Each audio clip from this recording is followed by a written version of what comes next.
194. What time of year is it? Late autumn. We're almost at the year 195. Right, yeah, I was kind of gunning for year 195 and then just decided to swap games. I need to brew some more alcohols. But the military is training. We're still in the dwarves need to make babies phase. We're up to 9 children. I want to get the population up to 40. So we need another 5 babies.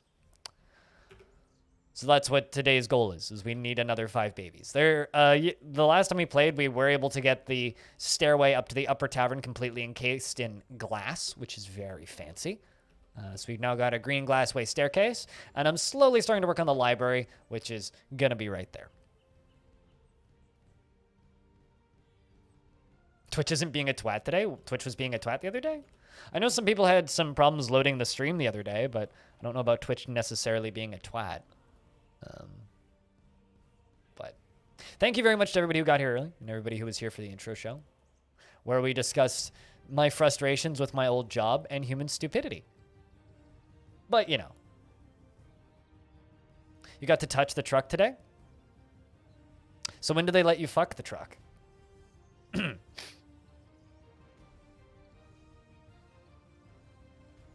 That's the real question, Orange. That's when you know that you truly have the job. Tomorrow? Good shit. Like, the real question is, did they deduct that time from your pay? You have to buy it dinner first. Oh, man. That's no fun. That actually is sort of a reference to the Giant Bombcast, because they always talk about how Playground Games wants to fuck the cars. Playground Games being the people who make the Forza Horizon games. Stone has become a wrestler. Good stuff. The Forza Horizon games, the guys who talk about them always sound like they want to make love to the cars. Like, they always like those cars maybe a little bit too much. Like, just the way they talk about cars is actually kind of funny if you think about it in the context of this guy really wants to bang this, I don't know, Honda or whatever he's talking about. So it's very funny to listen to them in that context. And so sometimes when people are just like, well, with assuming you're 2 consenting adults, assuming this is a consenting adult truck, drinks is definitely legal. Also, I love the fact that Orange didn't even blink at that comment. It was just, yep, tomorrow. But seriously though, congrats on the license getting. Do you know where you're going to be trucking once you have the license, or is this just that you're trying to get the job? Or trying to get the license still and haven't been assigned to anything? Ryan the sequel. This little dwarf. 3 years old, getting up there. Who's the youngest is Ronald. Everybody else are just children at this point. Feels enjoyment when playing with a toy hammer. Little hammerer in training. If anybody would like me to check in on their dwarves, let me know. God for the Second is doing quite well. Really like socializing. That dwarf basically just socializes all day.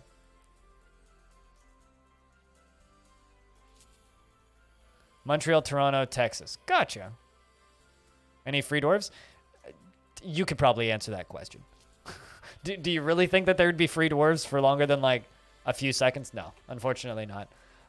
The current named dwarves are Roland, Ghost, Vim ML, Ryan the Second, Candle Pixie, Defcom, Blue Water, Corvinus Suede, Patchwork, Goffer, Clay, Eternal, Simplex, Danny UG, Chimp, Axon the Second, Vinsati the Second, Sparkly 4K, Vuzel, Stone, Taurus, Orson Frakes, Abe Zandy, Rags Wolf, Therese, Anton Iceland, The Squoid, Black Hole, Narvicious, Belug the Second, Zopiu, Sock Smell, Vigario Pro, Zanny66, Hazard Jeff, Bastet the Second, Dreadvic, Tiny Goliath, Kade, Lil M Katsu, Peter, and Apostle.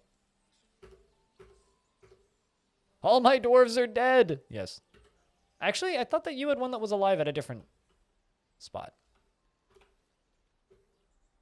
I thought that you did.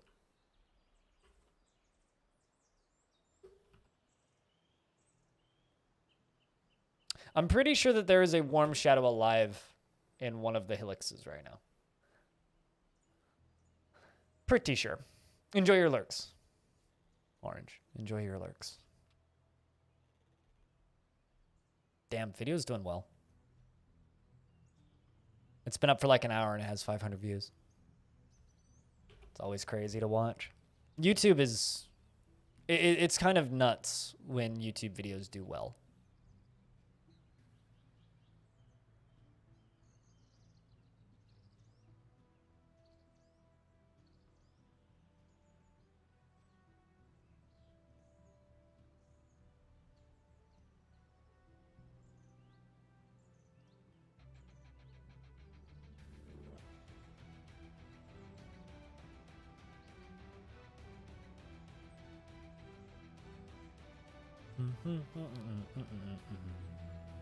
Just reading a comment over in the world of Reddit. YouTube go burr. Yeah, kinda. It's kind of wild when YouTube does well. Because like, I don't know. In a 9-hour stream, my stream will get like 600 views, right? Like unique people will watch my stream. Usually about 1,000 to 1,300 total views. Winter is upon us in Longdeath. And so like that's kind of about the, you know, amount of time that I'm sort of used to people sticking around and the number of people that I'm used to watching my stream. So it's a little bit weird when I look at my YouTube page and it's like, oh, in the last 40 minutes, I got 600 views. That's crazy. Winter's here, actually. Winter is no longer coming. Winter came and went and left, in fact. Right now, all of the dwarves are having an opportunity to train in the military a little bit. An opportunity to train in the military. We have currently no active orders. Let's brew some drinks. Let's get them doing that for a bit. But yeah, no, winter came and left, in fact.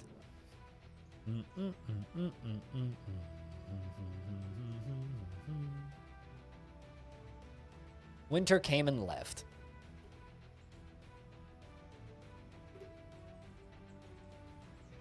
I'm kind of happy that we're beyond Game of Thrones, for whatever that's worth. Also need to process plants because I got a ton of plants that need to be processed once again. I'm kind of happy that we're beyond Game of Thrones. I don't know about you guys, but I feel like personally, all of those winter is coming jokes was very much starting to get a little, not tiresome, old, I guess. We're in a lull. Prove it. I don't know. I feel like Game of Thrones just kind of crashed and burned so hard that it'll be very difficult for them to ever get out of the lull. Why is this dwarf so slow? That dwarf's real slow. Jesus.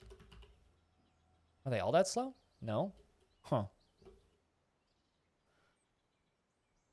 Your English teacher would talk about Game of Thrones in class? Like, the books and the writing of the books? Or, like, let's just have a chat session about predictions about the show? Because, like, I could kind of see, like, you know, an English teacher talking about the books. That makes a degree of sense.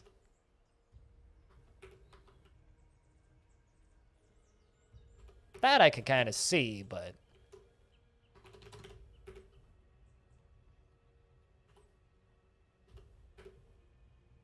outside of that, I kind of have a hard time seeing how that would be relevant to an English class.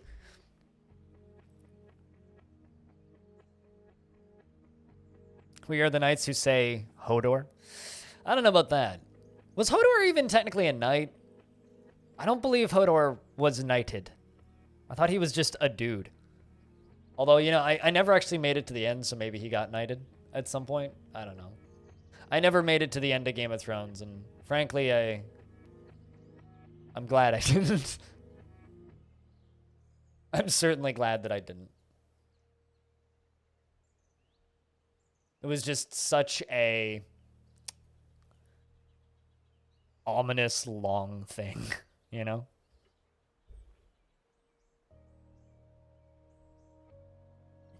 What the fuck is Journey to the West? I don't even know what any of that stuff is, Freskin. Is that like a spin-off series? I don't know. I have this feeling that Game of Thrones is going to go the way of Star Wars eventually. You're just matching up old memes? Fair enough. That's kind of what I thought you were doing, but then you had me questioning things. The small girl who joined the League of Murderers? Yes. The one Stark chick? She wants to explore the West. Okay. So they're making a show starring just her?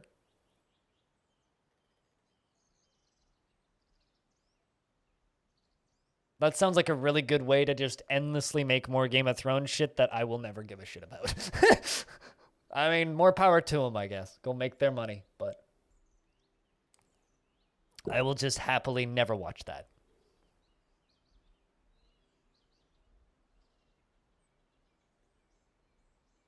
You're gonna go to sleep? Alrighty, Krabicus. Thank you very much for hanging out in order to get a gift sub. Speaking of gift subs, Freskins dropped.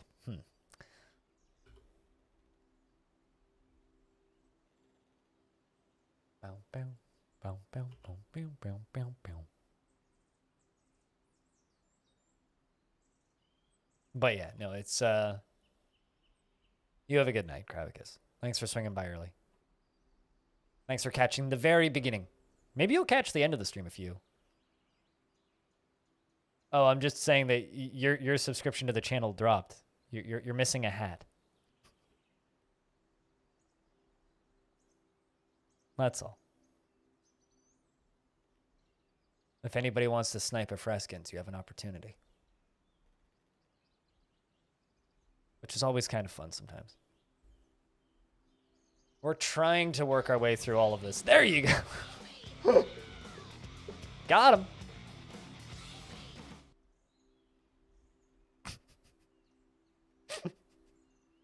him.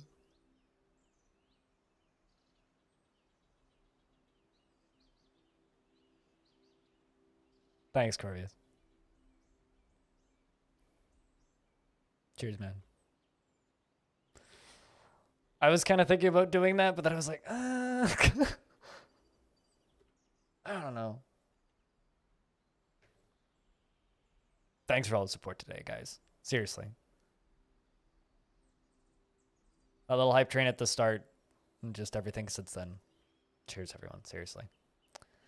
But yeah, we're trying to work through the mountain of pigtails and hemp that I have, because it's funny. I've had people try and tell me that pigtails are poorly balanced and they always run out. It's like, last time I checked, I had over 4,000 pigtails, to the point where I should probably just sell some pigtails. Chat, can I get a big round of beers for Corvius sniping Freskins with a subscription to the channel for a month?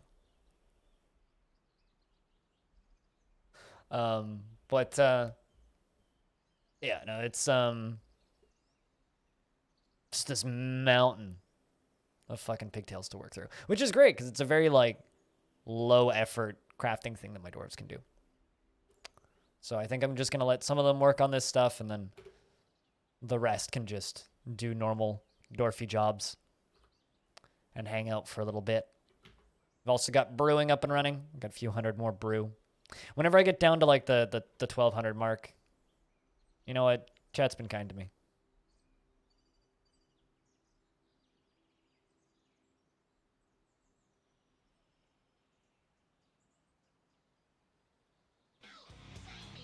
There you go. CCX needs real beer. Thanks for spending time in this channel. Cheers.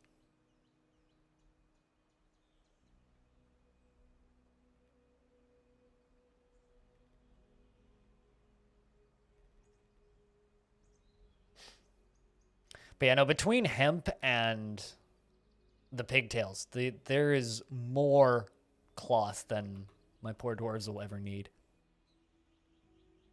There's just too much. It's too much. Can't keep up with it all.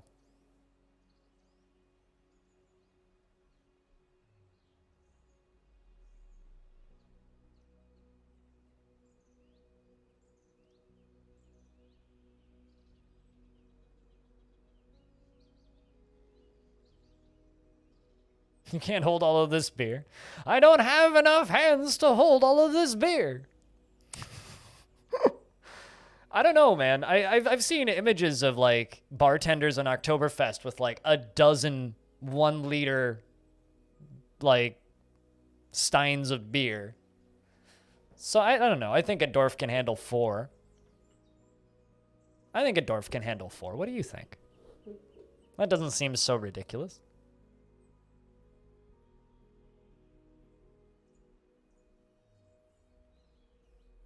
With 24 beer glasses? Yeah, there you go. Bandit go burr. How's that new update, Cooler? I'm thinking I'm going to check it out a little bit later tonight. That directory's a clusterfuck right now. Everybody's doing 24-hour streams of that shit, and I'm like, I can't compete with that directory.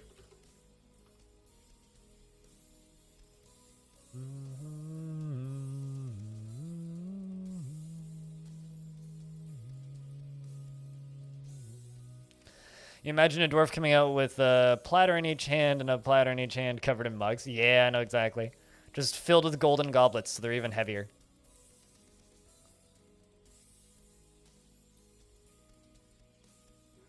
Occasionally think to the Dwarf in the Thor movie and reconsider the size of dwarves. Most items have new models. Yeah, I glanced at the patch notes this morning when I was starting stream up. It looks like a ton of shit. An absolute ton of shit. So.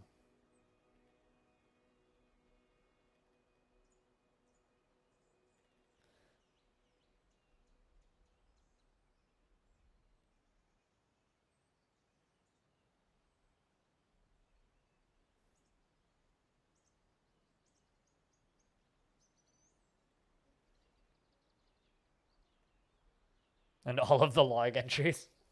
Yeah. I'm going to see if we can whip up the gang and play on Discord again. I'd be down to do some of that tomorrow, actually. Because it's been a while, shall I say. It's been a while. I got a lot of achievements that I never got in that game.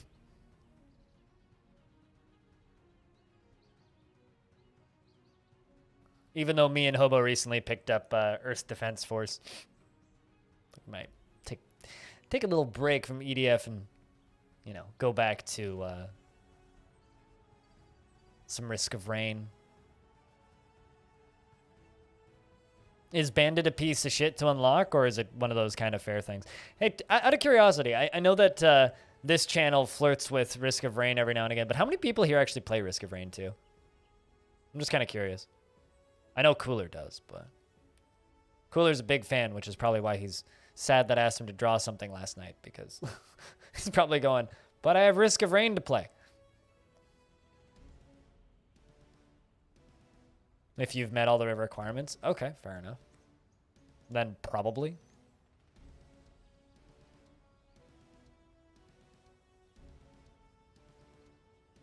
Yeah, you played it once, right, Zanny? You played it once and beat it and never touched it again.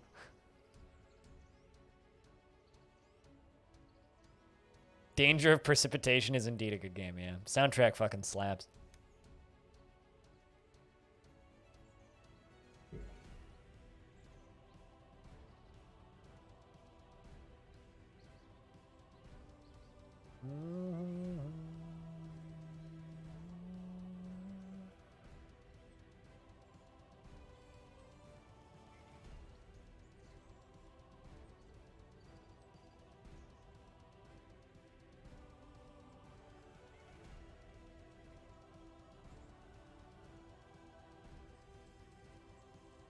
Not once, but got lucky after a few runs. Yeah, 77 minutes total played.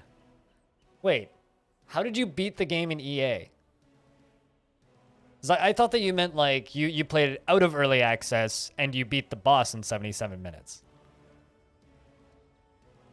There was no way to beat the game previously. So you can't have beaten it. Because there was no win condition previously. Then that was out of early access. If you got to the final boss in the game, If you got to Mithrix, which was the final boss, killed it and saw credits, that wasn't early access. That was 1.0. But if you just got to a boss, it was just a boss, because there's world bosses at the end of every region. So either you certainly didn't. Aw, someone's pet cow grew up. Whose pet cow was that?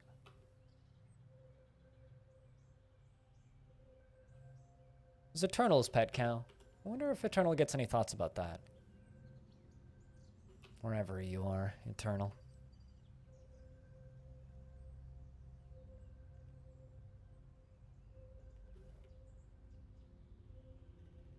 Yeah, one doesn't simply win at Risk of Rain. There you are. No, you don't.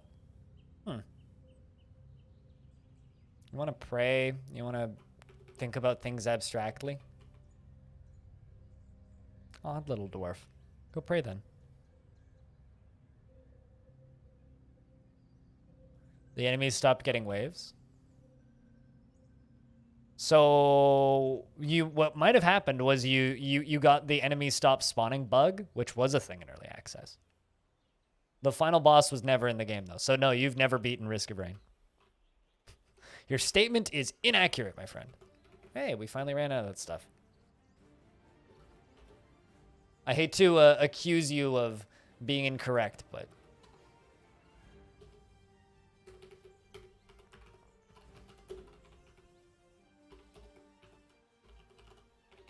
You never beat the game. You got the enemies cease spawning bug, which was a bug in, I think, the original early access release for Risk of Rain 2.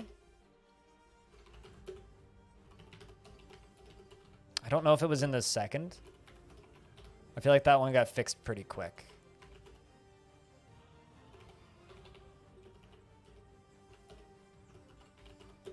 I wouldn't want to play Risk of Rain on a Switch because those controllers are very small and finicky. Screw that. Yeah, aiming on a Switch, exactly. I mean, like, I've spoken with lots of people who've played Risk of Rain on consoles, and it's always oh god, unlocking these characters and actually, like, playing this game on a console. Not ideal. So I wouldn't want to do that. It's sort of like I'm always impressed whenever people say, oh yeah, I've been playing Hades on a Switch. And I'm just like, how? Just how?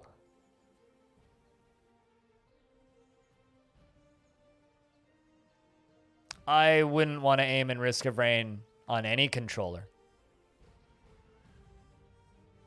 You downloaded Apex on the Switch? Apex is on the Switch? I mean, I'm not surprised, but like, fuck that. Just fuck that. Like, everybody keeps saying, you just connect a gamepad. Having to aim on a controller in Risk of Rain, period. Fuck that. Doesn't matter how good the controller is. How? Warm chat. I don't understand.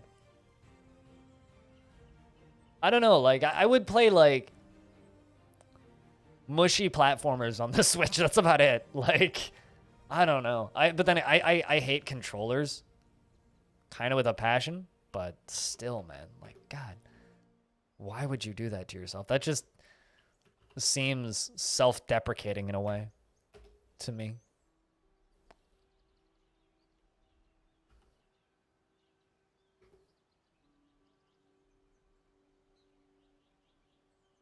Yeah, but nobody does that seriously, though.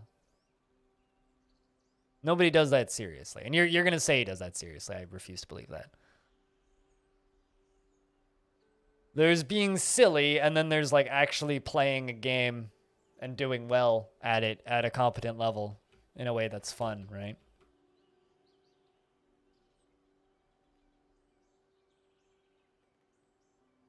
Maybe minus the Y, but sure. Okay, I need a new mayor because my manager has too many other things to do. Let's give it to Eternal. Eternal, you can have another job. Why not?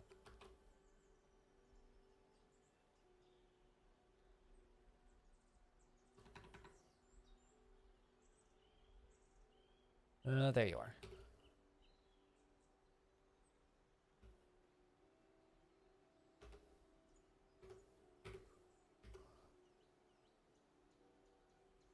Who's probably also socializing. Yep. Alone. Go figure.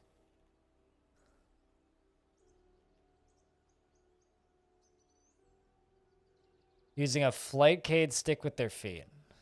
People do have interesting hobbies, yes. I mean, you're talking to someone who beat Meg once in like 40 runs of Hades and basically decided that he was not gonna ever be good enough to play that game at a competent, even remotely competent level, and just decided to never do it again. That was my journey with Hades. So maybe I'm not the best person. Okay, you know what? Screw this shit. Manager, not you. Let's give it to someone who's less busy. With my magical powers Like of Nervicious. following instructions blindly, I've managed to turn my breakfast bacon into pure ash. How's your day been?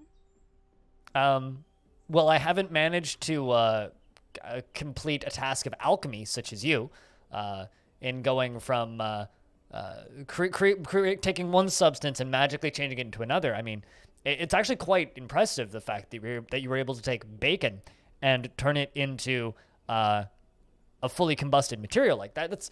That's got to be some scientific breakthrough there. Good job, but also thank you for keeping that subscription alive for a 9th month. It's a sub baby. You get to name it, not me. And thank you very much for another month of ad-free viewing on this channel.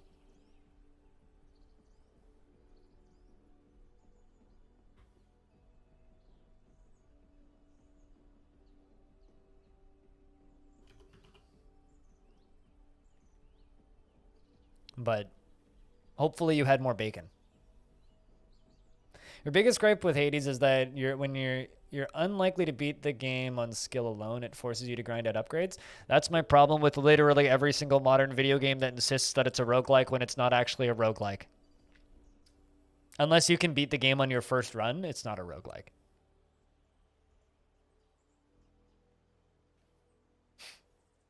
It really bothers me when people call Hades a roguelike. Because it's like, it's just a fucking grind fest. Such a fucking grind fest. It's a fun grind fest, but it's still grind fest. It's then a Metroidvania. Well, here's the thing, right? No, it's not. Not even remotely close. Metroidvanias don't have randomly placed items. In fact, Metroidvanias are like the polar opposite of a roguelike, because a Metroidvania is a pre-laid out area.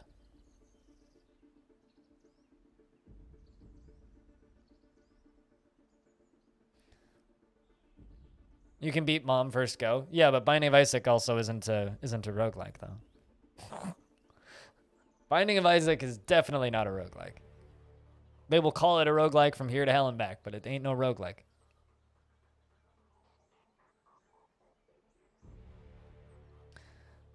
People genuinely love naming genres. People generally love, like, you want to know what's kind of sad is going and looking at the 7-day RL 2021.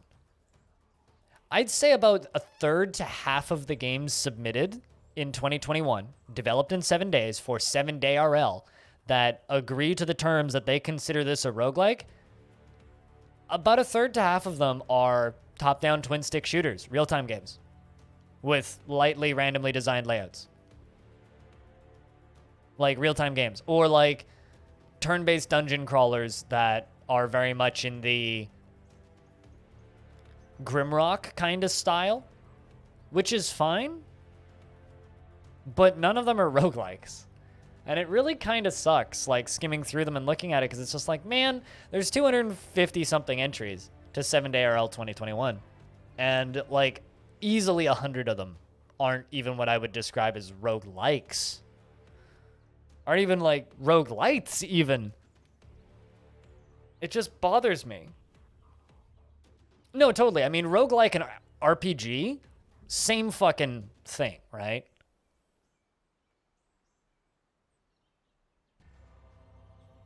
That's factually incorrect, Warm Shadow. So, no, they're not abstract guidelines or borders. They're identifying markers of what a thing is. If you say, I made a new turn-based strategy game, and it's a real-time strategy game, you're just straight up wrong. It's not an abstract guideline. If you make a game and you're like, it's a first-person shooter, but it's actually a first-person walking simulator, you're just wrong. Look at this genre elitist. Man, the day that a genre that I can play well with my visual disabilities can be just referred to correctly, I will be so happy. Magma? Is that fucking magma? You've always thought that roguelike is a far narrower and stricter genre than other ones, and this might be confusing people. People call XCOM a turn-based tactics game. They don't call it a real-time strategy game. People call first-person shooters first-person shooters and third-person shooters third-person shooters. I don't understand why it's so hard for a roguelike. It's gotten way out of hand as CCX. It's like...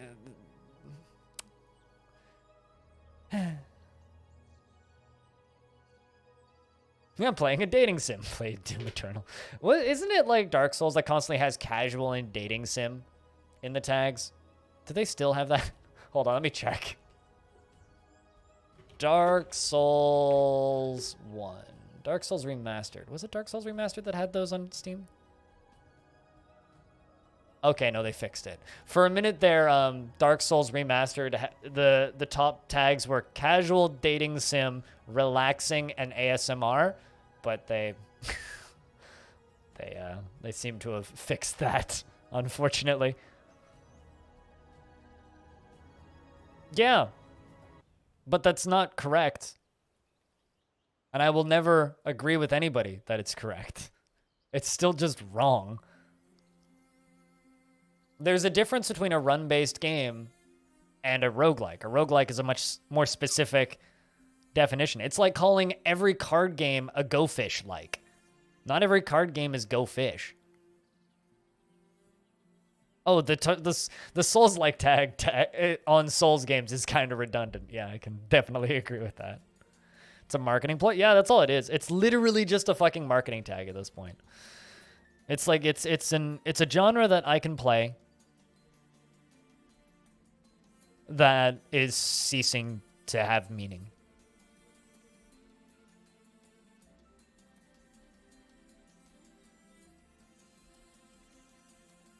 FPS versus third-person shooters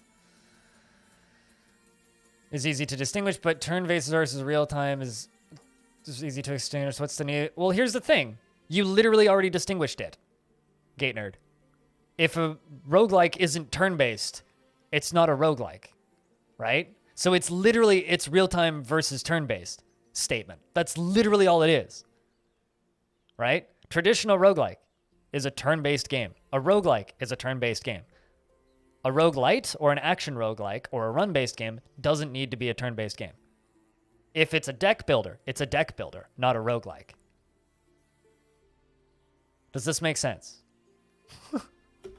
It's not fucking rocket science, my dude. All right, doesn't look like we've lost any dwarves because we are now into the first of spring. And stone heads up. We've got our merchants. Like, literally, that's all it is. I mean, 2D and 3D fighting games are completely different genres, and I can tell the difference between that. But, like, Binding of Isaac is something I would call either an action roguelike or an action roguelite. Either or, doesn't matter. Or a run-based game. But it's not a roguelike because it's real-time. It's an action game. A roguelike is a turn-based game. Like, if you want to go to the most simple of the definitions, if it's not turn-based, it's not a roguelike. That's literally the whole discussion. But for some people, it's infinitely too complex. And that makes me sad.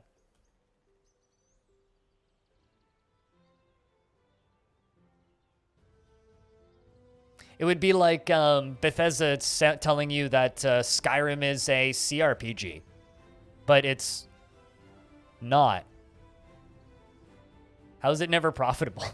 What, Redbeard? What does this discussion have to do with anything?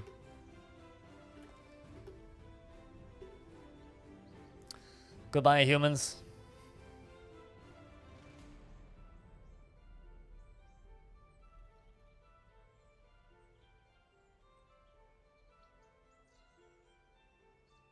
They haven't released them yet. They should be going out. They said that they were running late when they sent them to me. So at some point today, they'll go out. They just haven't gone out yet.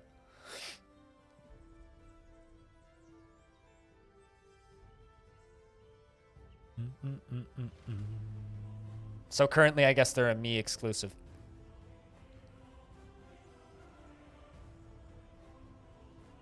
Is it a classic roguelike? Sure, so call it an action roguelike. Don't call it a roguelike. It's like the difference between an RPG and an action RPG. Why is that such a difficult distinction to make, right? It's a real-time game. Sure. Absolutely. But it's not a roguelike. It's an action roguelike or a run-based FPS, whatever you want to call it. But it's not a roguelike. An ARPG is still an RPG. I disagree with that, right? Like that's, if you tell me, oh, this is an RPG and I see an ARPG, I will be like, well, you sold me, like if a developer tells me, okay, we're building a classic RPG or we're building an RPG, and then they send me video of it and it's an ARPG, I'm not interested. If you're making a RPG, I might be interested. Or if you're making a strategy RPG, I might be interested. Or if you're making a turn-based RPG, I might be interested, right? Why is it? Yes, but developers have understood the difference between FPS and RTS, but they can't seem to fucking wrap their heads around the difference between a roguelike, a traditional roguelike, and an FPS. Yes, what I'm saying is I won't play a modern action or an action RPG, and I'm not going to play an adventure RPG. I'm not going to play one of those open world Bethesda shitbags, but I would consider playing a CRPG. Why can't we make that distinction with roguelikes? Why is that so fucking difficult?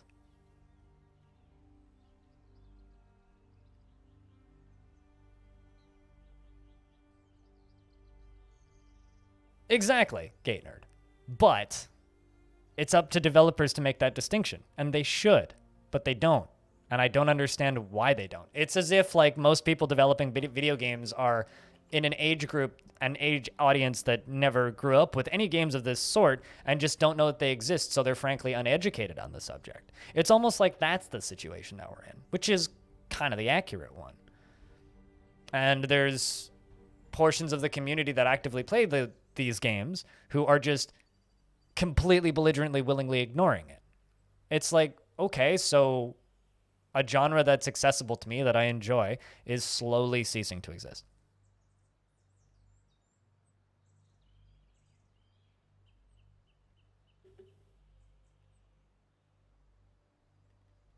I mean, action RPGs are extremely popular. What are you talking about? Just not a lot of them come out. But like, Wolcen wasn't great, and it did extremely well. There's like Grim Dawn. There's Path of Exile. There's of course Diablo, which is still incredibly successful, and thousands of people play that every day. You know, it's like action RPGs are huge, and people immediately know the difference between an action RPG and an adventure RPG. But they wait, actually, no, I'm trading with elves. I shouldn't just do this. Gotta be careful. So it's like, I don't know. It's still the same dumb argument, and I just sound like an idiot whenever I do this, but... And chat makes fun of me, and Cooler mocks me, and it's like, oh, okay. I mean, fair enough.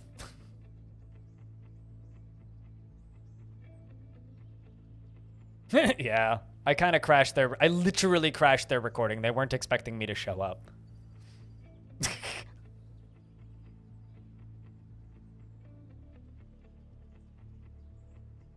I'm glad people like it, though. It was fun. Am I going to be on from now on? No. No. Just their, as they mentioned in the episode, one of their hosts was commuting. I wasn't able to record that day. And they just kind of put out a round of DMs to people who had been on in the past. And they were like, hey, do you want to be on an extra episode? And I was just like, I woke up and saw that in my inbox that morning. And I was like, well, I slept in because I just got wrecked by the fucking because I just got wrecked by daylight savings, and they were just like, yeah, show up. So I did. I crashed their recording about 10 minutes after they started, so. All right, so traders requested.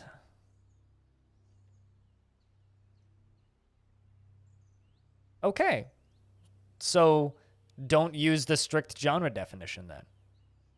If they want a more open genre that's open to more experimentation, then those developers should make a run-based game and stop calling card games a roguelike. It's not that fucking complicated, Cooler. And it doesn't need to be that complicated. People make it so much more complicated than it should be. It's so much easier to just call it a run-based game and move on. If you're making... There's a reason we stopped calling games Doom-likes. But every now and again, when a game that comes out that's like OG Doom comes out, that old genre tag pops back up. You know, when Proteus came out, that has Doom-like on it. Because it is a Doom clone, right? There are some genres that shouldn't be fucked with because they've been around for so long. You know, if someone says Souls-like, you immediately know what they're talking about, right? That should still be the same for a roguelike. But now, anything that has any kind of proc gen or any kind of item randomization or anything even remotely being related to a roguelike, it's apparently a roguelike. Like, I love Risk of Rain. It's not even remotely fucking close to the genre. That's completely incorrect, Cooler. I've played multiple games in the past where the devs are very clear about what this game is. Technically, Borderlands 2 is a Wolf 3D clone. Jesus Christ. I don't know. I like as chat was suggesting earlier, this conversation never goes anywhere, so we don't need to keep talking about this, but it's just it irks me. Makes me very sad. A dingo. I'll take a dingo. What else do you have? Echidna. Another echidna. Flying squirrel. Not a giant flying squirrel. There was one time I got invaded by elves on undead giant flying squirrels, which was kind of terrifying. Twisted fabric willowy strings. Interesting. Let's also buy some pecans and walnuts.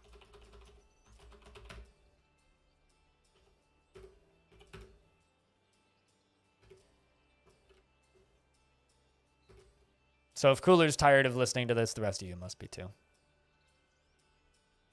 Yeah, it's an action roguelike and a shooter. Definitely. Void Bastards is an action roguelike FPS. Yes. Or a run-based FPS, which would be a much easier genre term to use, which they should use. But if you want to call it an action roguelike, you can. I don't think that's necessarily as good as just calling something a run-based game, which is what I think the whole genre should just adopt. Because it's a better descriptor than fucking calling it a roguelike. But we now have breedable dingoes. We can now breed dingoes. You mean like first-person dungeon crawlers? That are like... It's funny that you state that, because off the top of my head, I can't think of any turn-based first-person dungeon crawlers that are randomly generated. There probably is, but just nothing that I've ever played. Because like with most... hide the babies, right? Dingoes ate my baby. When you're playing a first-person dungeon crawler, when you watch the mini-map, it basically feels like you're playing a roguelike. Assuming it has a mini-map and isn't one of those ones where you have to whip out the grid paper. Somebody's probably done that. Does ADOM have a first-person mode? What? Excuse me? Speaking of first-person dungeon crawlers, actually, there's a game jam happening pretty soon, which I want to play some games from, which is just a first-person dungeon crawler game jam. Gonna be keeping an eye on that. It's happening in, like, a month-ish.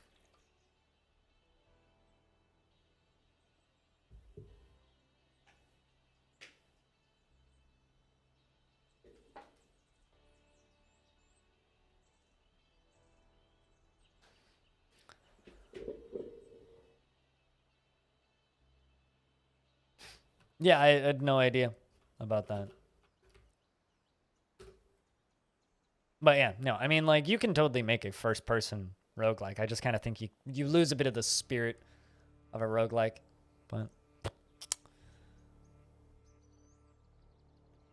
I mean, in a world where Blizzard is running around marketing the fact that World of Warcraft has a roguelike dungeon, I just want to punch that marketing person in the nose.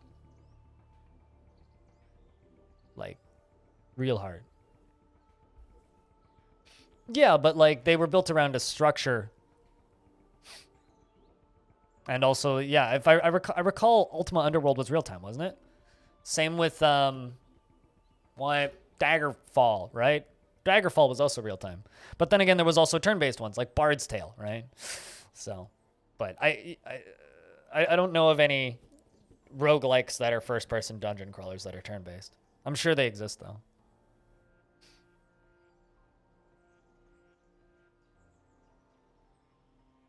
So they can find it in the first place.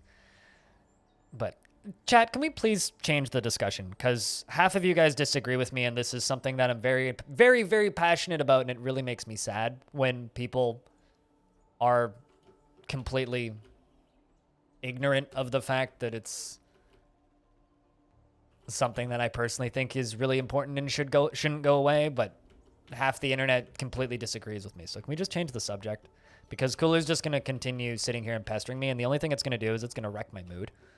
And you guys disagree, that's fine. I feel the way I feel, and you guys know how I feel, because I've discussed this 1,000 times. So, fucking change the subject, I guess. Cheers for the dollars, Battalion. Thanks, man.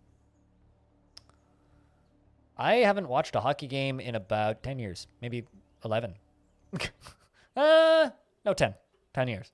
2011 was the last time I really watched hockey. Yeah, no, it's fine. It's fine, Crow. I know how Twitch chat delay works. I mean, sure, once I've played it, Cooler.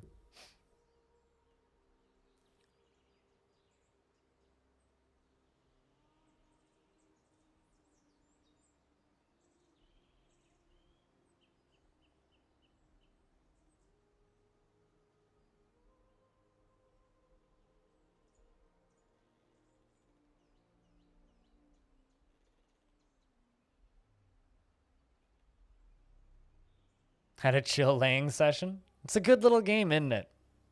Totally worth the, like, I think it's like $15 over here actually, but $10 US. Yeah, that's one of those topics where I've kind of decided that I'm just going to ask people to change the subject when it comes up, because it's one of the fastest ways to just make me really, really depressed. It's very clear that it's not a good thing. What do I think?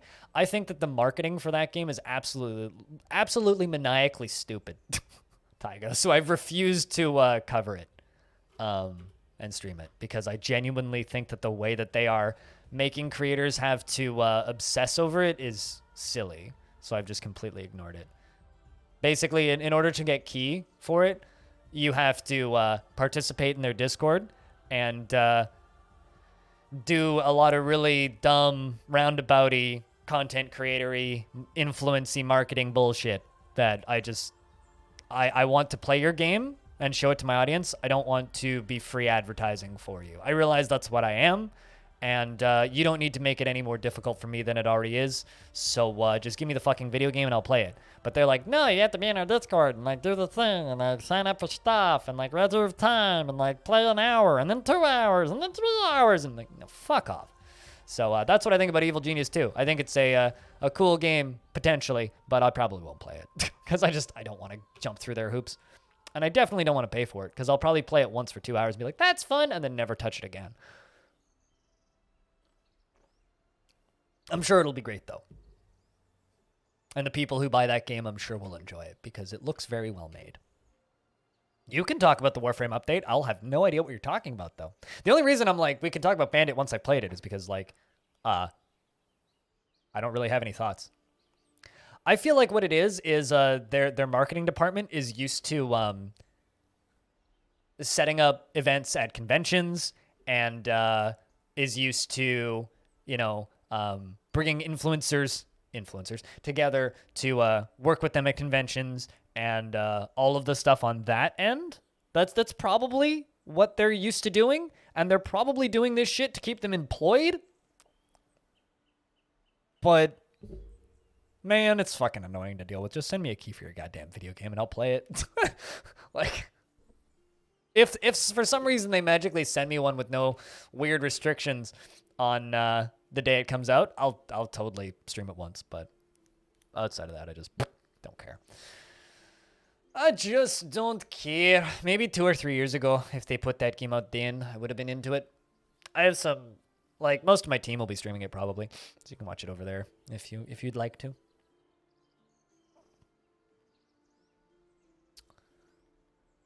It's just not something that's super high on my need to playlist. And like, I'd say kind of the one other game that kind of came out recently. Hold up a second. Nani? Really? Huh. Nani? What the fuck? All right, then. Anyway, I'll link that in chat. It's just up on Steam, so you can go find it. Yeah, no, it's legit OG Rome Total War. Huh. Weird. When did the original Rome Total War come out, though?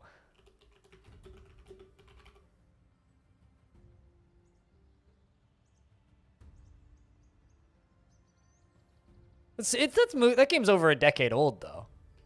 I don't know if that's necessarily an already. But, yeah, also kind of what?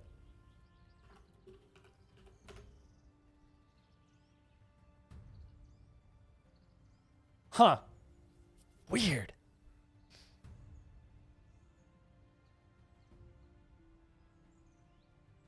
I mean, as somebody who really liked Rome Total War, like OG Rome Total War is my favorite Total War game by far. And I've never really latched on to any of the new ones. I don't know. I might actually play that. They may have got me. Like that's kind of like remastering Age of Empires to me. It's like, you know, old Age of Empires I like a lot, and they got me on that. Warhammer for life. See, I don't like the magic and shit. It's like that shit's not for me. Like I get it. I get why people like the Warhammer stuff. I'm not in on the magic. I'm not in on the big abilities. I'm not in on the weird flying units. Like, it's just not for me. I get why you like it. It's not for me. Maybe if they made a 40K one, I'd be into that. But Shogun 2 is the best Total War game. Fair enough. It probably is actually. But I like Rome more.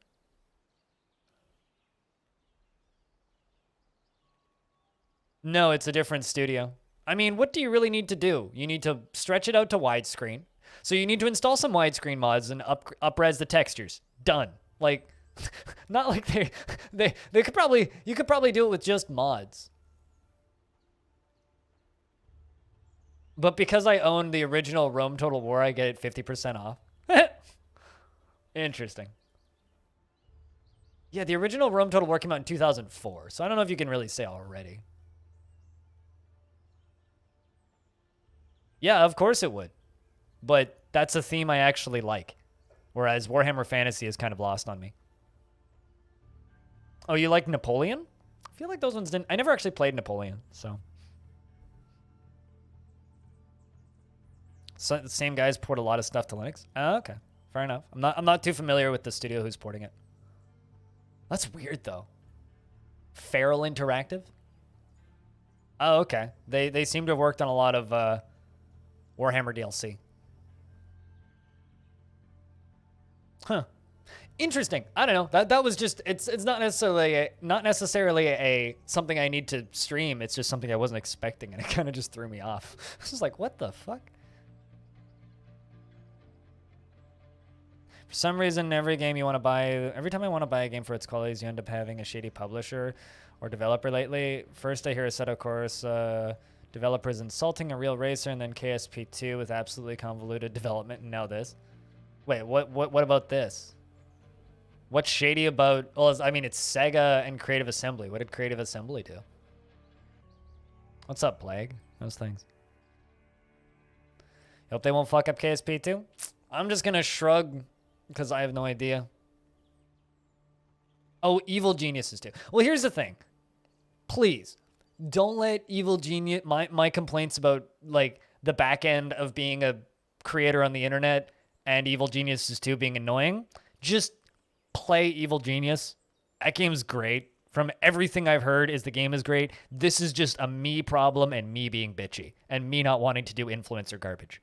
That's literally all it is. Just don't worry about it. It's not anything actually bad. It's just me being a whiny little... I'm not an influencer. I'm an entertainer person. It's just me. It's more of a me problem than a them problem. Nah, not really salty. More just a... Also, diary emotes. I like seeing diary emotes in my chat. It's not really salty. It's more of a...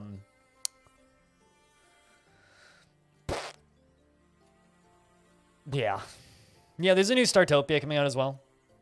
I don't know too much about what exactly that thing is. Because I played old Startopia a little bit, but not very much.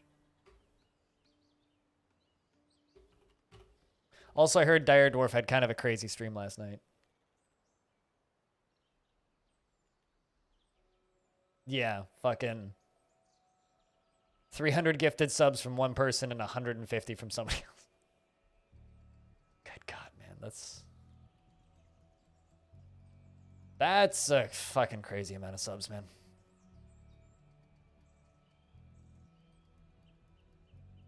You played the heck out of OG Startopia? Yeah, I kind of think I missed Startopia a little bit. I kind of missed Startopia. I don't know. I probably would like Startopia. I don't know. Never really tried.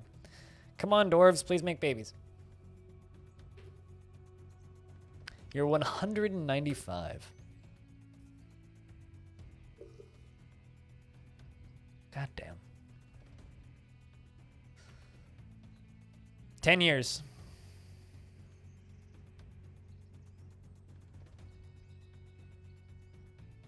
Did Dyer or did someone else gift you a sub? Because two people gifted 400 subscriptions in Dyer's channel last night.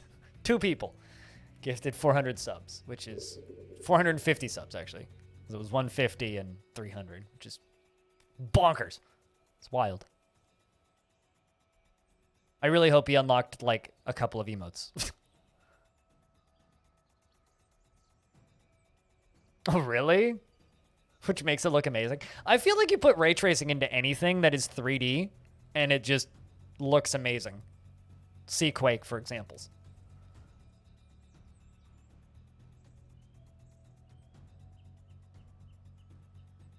You don't watch him? Ah, fair enough. Yeah, he's having a wedding soon. Him and his fiance are getting married soon. So they've been doing big, like, not subathons, but like incentives for subscribers. People in his channel have been gifting a lot of subscriptions recently to help them raise funds for a streamer wedding. That's what that's what ray tracing looks like. I thought that was happening right now, and I'm like, you might want to turn your computer off. But just with ray tracing on, yeah, no, that makes sense. That makes perfect sense.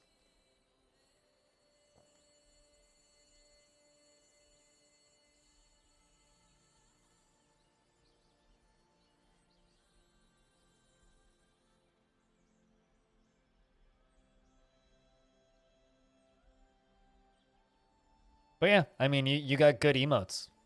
That's all that is, Plague.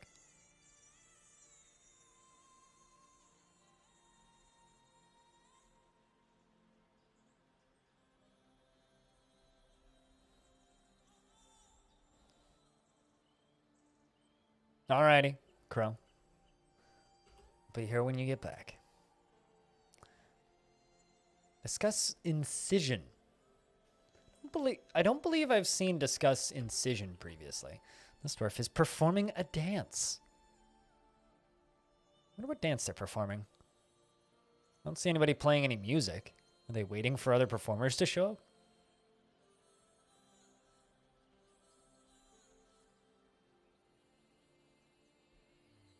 Yeah, I don't know. I get gifted random subscriptions to channels I don't watch all the time, so I've certainly been there, man.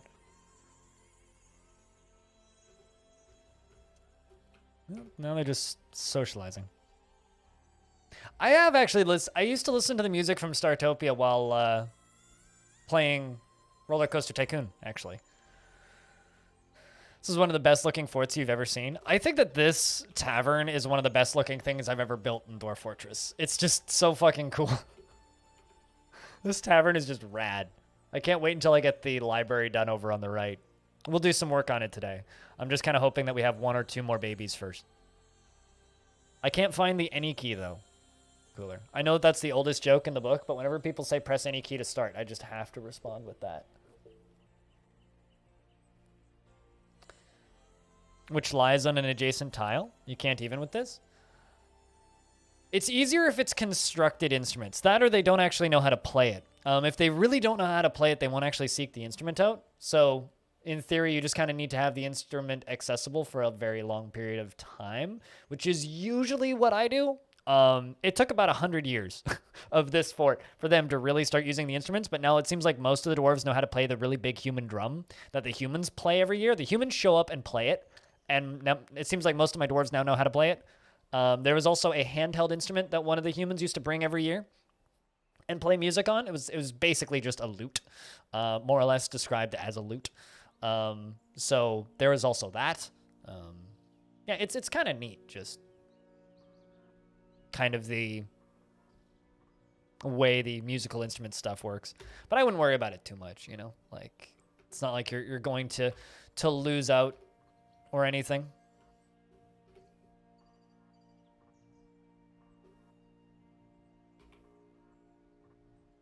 All right. What? I'm out of cloth, but I have tons of it. Or at least I thought I did. Huh. Apparently I don't have a ton of cloth. Weird. How much cloth do I have? Only 13. Did I accidentally sell all of it or something?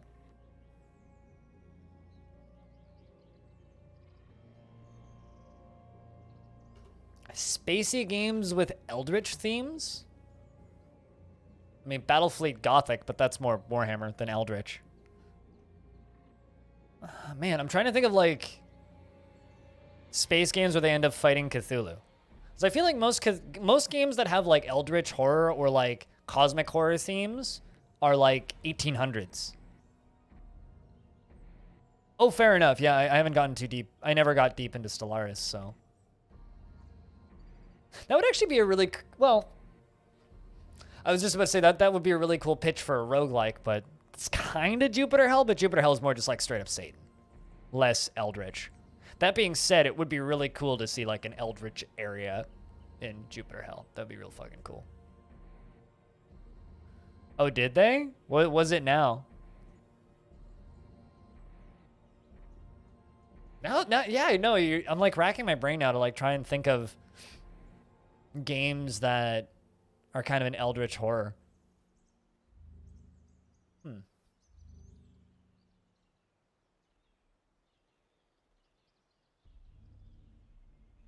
Because, yeah, most of those games are like just swords and boards. It's bison steak plus 25 max health. Oh, I like that a lot more. That's so much better than fresh meat.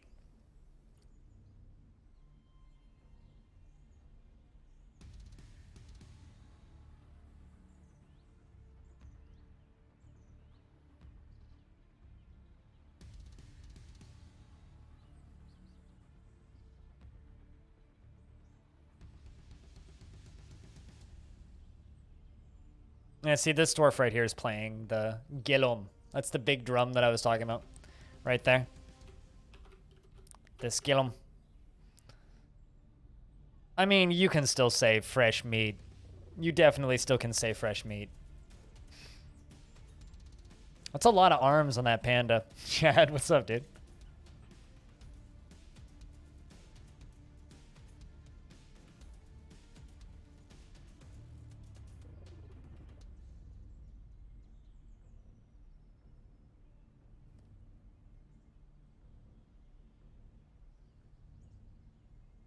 A space eldritch roguelike with a focus on body horror?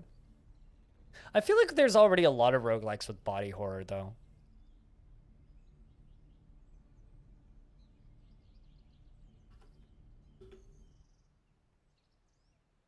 I mean, yeah, but Caves of Cut doesn't directly have space travel.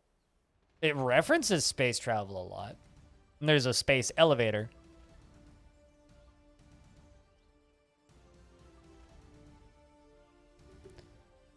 The royal treasurer has arrived. Zaki's arrived. It's good to see you still alive, Zaki.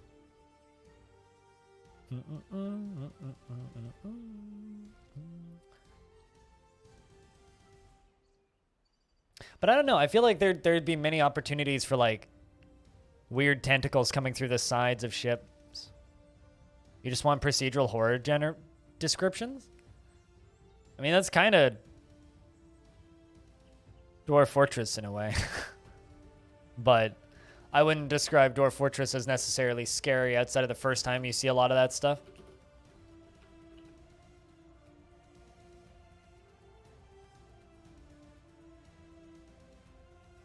I'm just going to sell all of the iron anvils because I got a ton of them.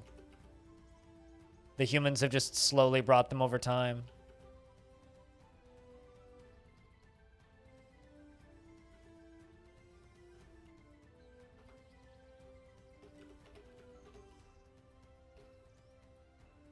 I'll do that. Yeah, just read Dwarf Fortress battle reports. I mean,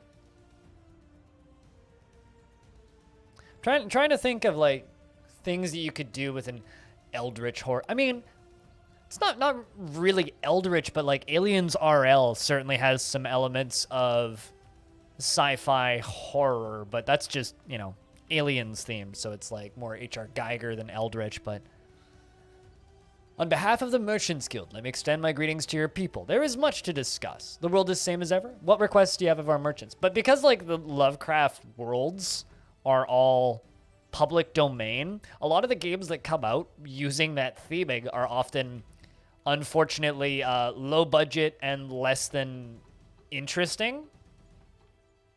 Which is like, you know, one of the benefits of having a very open to creative interpretation writings, but also at the same time, it's kind of, you lose a little bit there, right?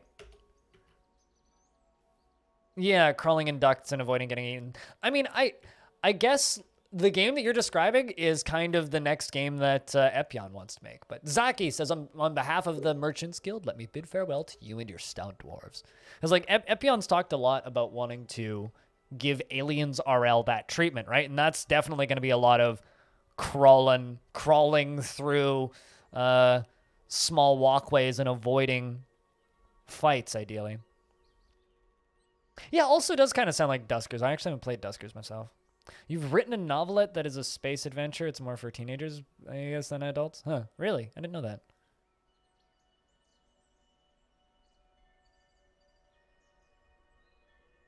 Is it available to read anywhere, Preskins? Yeah, I never played Duskers. I remember when it came out, though. I remember a bunch of people recommending it to me. Then I kind of forgot it existed until about 12 seconds ago. I'm gonna go close my window.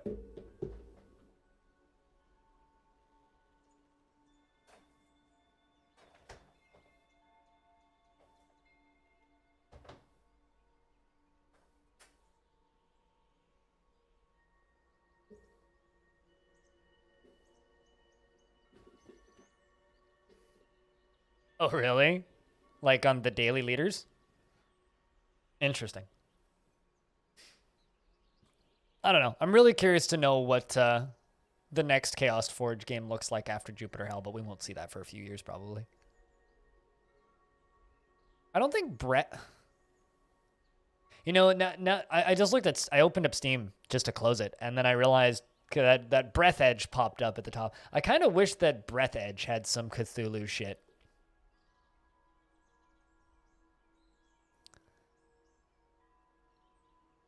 Yeah, no, exactly. Like, I feel like the only way to really do that, not Fear of the Unknown stuff. I feel like it's really difficult to do Cthulhu right in any video game, just period. I don't know. I feel like the best way to do like a Cthulhu in space or something would be to make like a linear or like semi-linear, I guess, design. Like I'm trying to think of what was the name of that game?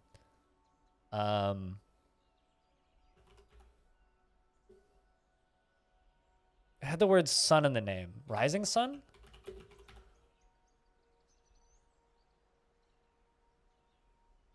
Was it House of the Rising Sun? No, House of the Dying Sun. That was the name of it. Yeah, like what I would want to see if someone were to make like a space game. I don't know. I think that Darkest Dungeon loses its horror pretty quick. But if someone wanted to make a space game that had that kind of thing, is what I would do is something like House of the Dying Sun, but instead of like just making it about the war at the end, like, because you kind of need that scale, right? You need this scale of the cosmic horror. Just have it like twist into that at the very end. Would be how I would want to do something like that. I don't know how well it would work in any kind of a run-based thing. Because in a roguelike, you know, you'd be seeing the same shit every time. You know, like Bloodborne does the cosmic horror stuff, but it's like a bait and switch almost. Like that stuff shows up towards the end. It's not there at the beginning, right? It's something that you discover later on rather than throughout the entirety of it. I think I'm actually going to move this also to Narvicius. There you are. Who doesn't have any skills in the subject, but that's okay.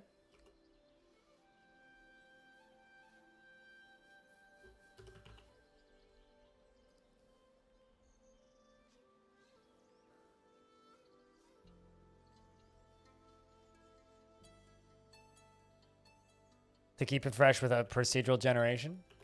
I mean, I'm not familiar with that game in particular at all, Zane, but I mean, there's plenty of examples of games that are text-based that have minimal procedural generation that still manage to keep things fresh feeling, so. It's just called being a well-made game at the end of the day.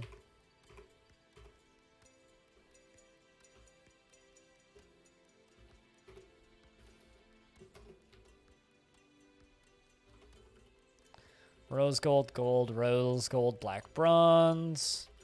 Rose gold. Cool. Buy all of the wood.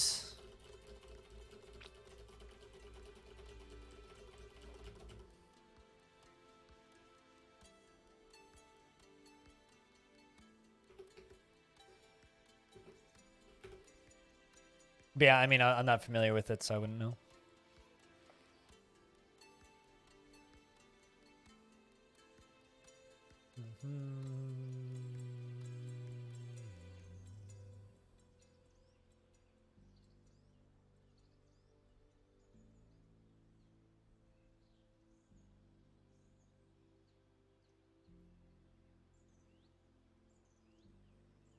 Yeah, I mean, if you're just a text-based game and you have no visuals, then yeah, you have kind of an advantage there.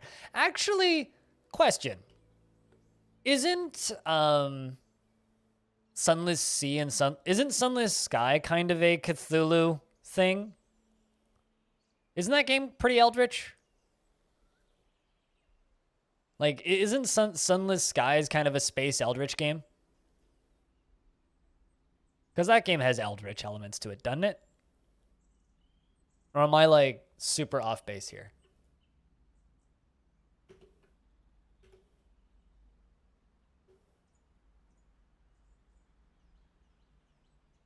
Sure, but you are in space. I know it's, like, space, but It's kind of like saying that FTL isn't exactly a space game, you know? That's more gothic horror? Okay, but that's like the closest thing I can think of, though. Fallen London is pretty eldritchy, yeah, but I haven't played either of those games, so that's why I'm asking. But that's like, I think the closest thing I could think of to a super eldritchy space game.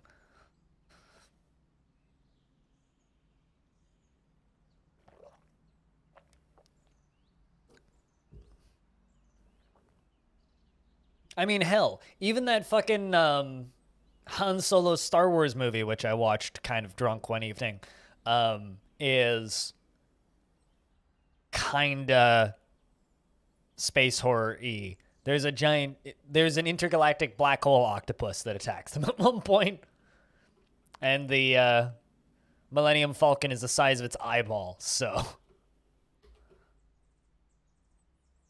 there's certainly some really weird big critters in that movie.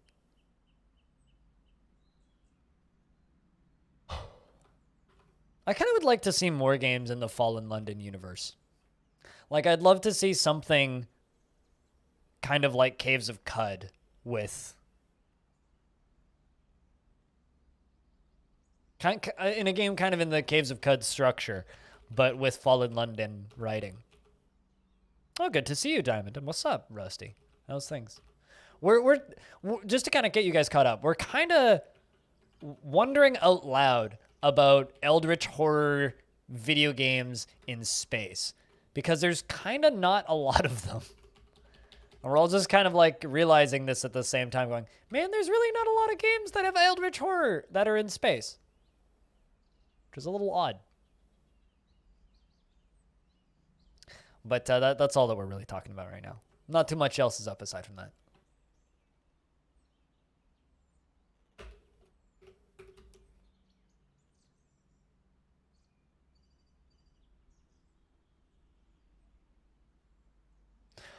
Yet I think we're all, well, I mean, Doom's not eldritch at all, but Doom certainly has tentacles, and Doom Eternal shows why tentacles in video games, especially when it's the same goddamn tentacle in the same place, get kind of dull. Can't convey the idea that you literally can't understand how these things look, even though you stare at them directly. Yeah, which is why that Color Out of Space movie that Our One True God was in was a little questionable, because it's like, oh, it's a color that you're not supposed to be able to comprehend because it's a color from out of space. But that movie, it's definitely purple. I need to play that, CCX. I need to play that. Actually, is Prey on Game Pass? Because I want to try that. When that game came out, I kind of looked at it and was like, nah. But over the years, I feel like I missed something with that game.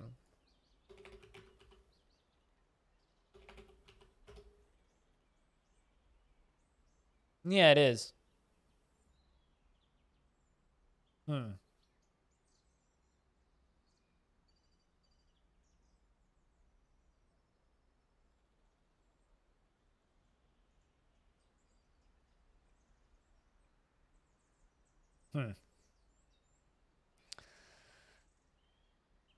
The DF update video? Alrighty, enjoy it.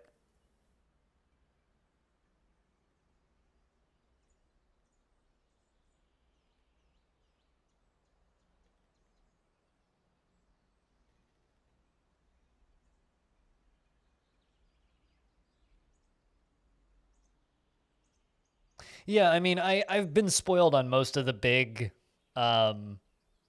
moments in that game, I guess. But I don't know, still kind of interested in messing with it a bit, I think. Orson Frakes, one of the children, or recently grown up. He's 30 years old. Still got that cave adaptation. Hasn't quite shaken it yet. Hang in there, Dwarf.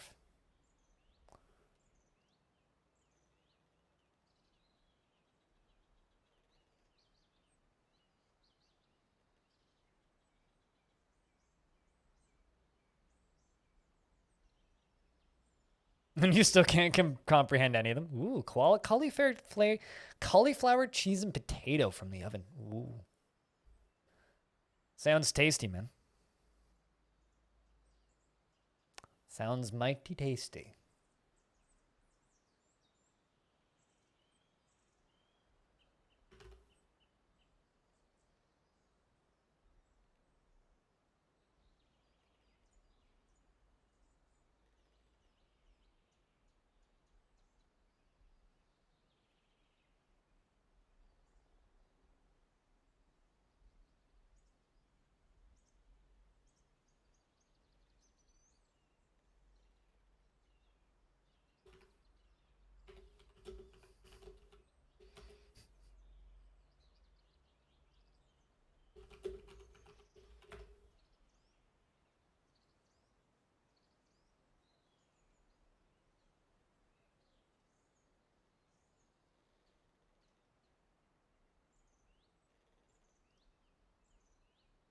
Not plot-wise, but just the in-game mechanics and resource management. Here's the thing. I've listened to full descriptions of that game. Like I know what it does, but hey, Kay Bailey, how's things? But there's a few games like that though. But I'm one of those weird people where for certain types of games, I'm a very strict on the no spoilers. But then there's other types of games where hearing the spoilers actually make me want to play it. And that's one of those games where the visuals, the marketing, the style, everything about the game's like, yeah, not interested.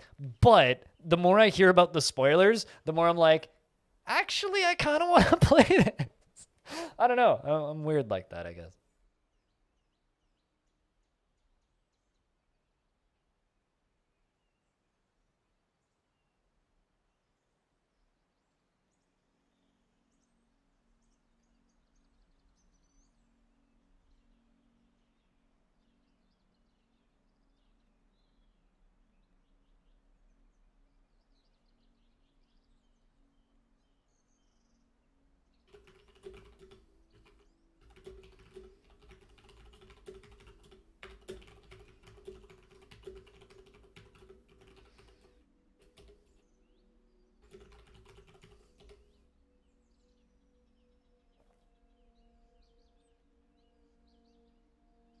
But yeah, that might be something that I venture into and play at some point. But the thing that I really wanted, the big game that I want to replay / play again this year, is The Witness. But there's a few other things I want to finish first. A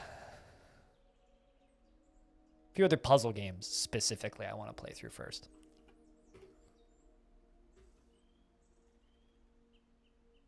Game's oddly framey because of the fucking 135 merchants we have hanging around. Also worth noting, for about 2 streams now, the giant glass Forgotten Beast has seemingly vanished. And I checked in the dead yesterday, and it wasn't there. So I don't know where it went, but I haven't seen it in a while. Hey, Darren, how we doing? It's good to see you. I don't know. I think like the next kind of horror-y sci-fi game that's coming out that I'm kind of crossing my fingers on is the Night Dive remake of the original System Shock. I'm trying to figure out how to word this. How into weird philosophy are you? Because if you like... Okay, first thing you need to know about The Witness. It was made by 7 people, so it's a pretty small team. Second thing you need to know about The Witness. It's about 50 hours long because there's a lot of puzzles, unless you're like some sort of genius. Third thing you need to know about The Witness is most of the storytelling is done environmentally. Like, it's not written, it's not spoken. It's like you look at the environments and decipher from that. So if you're the sort of person who likes looking at a statue and figuring out what the statue means that's pointing at another statue on the other end of an island, it's fucking fascinating. So to me, I'm a nerd for that kind of shit. I love that. I think that stuff's really cool. If that's not for you, then it's pretty shallow, yeah, for story-wise. But if you're into that kind of weird shit, also there's some other weird story shit that's hidden in that game that is directly a spoiler, which I could just like talk about, but...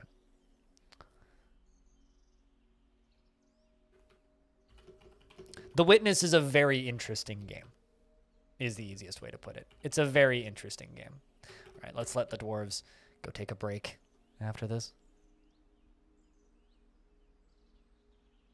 Because even though they're only getting the pieces from there, it's still pretty far. They work themselves to the bone.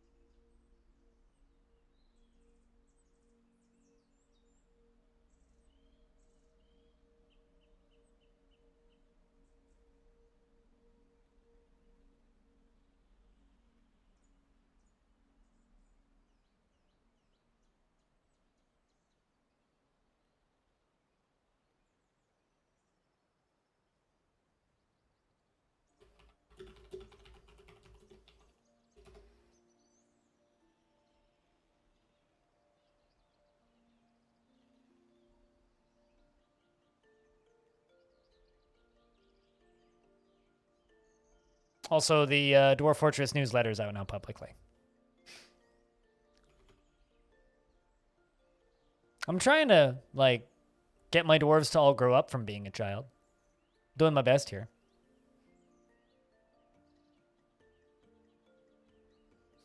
They're doing okay at it. But, like, suddenly this dwarf over here is grouchy when caught in the rain and is hungry. And I need to keep this dwarf happy because this is the husband of one of my dwarves who keeps making babies, so. Gotta keep Vigario happy.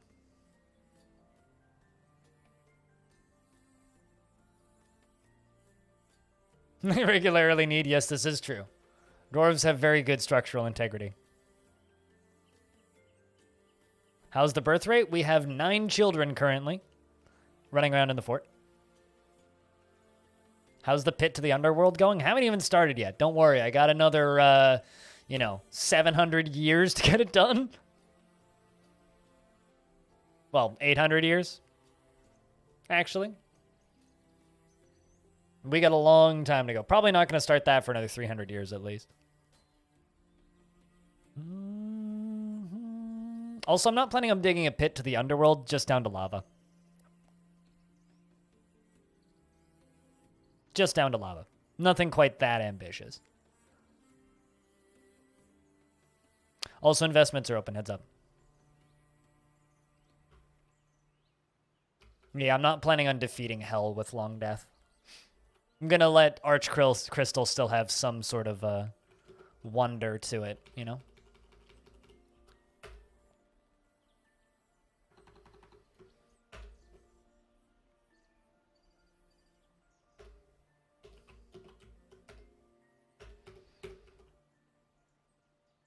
Because that's like what that whole fortress still has, is that they defeated the underworld. I kind of want to do that with a different fort.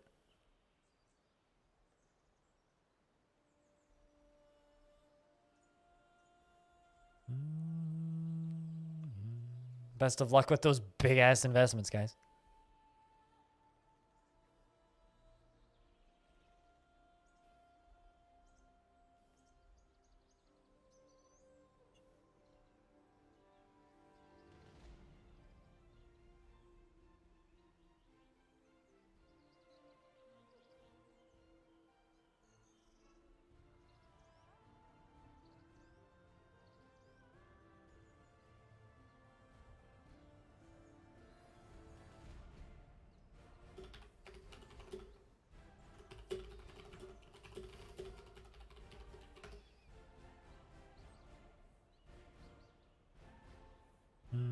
It's the best number, Ghost. Speaking of, that's your dwarf. Pretty happy little child. Literally only one negative mood so far in your life. Everything's just been happy so far. You're 2 years old, currently playing. You even have brothers and sisters, too. Or rather, 2 sisters. 2 older sisters. Bluewater and Rhine. Adorable little family times. Hopefully you don't die of suffocation or something.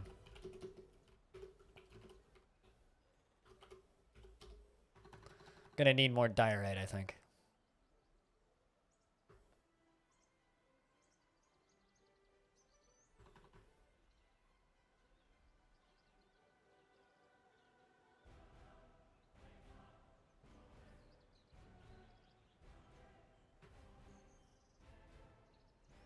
There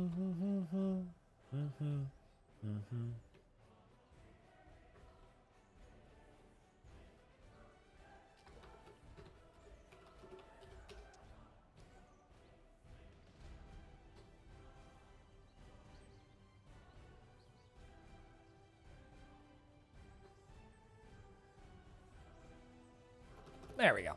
That's what I need. Just slowly putting the wall around this side over here.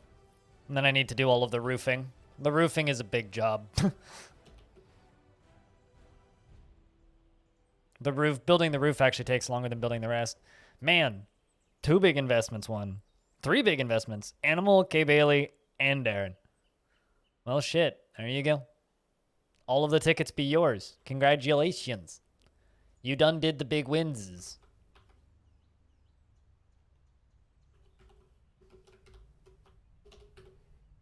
This is generally the desired outcome for most people.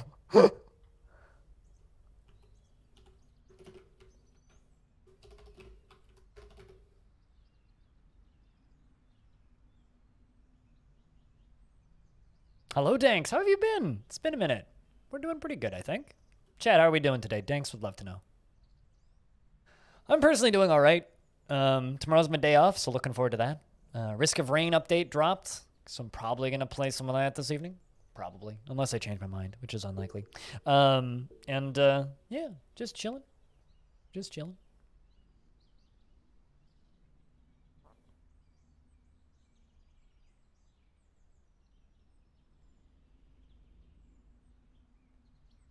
Lots of uni work. I get you, man. Do what you got to do. It's very important.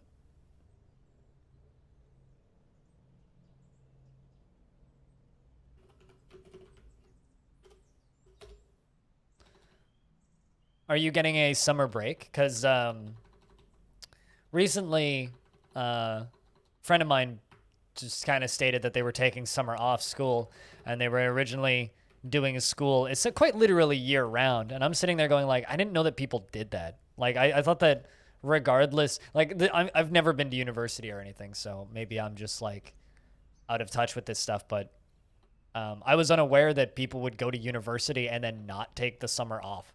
And that kind of blows my mind that people would actually do that. It's like, without any sort of break at all, how do you ever intend to do that indefinitely? Like, that's quite the workload nonstop with minimal break. It's just insane. Sipping on a milkshake? What kind of milkshake? I can't find my diorite. I think I need to make more diorite.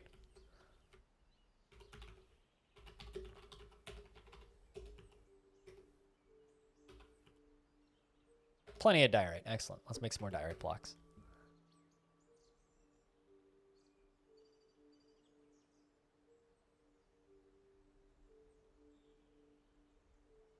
Might add 4 to 10 credits if possible.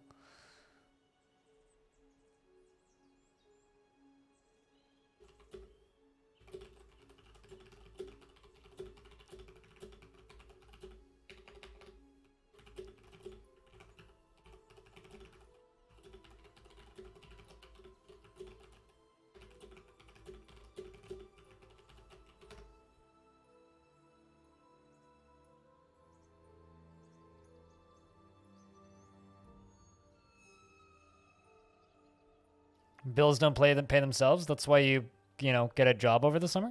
That's what everybody I knew growing up did who went to any kind of post-secondary, was they got jobs over the summer.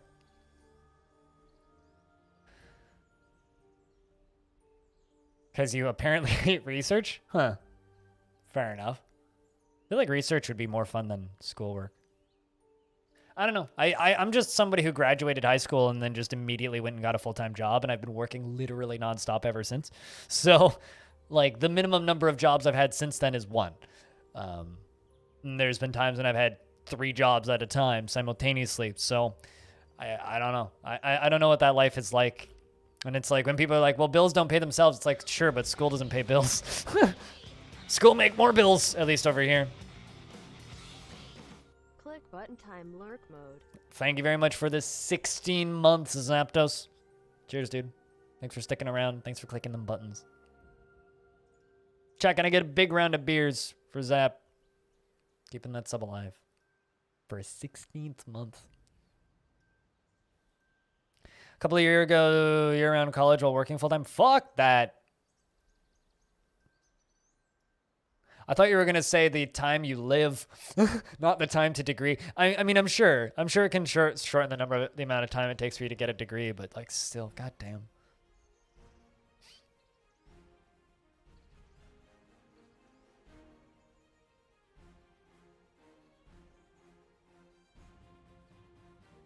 I don't know. I feel like half of my friends who went to university are not working in that industry. It's something that I keep noticing. It's like a large portion of the people that I knew growing up who went to university don't work in that industry, which I've found kind of interesting. Fair enough. Thanks. Fair enough. Not everybody has that, though. It was a case of I set a goal, now you're going to hit that goal. Fair enough. Yeah. Get her done.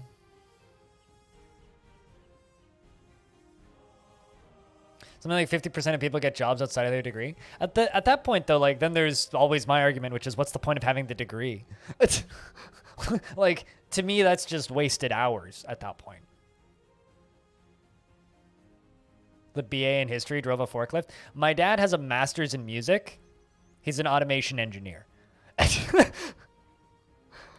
He's a project manager and automation specialist who designs robotics for the purpose of automating factories. And he hasn't told anybody at his work site that he has a master's in music. And I keep telling him that he needs to bring a fucking piano to the day he retires and just play something. Just blow everybody's minds, because none of them know that he has that skill, which is kind of a shame, but also kind of amazing.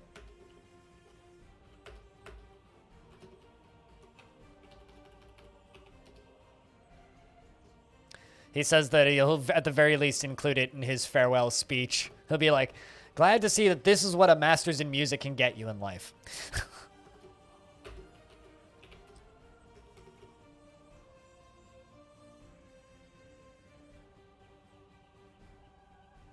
I don't know what a BIL is, but...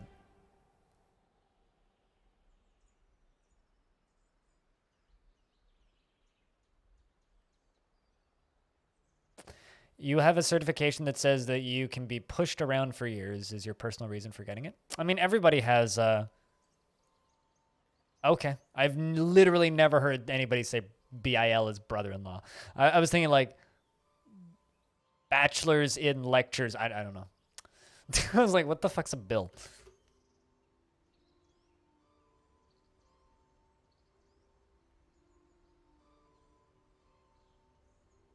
Does it? Oh, interesting. What's the translation of it, if I can ask, Fraskins? If there is one.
Well, it doesn't translate.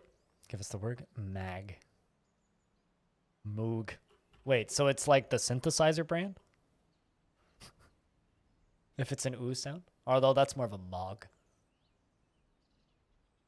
Interesting. It's the season where they send tribute. I was reading a DM from Clinodev, my bad. Mog? Well, Mog is like the brand name for synthesizer. So interesting.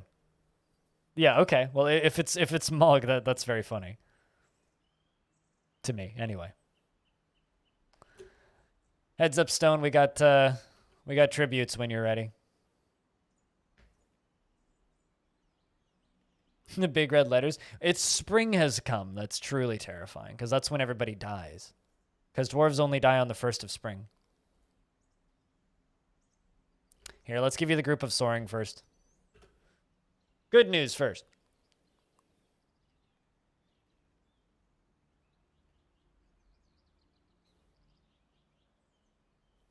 Animal's just like, I found another duchy.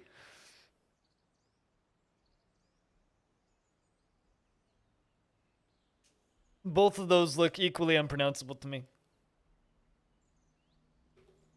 Dude, I want a stroopwafel now. An iron whip! A vellum sheet. 25 bronze arrows. Citrines, water skins. Musical instrument. 50 rye beer. Man, they brought us a 50 pack? What a bunch of awesome humans. They also brought us ratweed for some reason.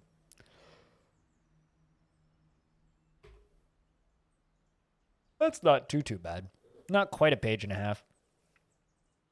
They were getting ominously close to 2 whole pages for a little bit there, but they've gotten better.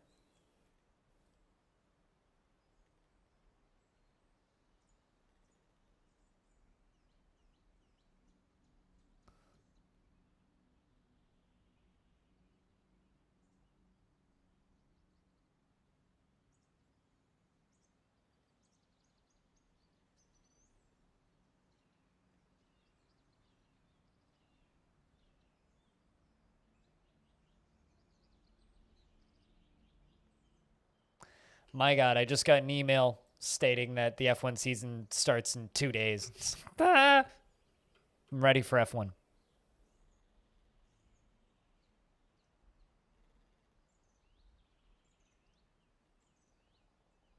I wouldn't even know what the translation of that is.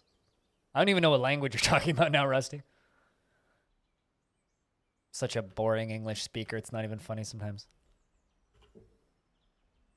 Oh, Dutch? Gotcha. Just good to know that we're still on Dutch. It's funny because a lot of my family is Dutch, so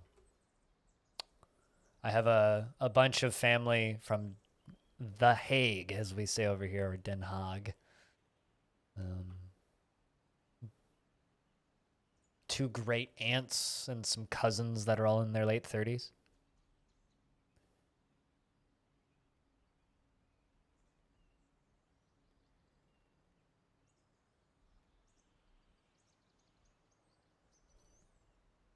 I'm not even going to try saying that, but fair enough, animal. That reads right. It's one of those words where I read that and I could figure out what it means just by reading it, but not be able to say it out loud.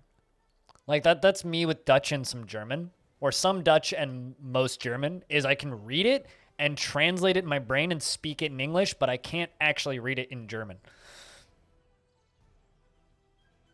Like if someone speaks German to me, I can understand it and respond in English in a lot of cases, but I can't speak it. It's just due to like if I sat down and practiced, I'd be able to figure it out, but it's just not something. It's not a skill I've ever worked on actually improving. Which maybe one day I should, but I need like one of those language teaching sites to sponsor me or something. One of those language apps. But I'm not cool enough, so I doubt it.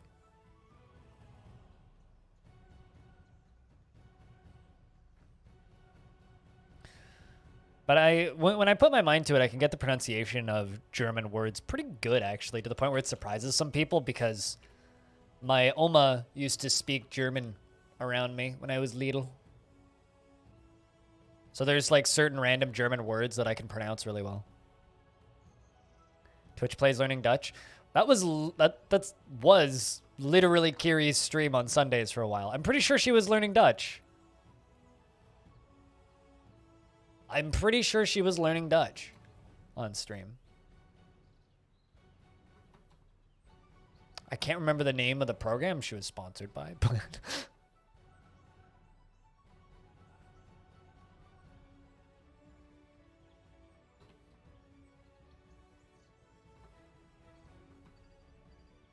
Why can't I find diorite? I can find the not blocked diorite, but I can't find diorite blocks. What the hell? Yes, she is Austrian. Which is a country a lot of people forget exists.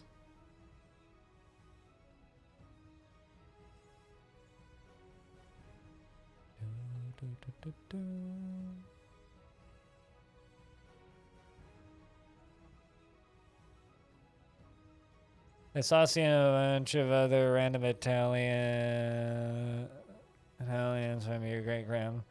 Who's still.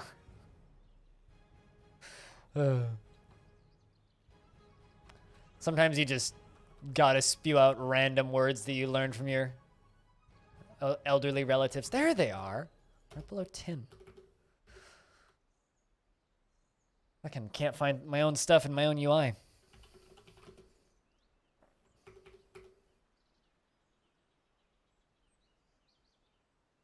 How old's your great-gram, if I can ask?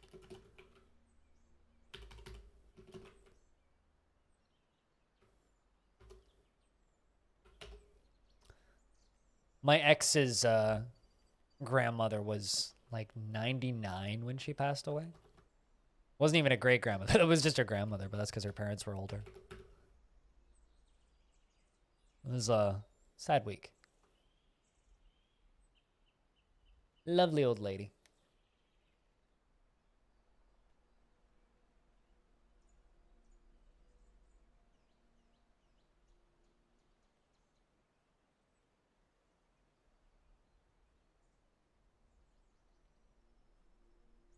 $107. Holy shit. Holy shit, dude. That's a pretty good high score, man. That's one to beat right there. I'm not gonna live that long. It's pretty fucking good. Like if you're gonna live for a really long time, that's damn.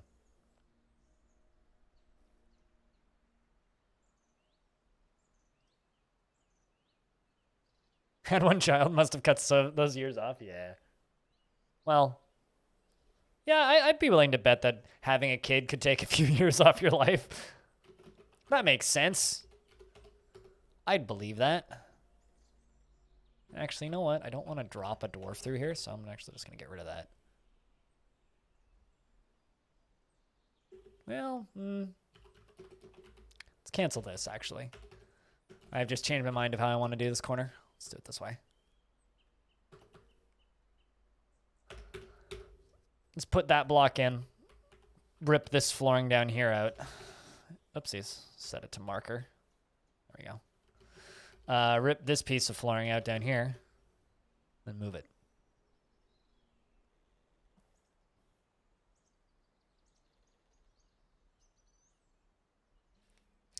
And then we will go back to working on that room down there, which is going to be the library. I'm going to move all the books up here.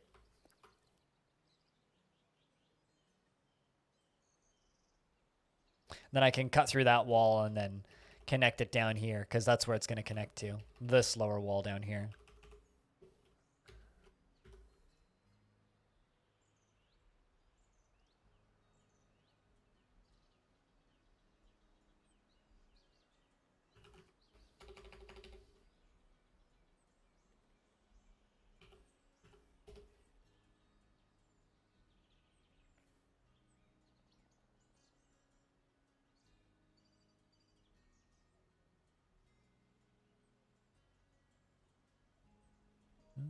Yeah, it looks like the DF newsletter is also out now publicly.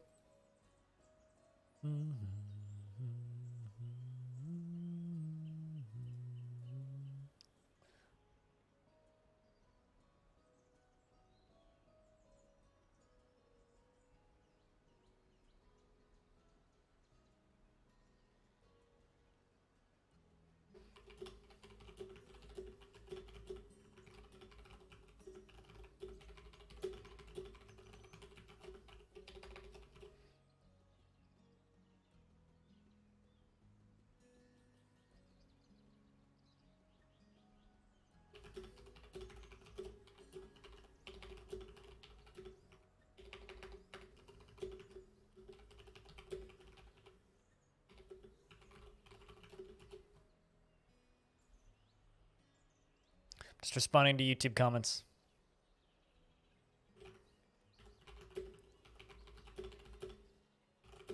Speaking of YouTube comments, chat, what do you guys think of the caverns that they released? That's actually like relevant to Dwarf Fortress and actually something that we could talk about because I'm over here responding to comments about that right now.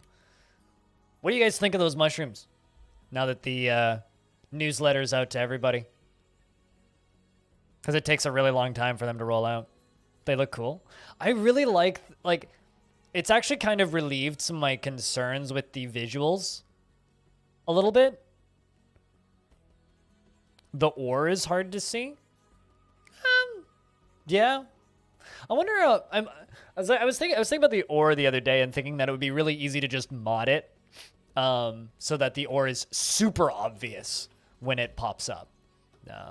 But yeah, no, it makes sense.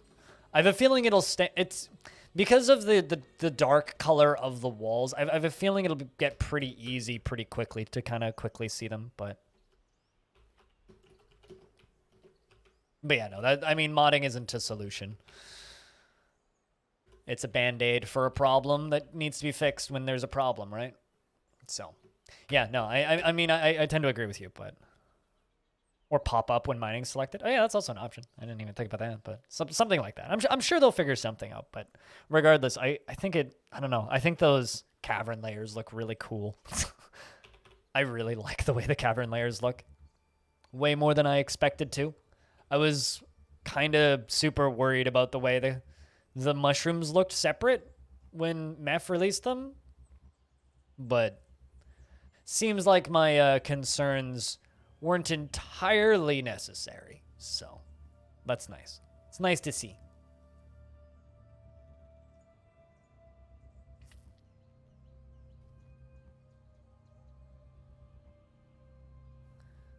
I mean, we'll still have, like your, not auto select, but we'll still have like the automate veins of ore options. So you can just automate all of them, and clicking and dragging large automation things is going to be super easy as well. So all of that too. It'll just be nice to have.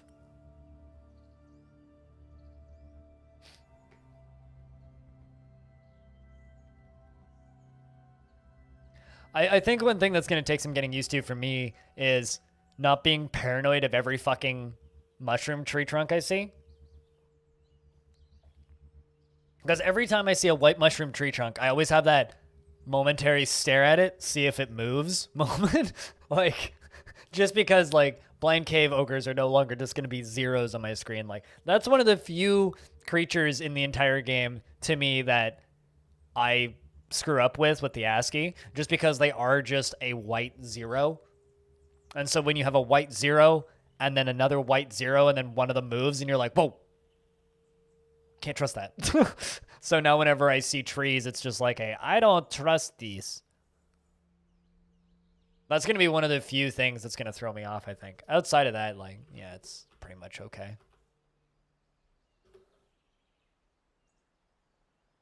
Excuse me.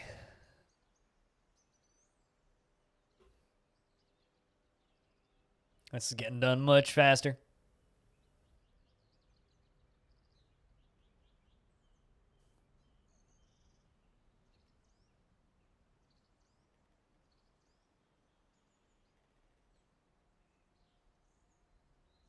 Also, that it's just gonna be interesting to see. How so, Fire Grace? Dwarf Fortress being funny? I mean, kind of, I guess. Not generally a game that I think of as funny. It certainly has its moments, but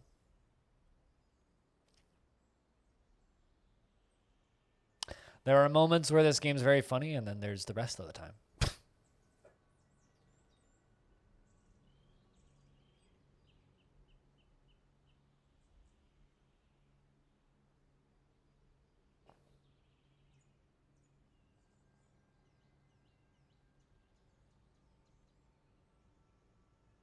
Look kind of like stacks of pillows. I think of them almost more like a contour map than stacks of pillows, Diamond. Like, I think that the solid mushrooms look more like... look more... Yeah, they look more like a contour map than anything.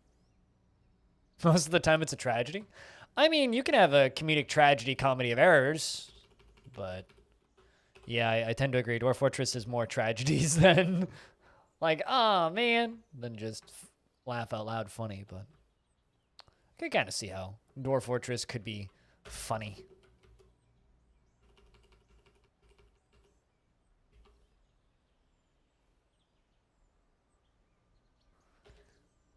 Yeah, the water looked kind of weird.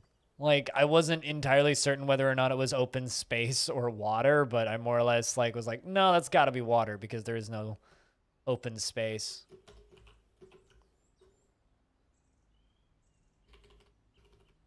Because the Steam version is going to have multi-tile or multi-layered viewing, I guess.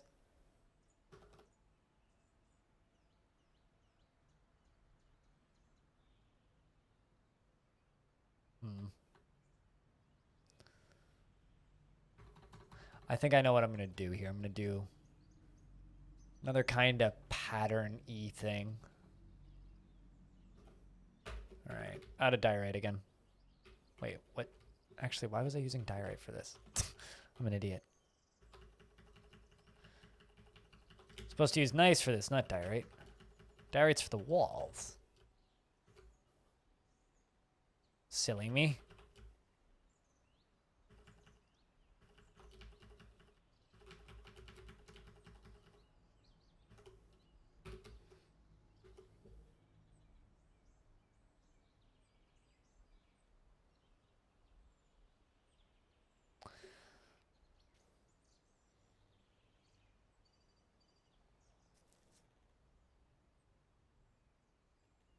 The weird yellow box.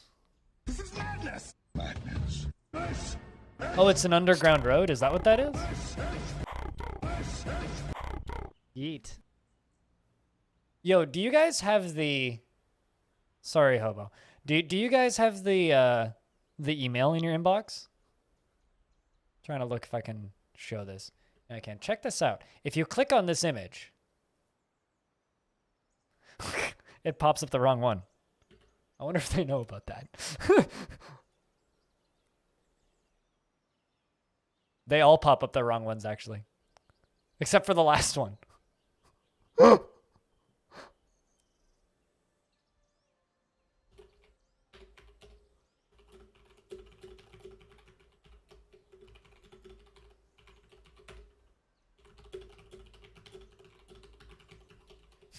I'm letting them know.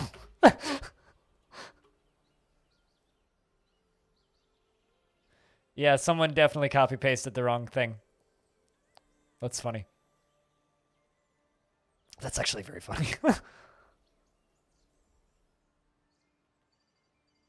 How you doing today, Hobo? How's things, man?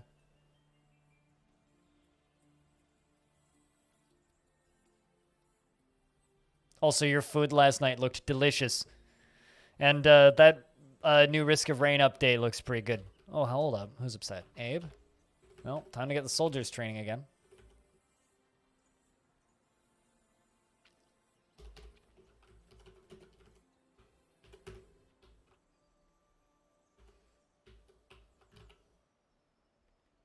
We'll just let the dwarves refill all of the stockpiles.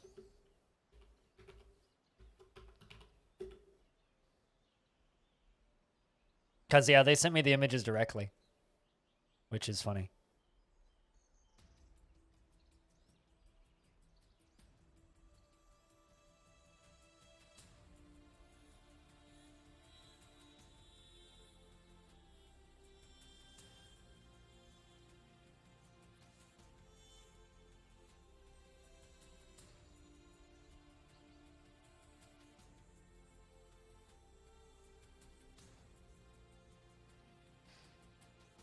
How goes the death longings? You know, still trying to make more babies.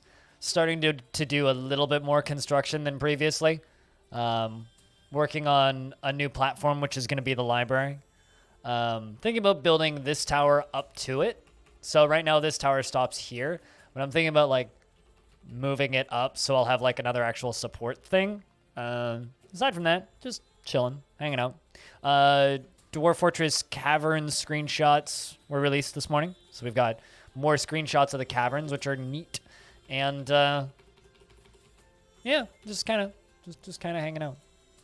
How's the day of hobo things? My blood sugar was a little wacky when I woke up this morning. Overcompensated for a low last night when I was half asleep and not really in the mood to like deal with things. So I woke up a little fuzzy this morning, which wasn't good, but like it's all fine. Getting over it, dealing with it, 1 minute at a time, 1 day at a time.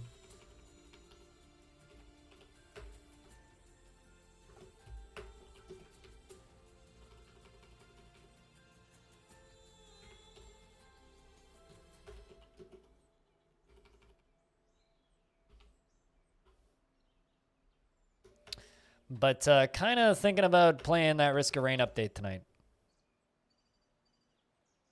And after I get back from my from visiting my Oma tomorrow, because I'm gonna go visit my Oma for the first time in a very long time. What's up, Asterion? How's things? I'm probably gonna play some of that off stream. So if you wanna go Risk of Raining once again, like the good old days. That game just got a big update.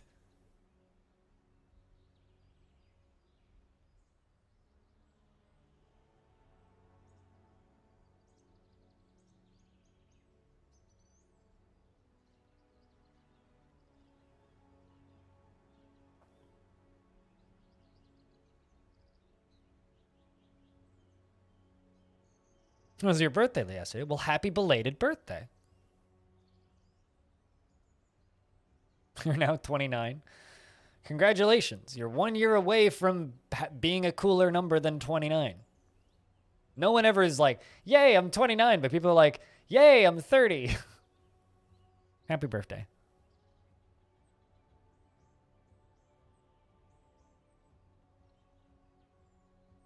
I will be 27 in 3 months.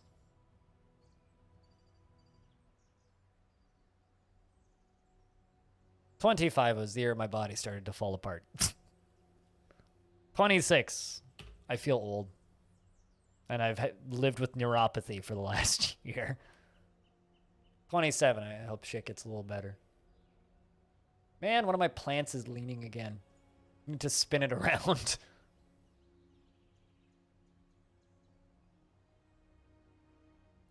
$33 next October. Yep. It's the slow passage of time.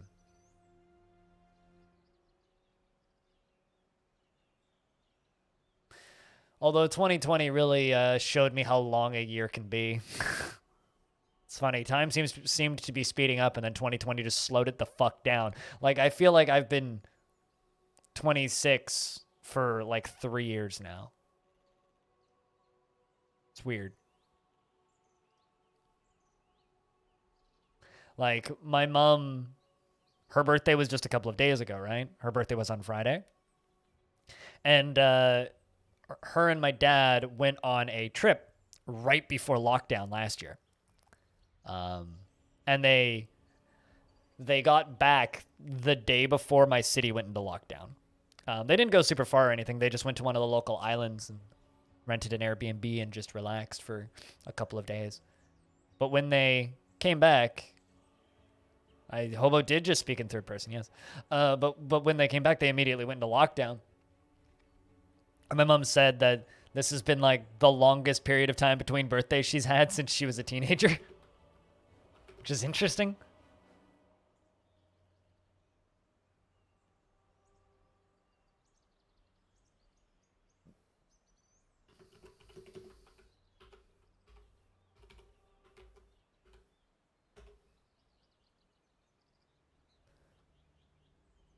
Time passing is a weird thing.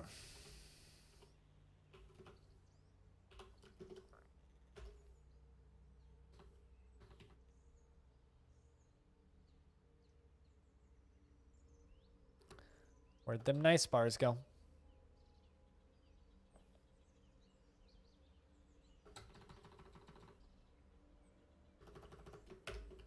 Oh. Well, that's fortifications. That's the wrong thing anyway.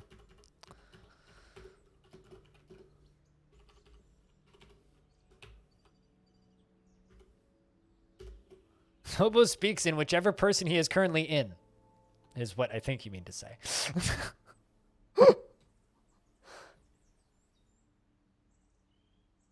Just whatever poor soul the hobo happens to be wearing the face of that morning. Yeah, I'm not sure how second persons would work at all.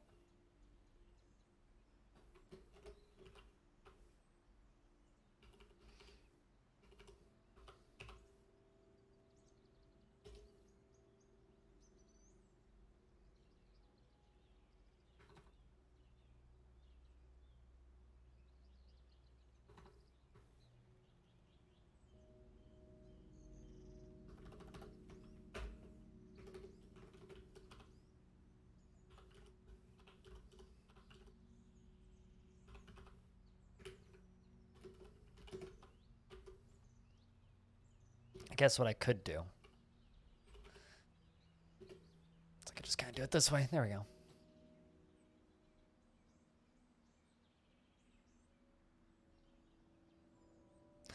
You're doing map planning in your class, and the teacher gave us some addresses, so I messaged him and said, hey, this route's not legal. I'm overweight. Really? That's funny. That you were the first person to catch, like, your teacher's kind of coy test. That's interesting. I wonder if he calls other students out on not stating that, or if he just, like, doesn't say anything and just smiles and nods and moves on. But yeah, good job, man. Small fucking victories.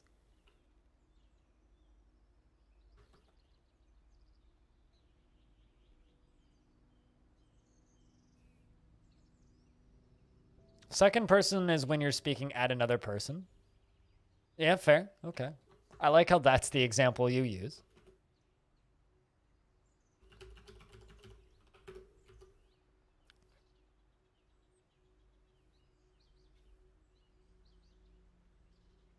After everyone finishes the process. Oh yeah, by the way, that route that you guys just did, that was totally illegal and you should all be fined. So pay up, boys. That's how that's gonna end.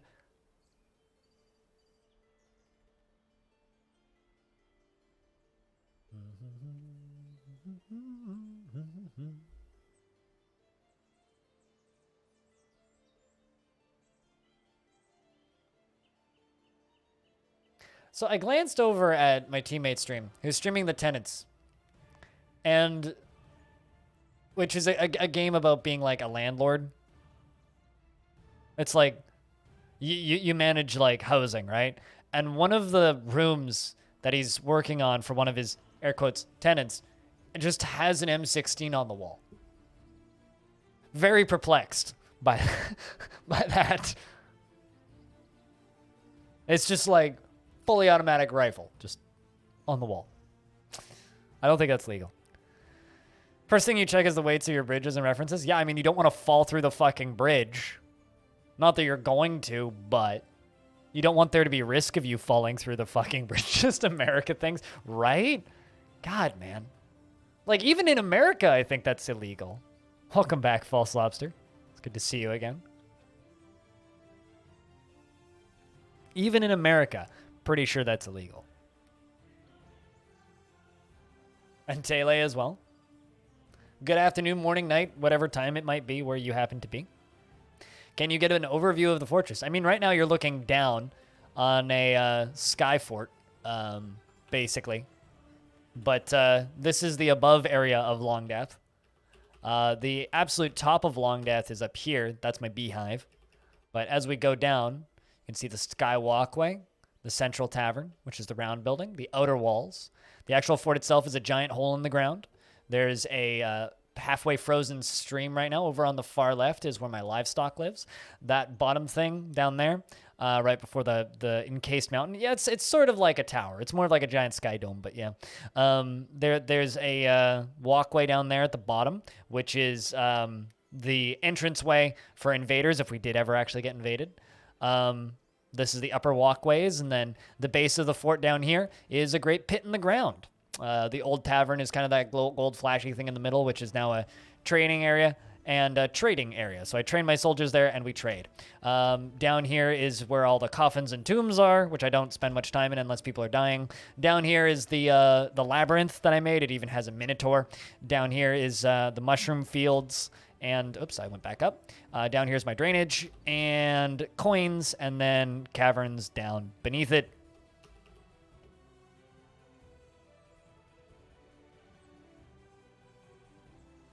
I mean, yeah, no, I mean, it makes sense as part of schooling. The Minotaur for local ambience. I mean, there's also the corpse of a dead Cyclops and a bunch of Ettins, and some giants, but they're less exciting than the Minotaur. The Minotaur is like the whole feature of the project, you know?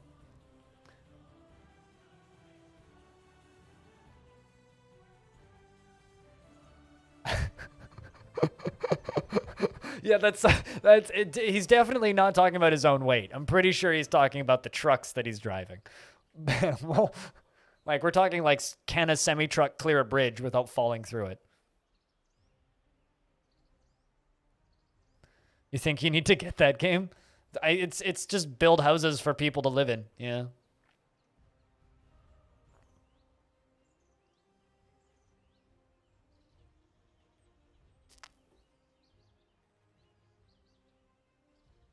Do you have an objective with this game?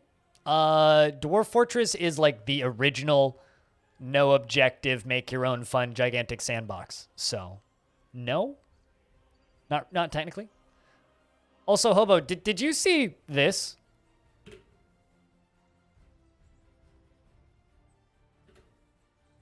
What? That's all I have to say. It's just what? What? What am I working on currently? I'm trying to keep this fortress alive for 1,000 years. So this fortress is giving the oldest fortress ever made a run for its money, basically.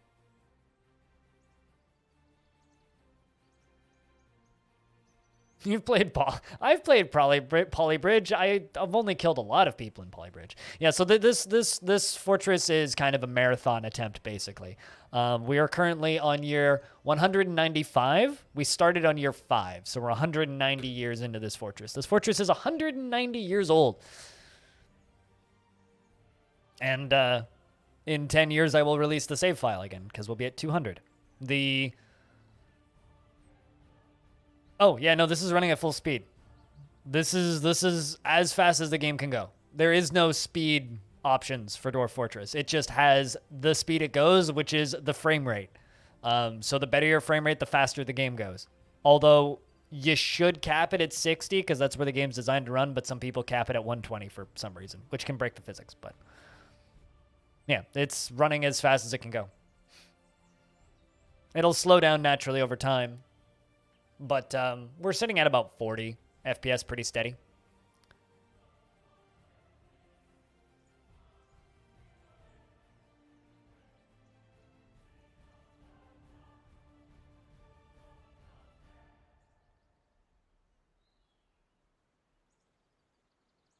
And the game isn't even interesting. I'm sorry. I just wanted to highlight the fact that one of his tenants just had a fully automatic rifle on the wall. That's all I wanted to highlight, okay?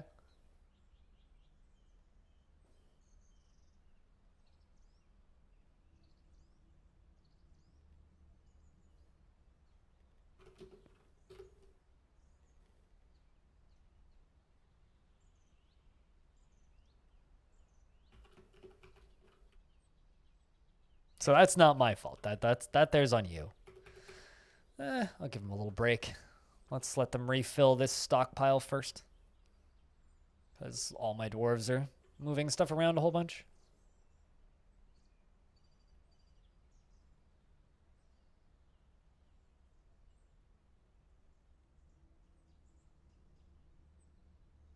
Some of them are using a GPS and aren't even done. Some people are just gonna be good at a job, and some people just aren't.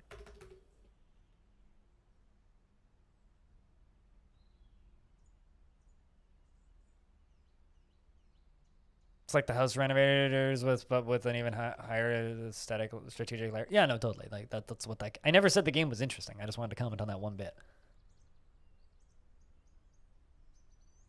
Do you have prisoner goblins? No. We have no prisoners. We're not technically at war with anybody even. I got plenty of prisoner wolverines, which I slaughter occasionally. None currently, but we got into some scraps with the goblins early on, like in the first 10 years of the fortress, but that was a long time ago. Which was enough to start a war between the mountain home and the goblins, and the mountain home is still invading them, but I don't take part because I don't want to get invaded. We trade with the elves, we trade with all of the humans bring us tribute, we trade with the dwarves.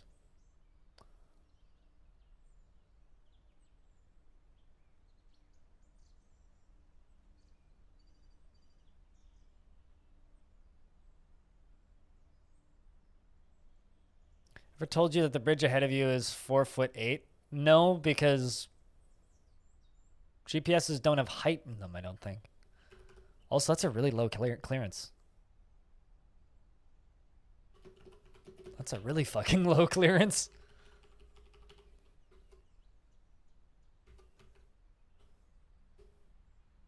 But yeah, no, this fortress is not about murder and not about fighting. This is a very non-combat fortress.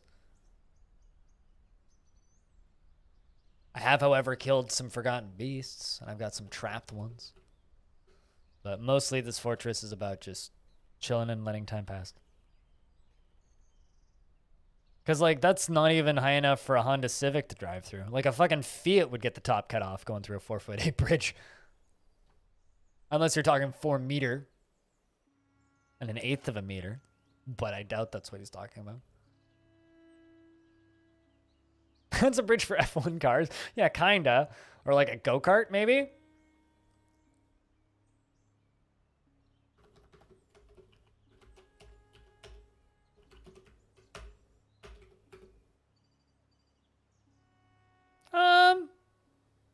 I don't know.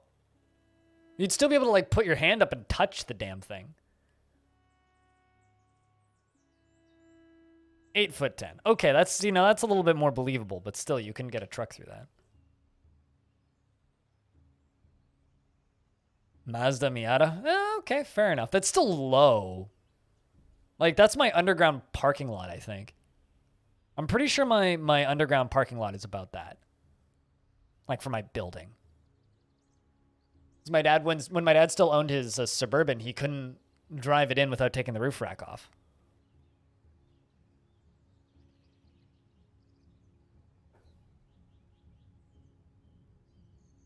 Which he did a number of times.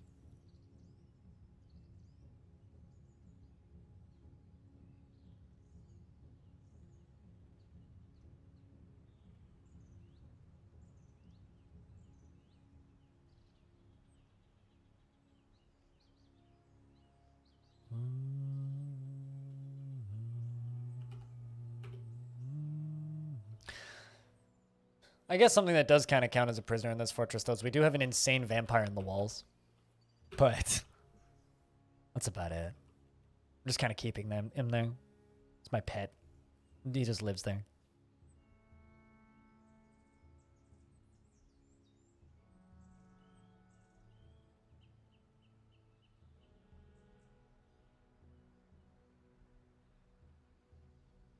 At that point that you're too high.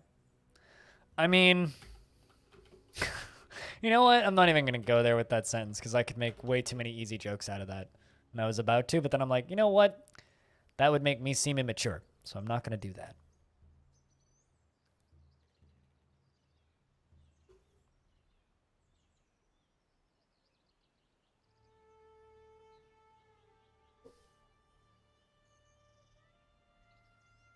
They wouldn't be, what, the jokes wouldn't be as easy as you? Yeah, well. Joke's on you. I'm always high.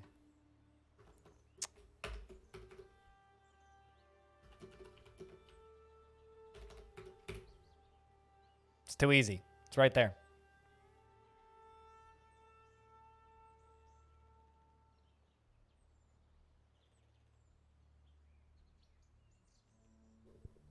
Also, I love and hate the fact that captions, the closed captions, realizes that lol is a word.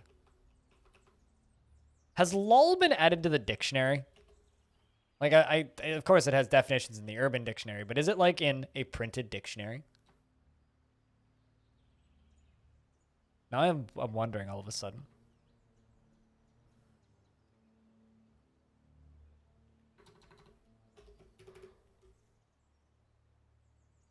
Good luck on the investments, friends. Webster's? Yeah, like that's a legit printed dictionary. I know dough is from The Simpsons.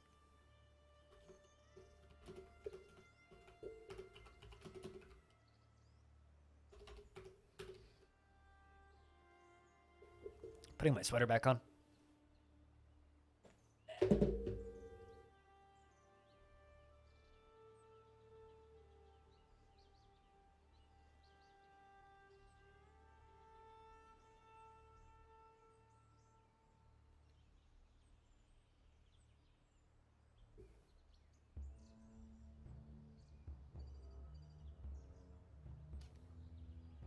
Because they still have to cut out words. Sure, but lol's a pretty important one in the modern like usage of the English language, so. I remember my mother explaining to me what lol meant in like 2002 or something on dial-up. I remember my mom explaining that to me. It was interesting times.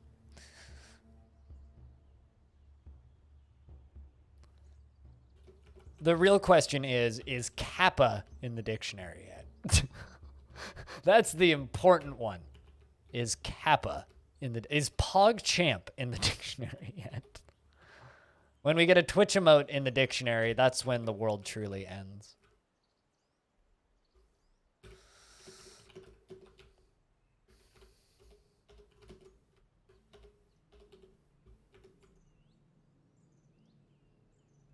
Kappa is in Oxford. Well, I mean, it means cucumber in other languages, but so it's a non-English language. I mean, kappa rolls are a form of sushi with cucumber in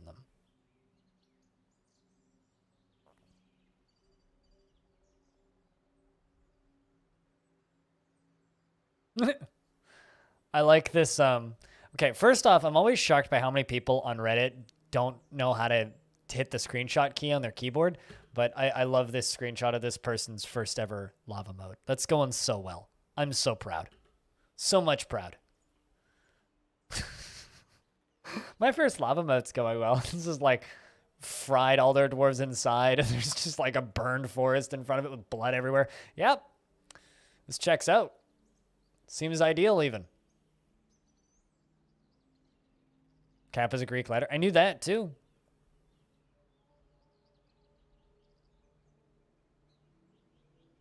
All right, let's wait for it to stop snowing before we do more.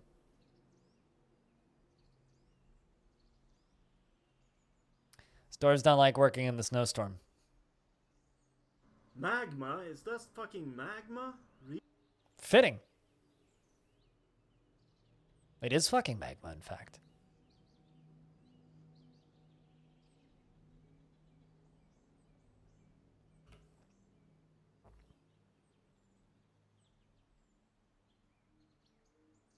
Poggers is in the Collins dictionary. Oh no, that's even worse. It's like a slang term based on it.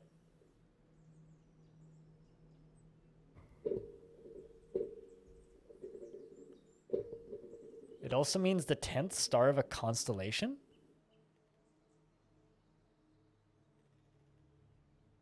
Huh.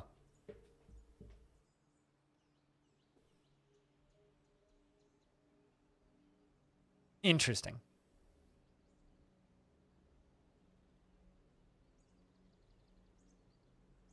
Well, I mean, you learn something every day. Yeah, I don't know much Greek. Kappa's a really old word. Well, I mean, kappa is in like the Twitch definition of kappa. A face implying sarcasm. And to my knowledge, we don't have any of those yet. In any major dictionary, anyway.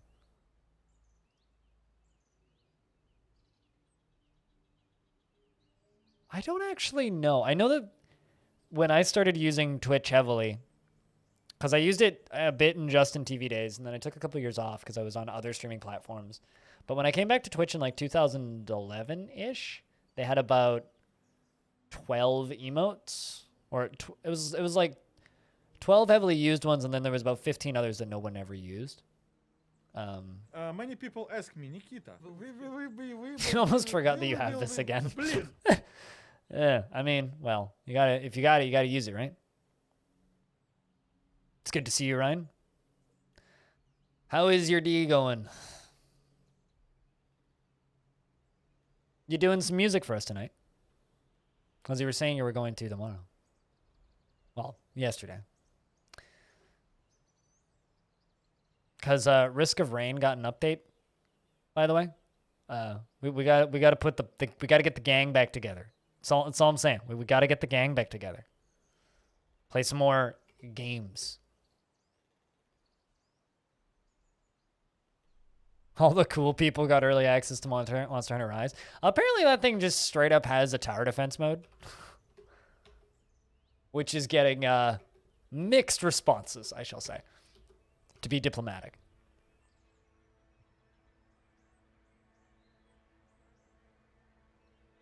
I see it, and I've seen people referring to it as Rise, and I still think Rise, Son of Rome, because I don't know, but I do.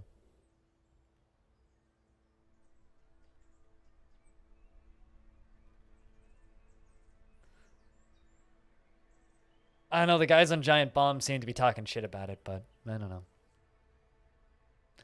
I've never been into Monster Hunter, so there's just something about it. It's just another loot grind game, which I'm generally not all that into anyway. And it's like, it's a loot grind game, but it's also like way more than just a loot grind game. It's a lot of snow over there, damn.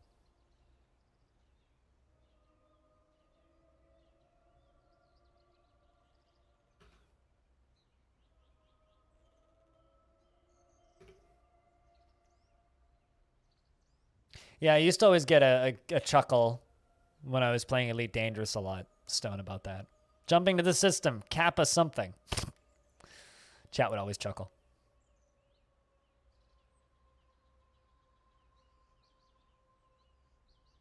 They just happen to be good games. Yeah, totally. Yeah.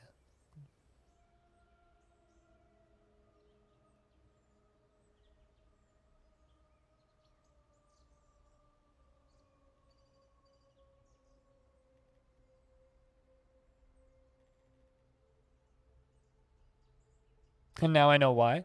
I'm pretty sure I knew why.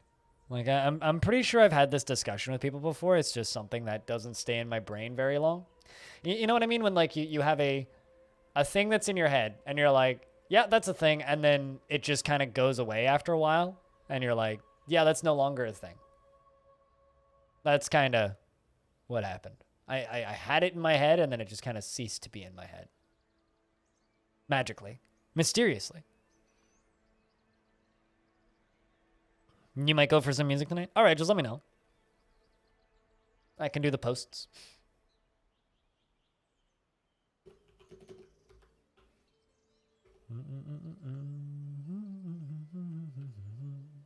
What do you guys think of the shape of that little library? That kind of weird, like, butterfly-y look. I do, like, interesting materials for tables in the middle. Put together kind of a cool-looking little room area. You like this shape? Good stuff.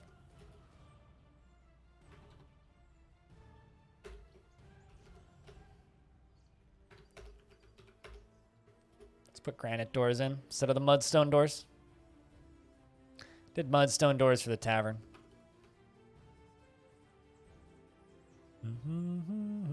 You'll let me know before I end stream? Gotcha. I mean, I'm probably going to do the normal Longdeath stuff today, but after I'm done with Dwarfs, I think I'm going to play some Risk of Rain, because, well, you know. Gotta de-rust. You know what I'm saying? Gotta get back into the groove.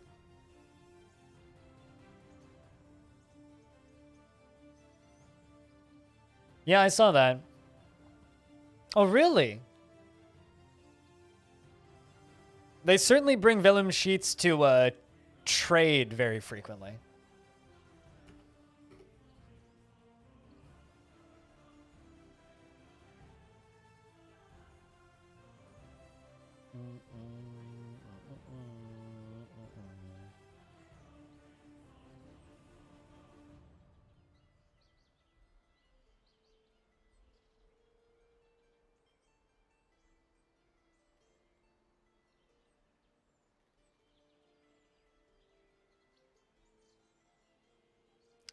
But yeah, I think that's what we'll be doing tonight.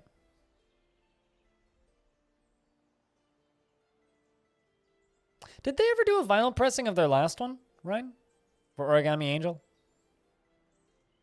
Still a really dumb name for a band, but good band. Hey, Tilkas. It's going pretty all right. Screenshots of cavern layers for the Steam version was announced this morning. So we now know what the cavern layers are going to look like. Or we have a few images of what cavern layers are going to look like, which is cool. Something that I'm really curious to know. Do you guys think that they're going to release screenshots of the underground fun stuff? Do you think that they're just going to be like, and this is what hell looks like? Or do you think that they're going to keep that behind the spoiler wall? Because I don't know. Now I'm wondering. Huh. Double LP Wi-Fi. That's not too bad. As I'm sure that they'll release screenshots of the Forgotten Beasts before release, but now I'm wondering. I don't know.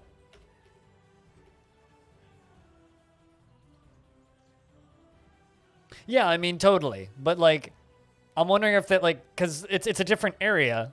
The ground is going to look different. Although one of the things that I'm still super excited to see is I want to see the good and evil biomes because, like, unless you, like, hit K and examine all the plants, a lot of people probably aren't fully aware that there's just straight up fingers growing out of the ground in some evil biomes and, like, weird plants with eyeballs on them. Can't wait to see that shit. Can't wait. It's going to be glorious. Oh, really? Midnight Pacific? Ryan? We need to record another episode really bad. We just need to do that. Now that I'm on the 2 days off a week schedule, though, suddenly, like, that becomes a little bit more viable. Looks pretty cool. Cheers. They kind of gave me, like, a 3-hour exclusive on that because they sent it to me, like, a few hours before they went up publicly. Because I got the screenshots at 9, and the newsletter didn't come out until, like, 12, which is kind of crazy.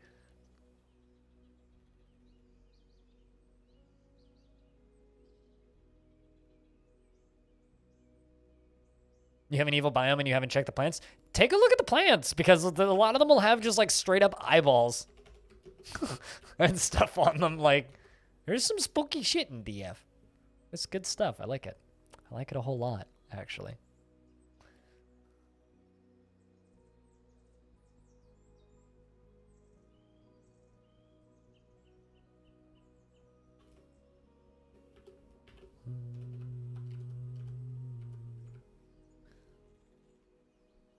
How do I want to do this? I want to do windows along each side of this, but I don't know exactly how I'm going to do it yet. Snowstorm is stopped, but there's still snow everywhere on the ground. Tomorrow? Keep me posted. We should do that.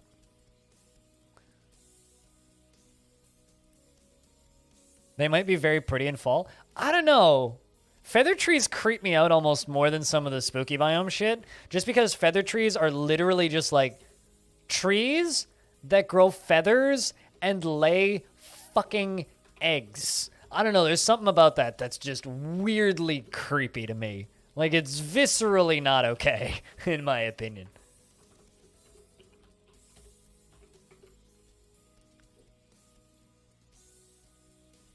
Weekends are tough these days? Well, Fridays and Mondays are the days I don't stream, right? pretty busy in the morning tomorrow because I will be leaving the house at 8:40 in the morning and doing my taxes at 9, and then after that going to visit my grandmother. So I will be pretty busy. But outside of that, I should be pretty available.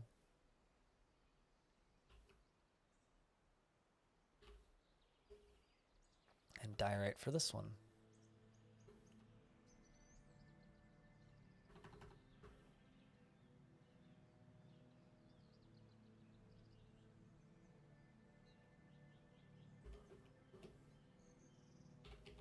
I'm aware that this ain't gonna work, by the way. I'm gonna need to add on to it.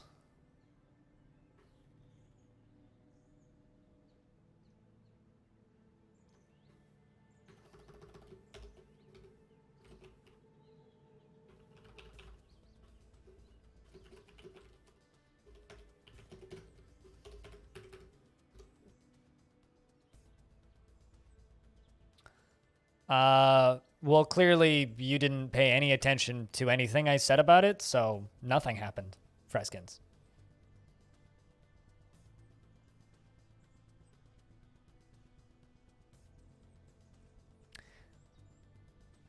Wanders into evil biome as an experiment. Times like these, you're happy that you can fly. You can just fly over top all that shit, yeah.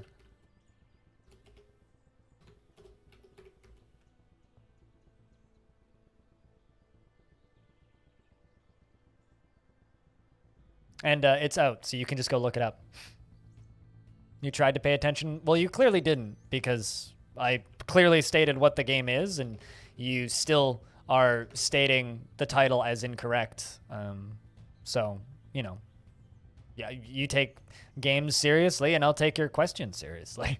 Till then, I'm going to just give you a hard time, because you're giving me a hard time.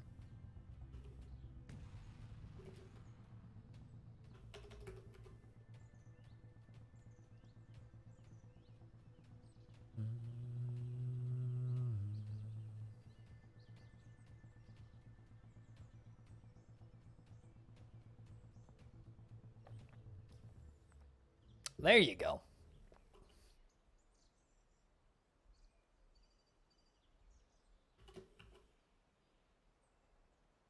Generally, the games I play are kind of interesting. Otherwise, I wouldn't play them. If I wanted to just play shovelware, I would play every single Playway game that comes out.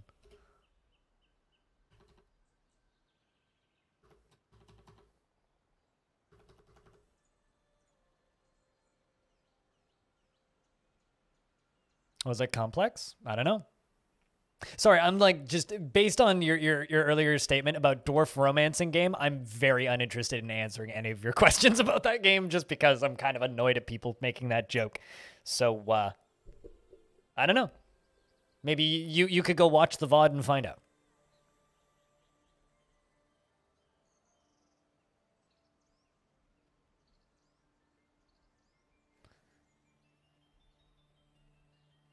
Is it bad that off the top of my head, I have absolutely no idea what that is, Ryan?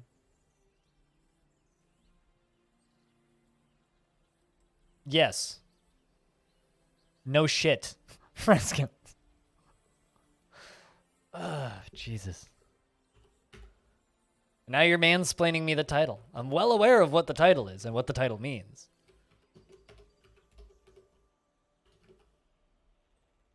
Oh, it's their first album? Gotcha. Yeah, I've only listened to the second one, the one that we talked about.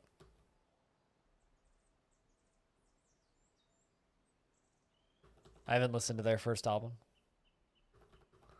So yeah, I guess I also need to go back and listen to it.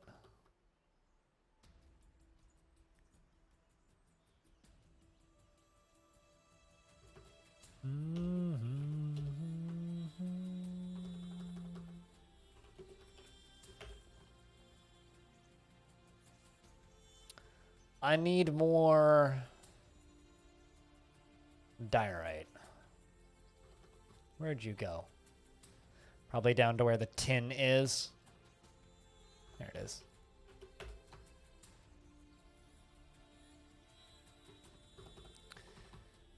If the Steam version makes this process easier, I will be very thankful.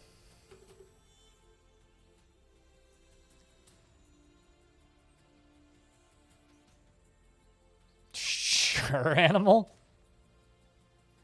I didn't realize we degraded ourselves back down to making fart jokes, but alright. Alright.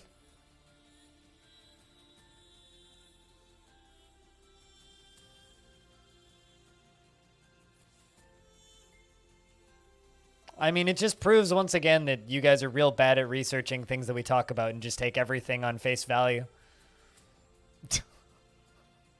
Once again, just proving that. That's all it is. We're just proving that.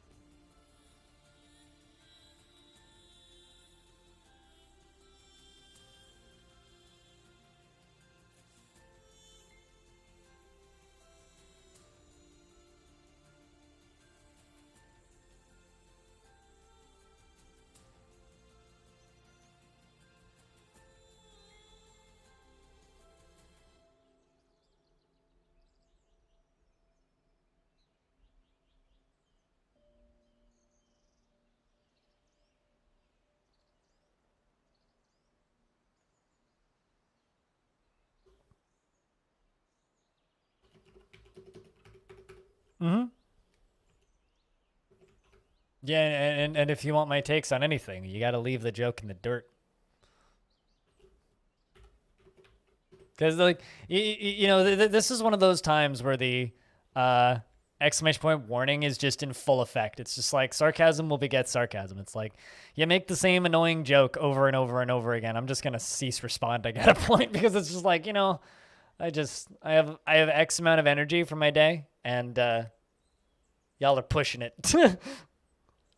There's just kind of a point with certain things where it's just like I just don't even. If, like, you know, I say a thing is called thing, and then you're like, oh, so it's this, and then I'm like, no, it's got nothing to do with that. It's a this, and then you're just like, oh, so it's the first thing that I say. It's like, you know, at a point, it's like, this just isn't even worth me talking about anymore because you either A, don't care, which is most likely, or B, think it's hilarious that I care. In which case, I am uninterested in assisting you in both instances. So,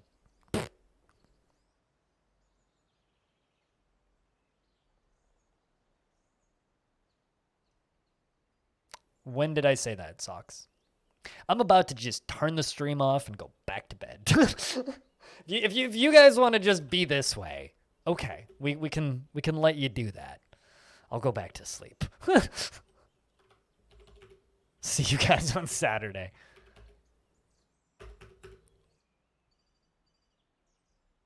Tisk.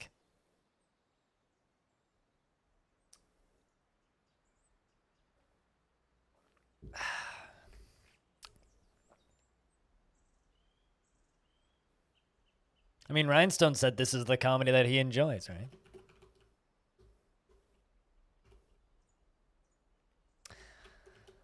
Man, I decided to make this out of nice, and I keep forgetting that I was doing that.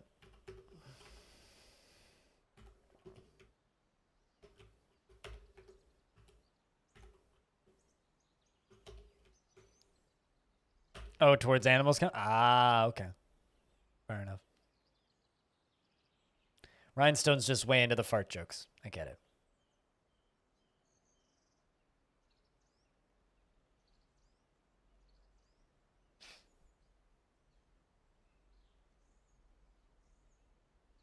Although, that being said, something that I haven't addressed about this whole conversation is I hope that you did get a good night's sleep, though, Freskins. I hope that the Sandman that called you called loud and clear and you slept soundly like a baby. I didn't sleep as well as I wanted to, but I slept well enough.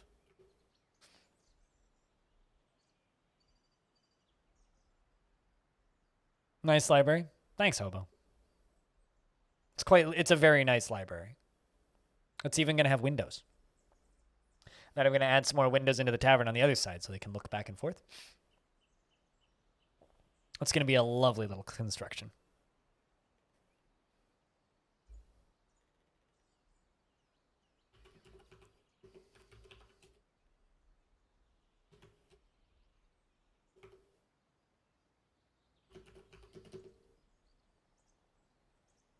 Isn't asking much? Oh, that sucks. Shitty night's sleep is the worst shit. Also, to be clear, as far as the ending stream comment goes, that was much more of a "I will turn this car around and take us back home" kind of threat, less of an actual threat. I just saw something fly by. What the fuck was that? Okay, well, it wasn't a giant cave. Then what the fuck was it? Something flew by. I saw something red in the bottom of the screen. Maybe it was vermin? Small creature? I don't know. Weird. Maybe it was a bee? I don't know. I saw it. Oh, there it is again. Yeah, it's definitely vermin. Don't know what it is. It pops up again. Well, I mean, that's not what I thought. That's not what I saw the first time, but it's a wren. There it is. Maybe it's, I wonder if it's that tame cardinal that they gave us. So we do have a tame cardinal flying around. Yeah, I think that's it. It's like behind my screen. There it is. Tame cardinal. Wonder if it's that. Neat.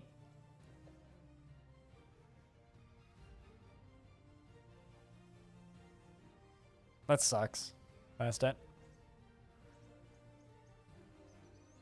I slept kind of okay last night. Not the greatest. Woke up low in the middle of the night and felt like absolute garbage, and it took a while to get back to sleep after that. But outside of that, I was okay.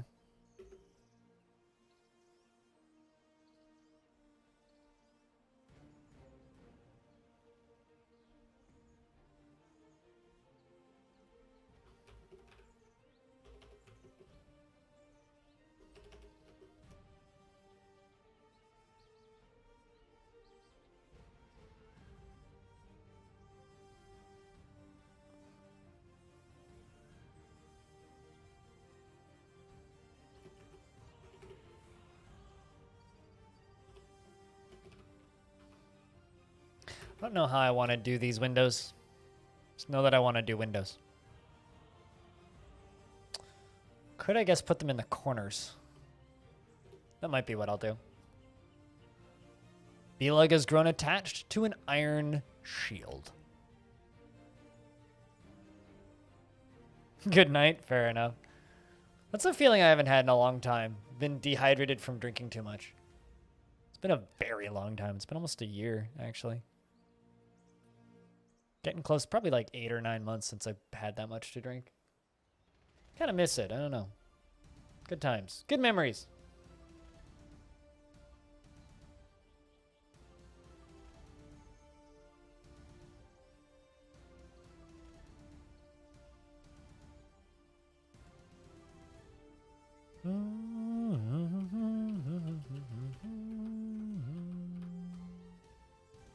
Yeah, I think we'll put them in the corners.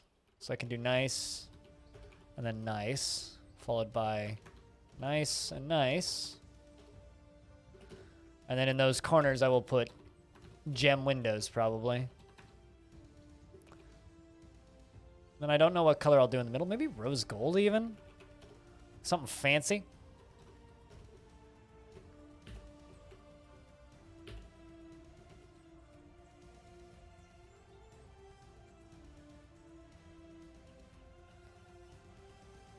You infiltrated the corporateocracy HQ and escaped by transforming into a giant spider.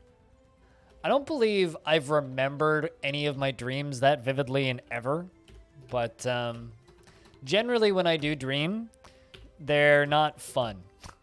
Generally, when I do dream, at least in the past few years, it's been horrific nightmares that I rather not return to, so I generally do my best to forget them.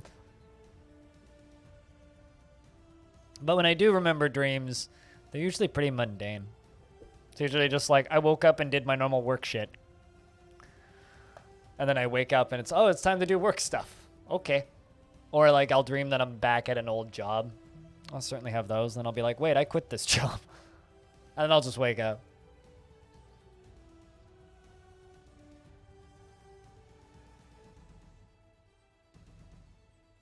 Wow, wow, wow.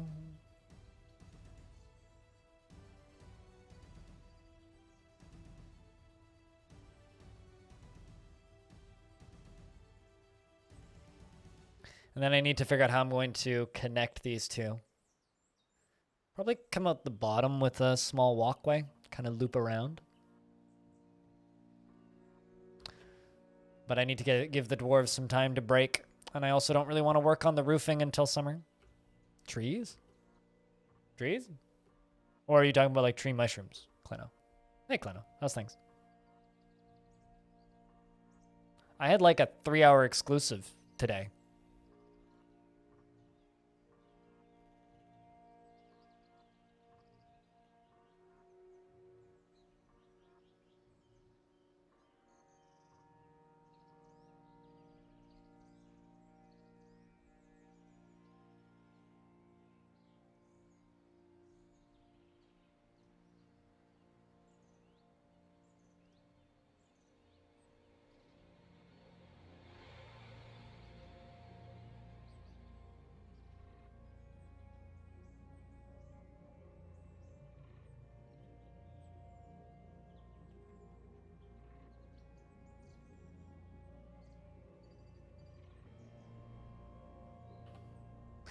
Every now and again, I'll get an email from somebody inviting me to a thing written in a, like, you participated in this before and definitely know exactly what we're talking about.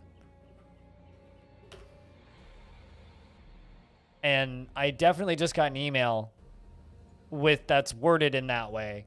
Worded assuming that I know exactly what this is. This event is returning. And then, like, a very brief explanation of the event, and it seems completely pointless to me. And I see those weirdly frequently. You suspended a statue garden for a bridge for a connection. Suspended bridge, a suspended statue garden bridge for a connection. What? The dwarves, they do spend, well, they don't generally spend time in statue gardens because there's too many other places for them to go to. Like, if you don't have a tavern or something, they'll go spend time in the statue garden. It's just statue gardens are so low priority. But also, hi, Formal. What's up, dude? Yeah, with the pictures. Because I got them at, like, 9:30, and the posts didn't start to go out until, like, noon. Or rather, I had my video up at 9:30, so it was, like, almost 3 hours early that I got those pictures. Spring has arrived. 'Tis springtime. Party's all here? Nah, we're missing a few still. We need like a picture point to get in here. We need a Salford Sal to get up in here. And then we'll have the party here. We're just partying without the cool kids right now. Tell me why Xenoblade sucks. What? Why would I tell you why Xenoblade sucks? Zopiu has been found dead. No, no. That's unfortunate. You poor dwarf. You were a good dwarf. Not one of the population residents, just one of the merchant residents, but unfortunate. Other than a raid? I've had Sal in my chat a couple of times. Sal's kind of like me, doesn't seem to watch a lot of streams.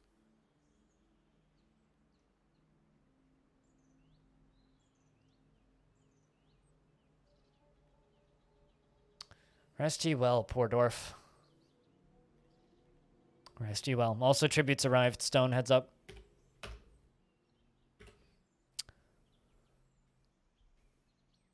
Yes, it is spring again. Time is flying.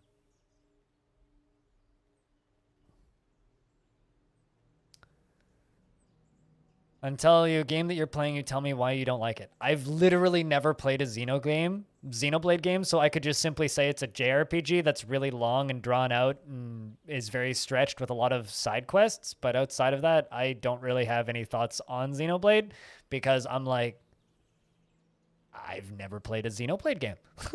So I don't know.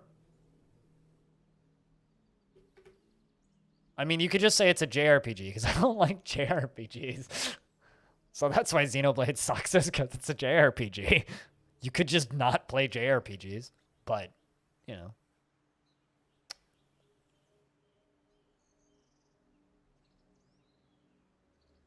Oh, Shulk is a dumb character in Smash. That's why Xenoblade sucks. There you go. A friend of mine used to main Shulk on the 3DS version.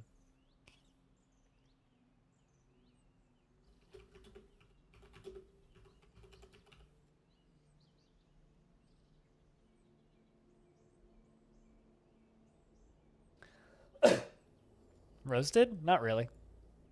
I mean, it's like I've got nothing bad really to say about Xenoblade because it's not a franchise I've ever played. So I could talk shit about Final Fantasy because I played Final Fantasy. Right? That's a perfectly legitimate dislike in 2021, right?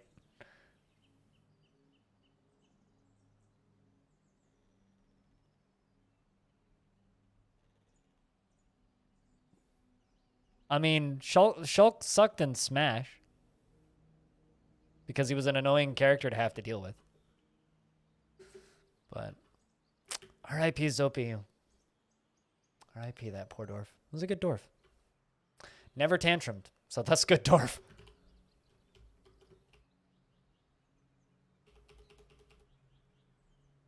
I don't ever plan on getting canceled, which is why I have no friends.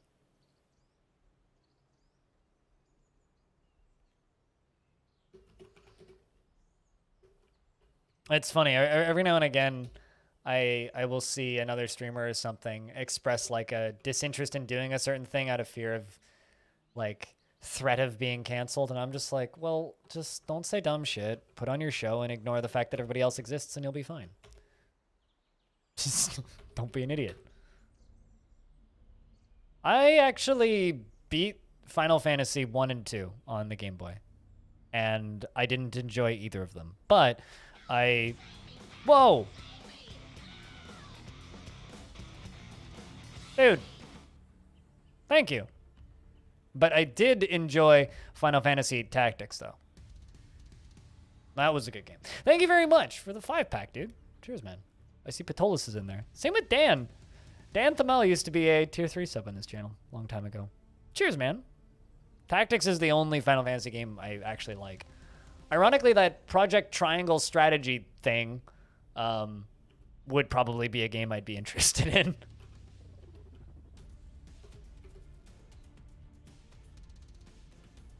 But seriously, thank you very much for the big 5-pack there, man.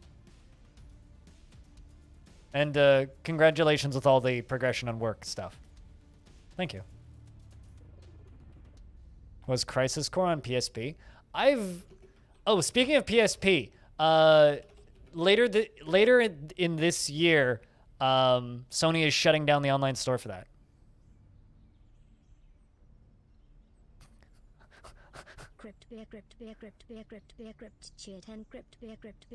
Oh my god.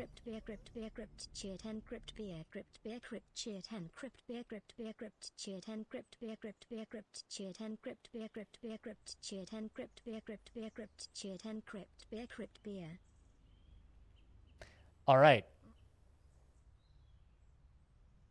Have a good gym session, Hobo. Cheers, man. Animal, thank you very much for the bits. Cheers.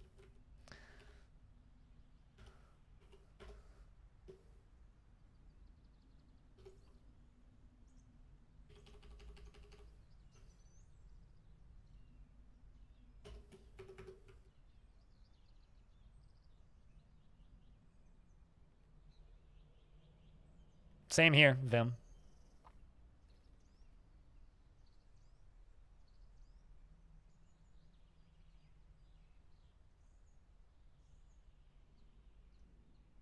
What was random about those games aside from the random encounters? There really wasn't that much randomness in those games.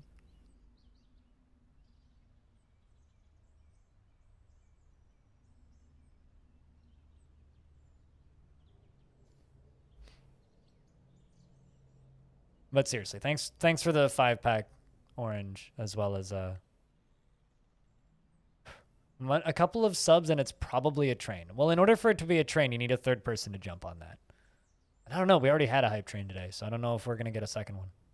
Hey, Fabs, what's up? It's good to see you. 1 year? Oh, do you have a 1-year resub? Pop it right now if you do. Click that button. And the elves have arrived to train. You've seen 3 hype trains in one stream. There was one stream where FG had like a hype train per hour for the majority of the stream. There you go. Like I said, if you have it, pop it. No, I didn't challenge you. Same to you, blind. But there is that. Thank you, Fabs, for the one whole goddamn year. Cheers, man. And there you go. Hype train. The real question now, this is a challenge. Last one hit level 3. That's all I'll say. My elves have arrived to trade. Prepped meals.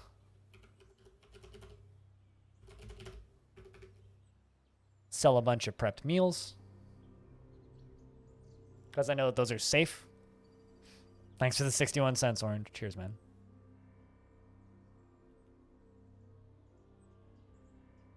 And Pete, with the resub, 22 months. That's almost 2 years. Almost 2 years, man.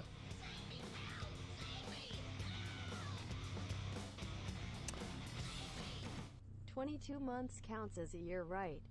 Maybe you never activated the notification or Twitch bugged, in which case, cool, you get to enter into the hype train for free. Who cares?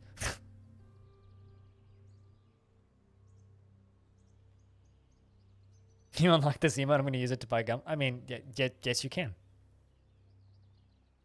Oh, God, animal. Oh, actually, whew, that wasn't quite 100 bits. We're fine. We don't need to listen to that shit. Hallelujah. Get wrecked. That was 96 bits.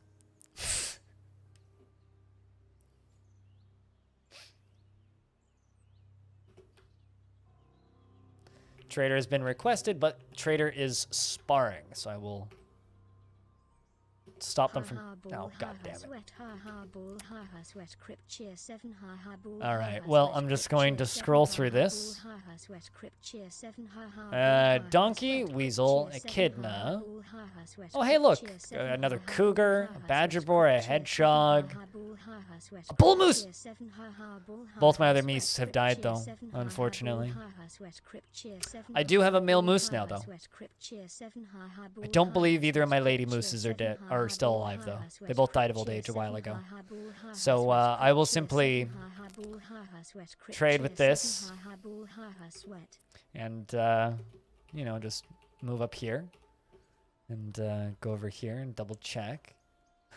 Nope, that's a mule. I do have a mule and a raven up here, though. Man, that's kind of a bummer.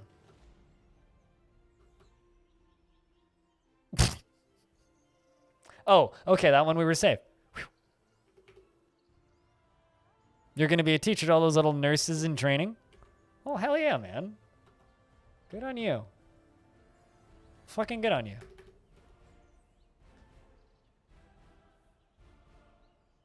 Thank you for all the bits, Animal. You did scare me for a second. You did indeed. I had to talk over that for like a solid 30 seconds. There you go.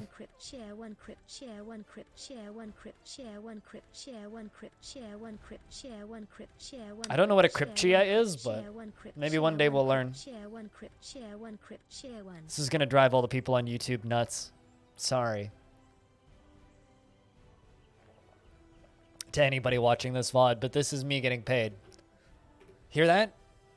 It's the sound of streamer paying his bills and rent. It's time to slay some of these cows. Got way too many bulls.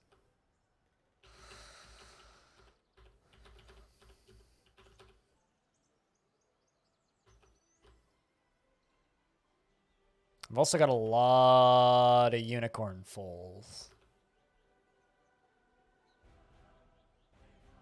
Did I ever put that? Yeah, I did put it. I was just, for a second there, I had like this weird thought where I was like, did I ever put that male dingo that I got into the dingo paddock? But I did. I definitely did. Hello, darkness, my old ching. Thank you for gifting out another sub, Orange. What's what, 6 today? 7 today? Maybe even 8? I lost count, but thank you for that. Seriously. Seriously. 6. Okay. Thank you. Maybe it's like more than that this week. The train keeps going.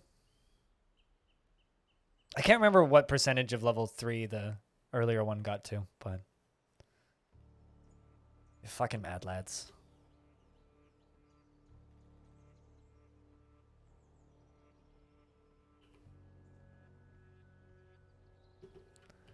You absolute mad lads.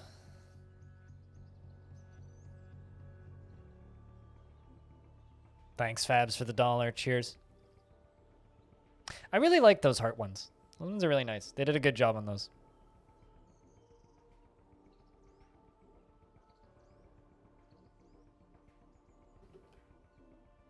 Animal with the 123 bits.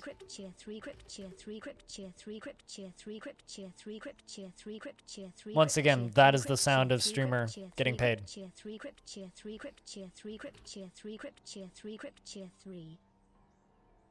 Not 4, 3.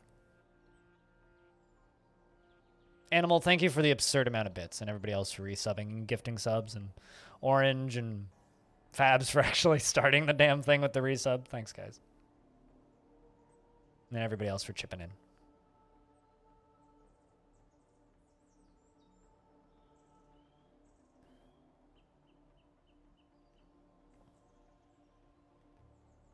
Chat, can I get a big goddamn round of beers for all of this? Because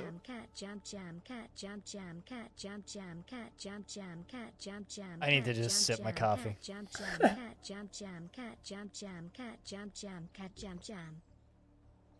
Cat jam jam? Sure. We'll just go with that, sure.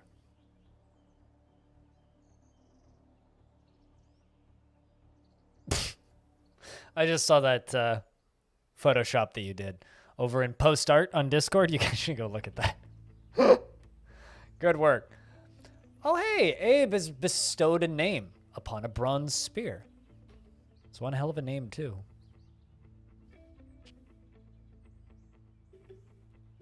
I want to know what it means.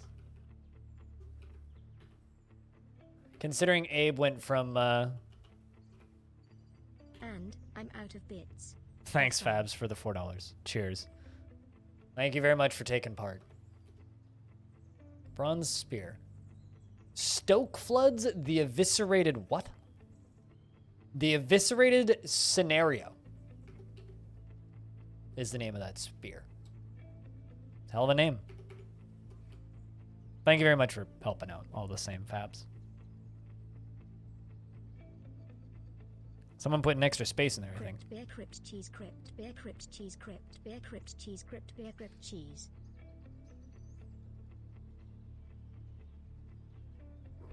You crazy bastards.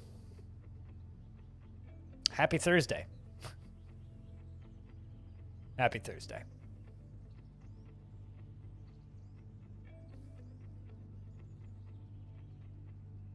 The man with the spam.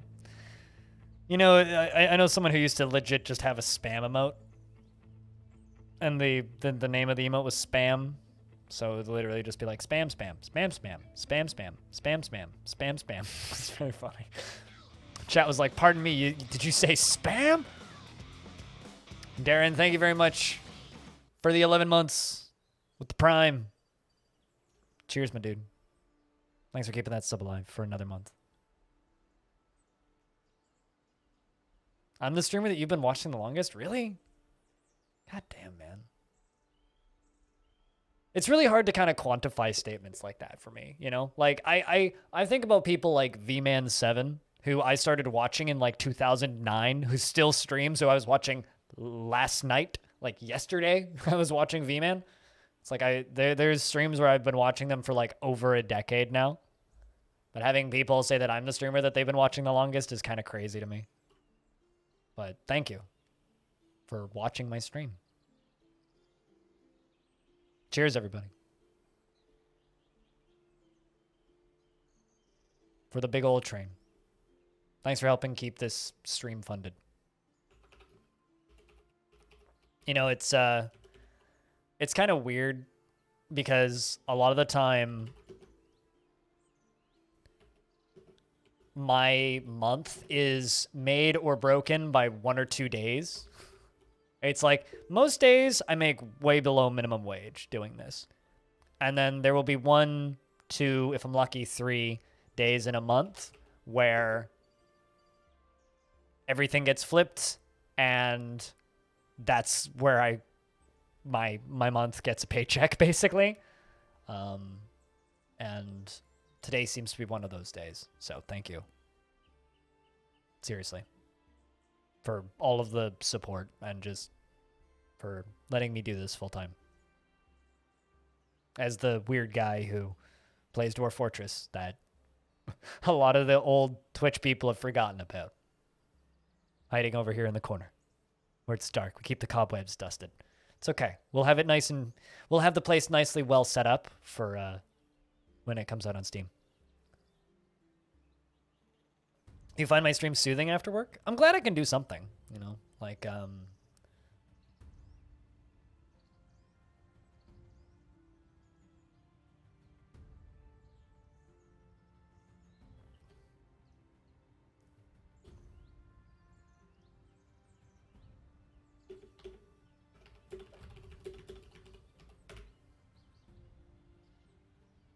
but yeah, no, just thank you for keeping this channel funded. I'm trying to not like tear up and shit. Because quite literally, like, this whole business exists on the kindness of other people, you know?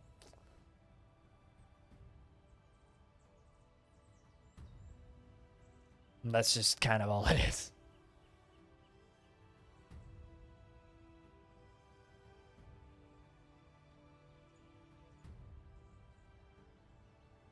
Merchants are leaving soon. We've already traded with them, so that's good.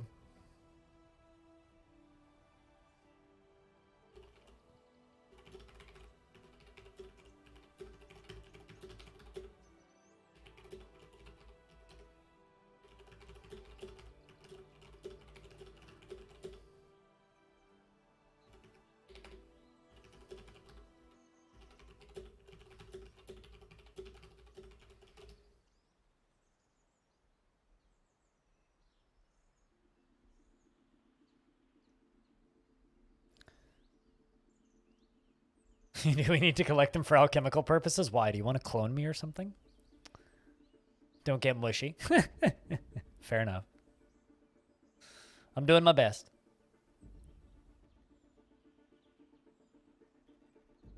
It's like watching college football. Watching Twitch is like, okay, so this is Orange. Watching Twitch is like watching college football. It's a bunch of people who are playing to have fun and making a little money while knowing full well that they suck in comparison to people who are pros. So, me, what would the pro version of what I do be? Are we talking like Jimmy Fallon or something? Like, what is the pro version of what I do? Ah, come on, man. Rude. Just names another streamer. Dick. Anyway. And Orange is like, streamer, this is why I pay you the big bucks. I'm just here for the abuse. Here's the thing. You joke about that, animal, but I'm literally planning that shit. You joke about that, but I am unironically, quite literally planning that shit. You joke about competitive Dwarf Fortress races. Literally planning that shit.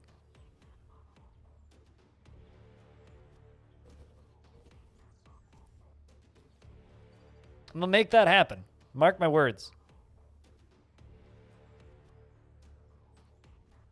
In Fortress mode? Well, I mean, that would be a lot harder to do.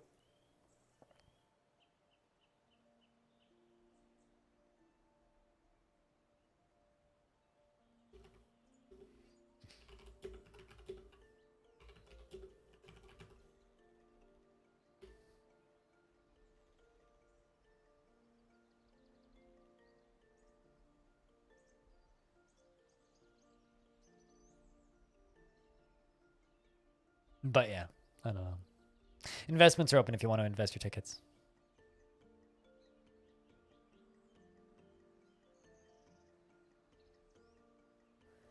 You were working on that, but then you got super busy trying to relearn French and try to learn to drive a truck. Yeah. I mean, life catches up with you all the damn time. It's one of the bigger struggles of life. It's just life catching up. being all busy and such.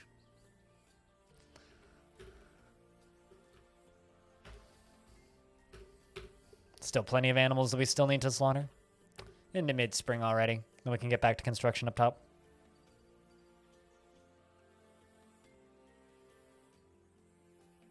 But yeah, adventure mode racing is a thing I'm going to make happen.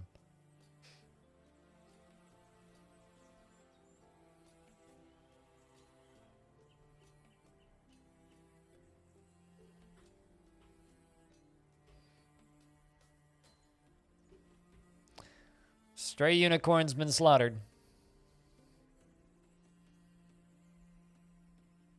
I mean, here's the thing.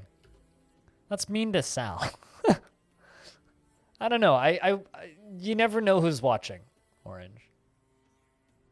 We have very different styles of shows and very different styles of casting, so I don't think we're really comparable. Although I have been doing this way longer. It's always the thing. It's like when people are like, Blind, you're better than X streamer. I'm always like, well, I've also been streaming like 4 years longer than them, so. In some respects, I have an advantage.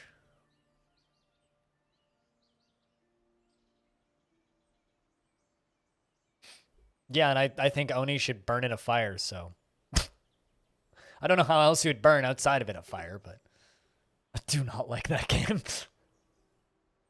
I don't think it's bad. I just don't like it.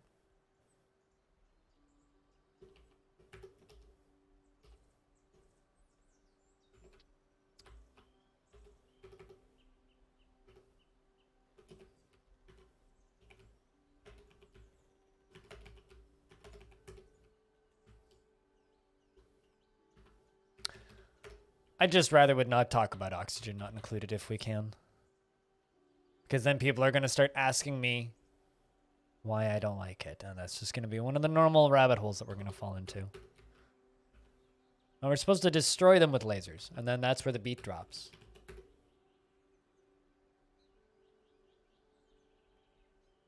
I'm not going to answer that question, Fire Grace. Because I really don't feel like it.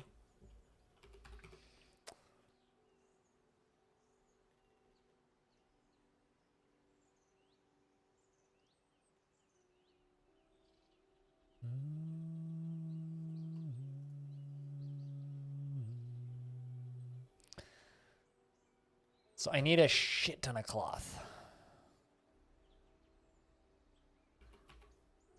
Somehow I managed to run out of cloth.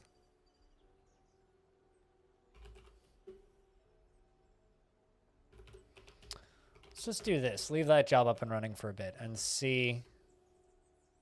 Actually, no, that's not what I need. This one I need. Process plants. Weave thread into cloth is auto done.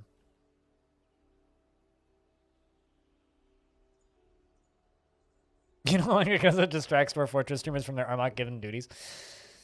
I mean, it feels like I'm the only one who has... It's like me and Cupo are the only ones who haven't been distracted in the last 6 months. Well, actually, no. Me, Cupo, and Yuzurun. Everybody else is gone. I don't know where the fuck they all went. Skyrim and other silly games. Other silly, irrelevant games that are significantly lower in quality and almost as high in bugs. Like Skyrim.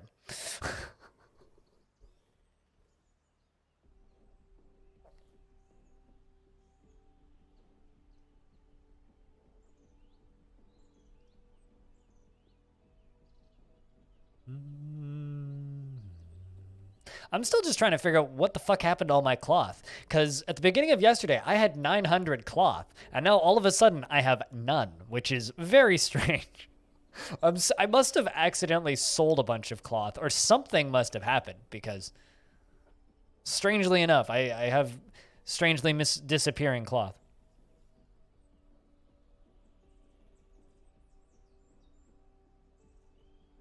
It's full of features. I've never seen bugs in Skyrim. And I'm just remembering going... The first time I ever played Skyrim, I flew into orbit in a couple of minutes. So... Socks 2.0. I never had problems with disappearing socks, though. Maybe someone ate it. I'm wondering, like, if a bin rotted away, because I know that one of the bins that they were keeping them on were very, very, very ratty. So I'm wondering, like, if it's possible that that the bin rotted away and took stuff with it.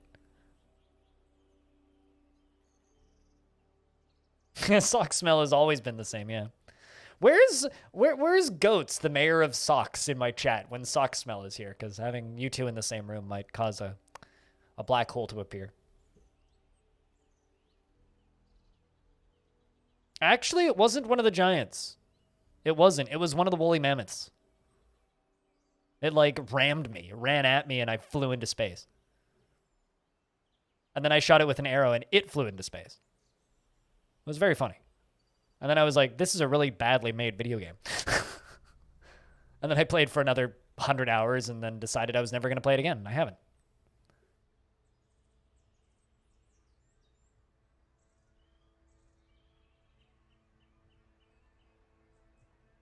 And I've watched people play it on streams and gone like, I don't get it. I don't understand what people see in this game. It just like, I don't know.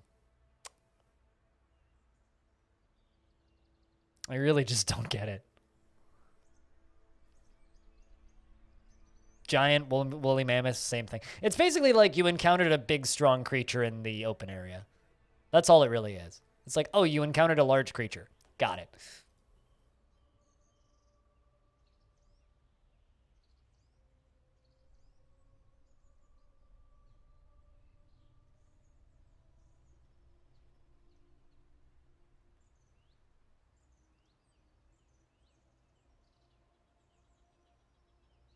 Giant Air TM, yes.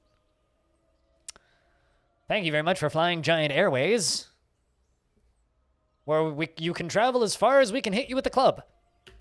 Sometimes that's very fucking far. All right, well, I've got a bunch of cloth up and coming now.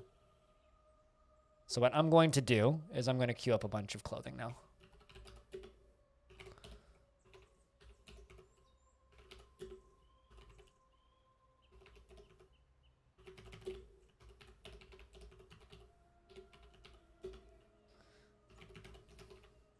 And a leather tunic and maybe leather shoes as well.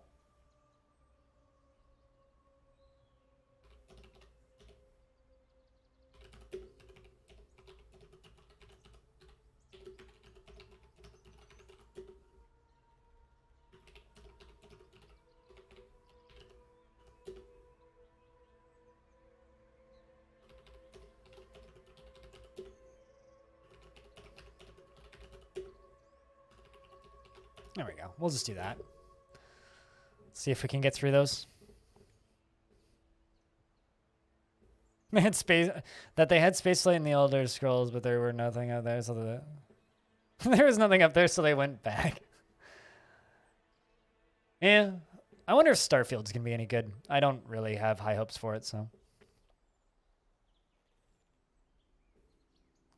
Never encountered the Master of all Snow Troll.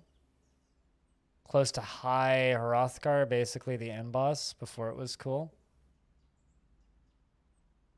I'm pretty sure I encountered Snow Trolls.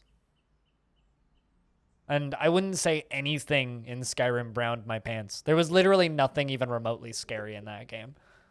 Everything in that game was like, at its worst, funny. I never found that like anything in that game to be particularly creepy, and I always found the dragons to be super underwhelming. Oh shit! New Forgotten Beast. Oh no! Utamanaxdus has come. A huge, scaly snail. It has thin wings of stretched skin and a bloated body. Its amber scales are round and overlapping. Beware its poisonous vapors. A very well armored snail, and I don't see it.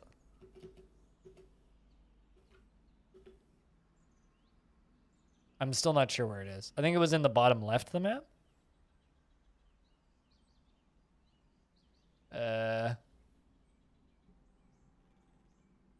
Oh, there it is. This thing. It's very slow, obviously. I don't actually know what happened to our glass humanoid friend. I'm wondering if it died. It's not in the dead creatures list, but it hasn't shown up in a couple of years, so. This thing's just like, what the fuck happened here? Look at all these corpses.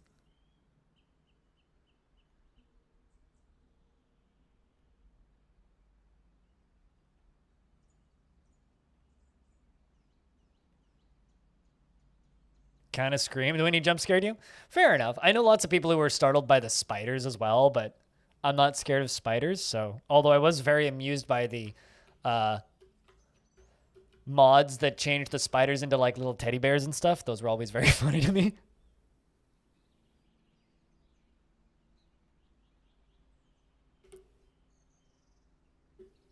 That sort of stuff always amused the heck out of me.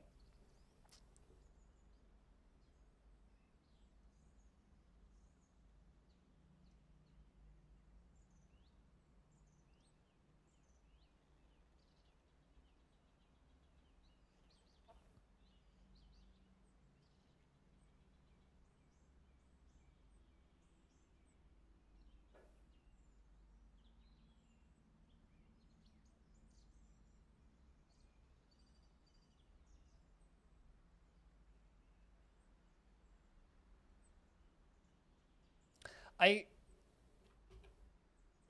don't know. Yeah, I don't know. I don't have too many fond memories of Skyrim. For me, most of my memories of Skyrim are just like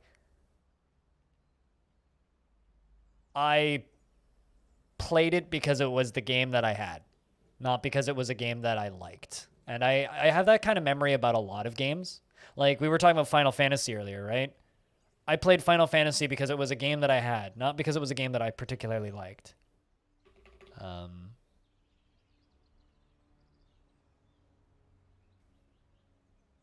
And I feel like everybody kind of had a few games like that. Like another game that I played a lot of, I didn't like it, but I played a lot of it, was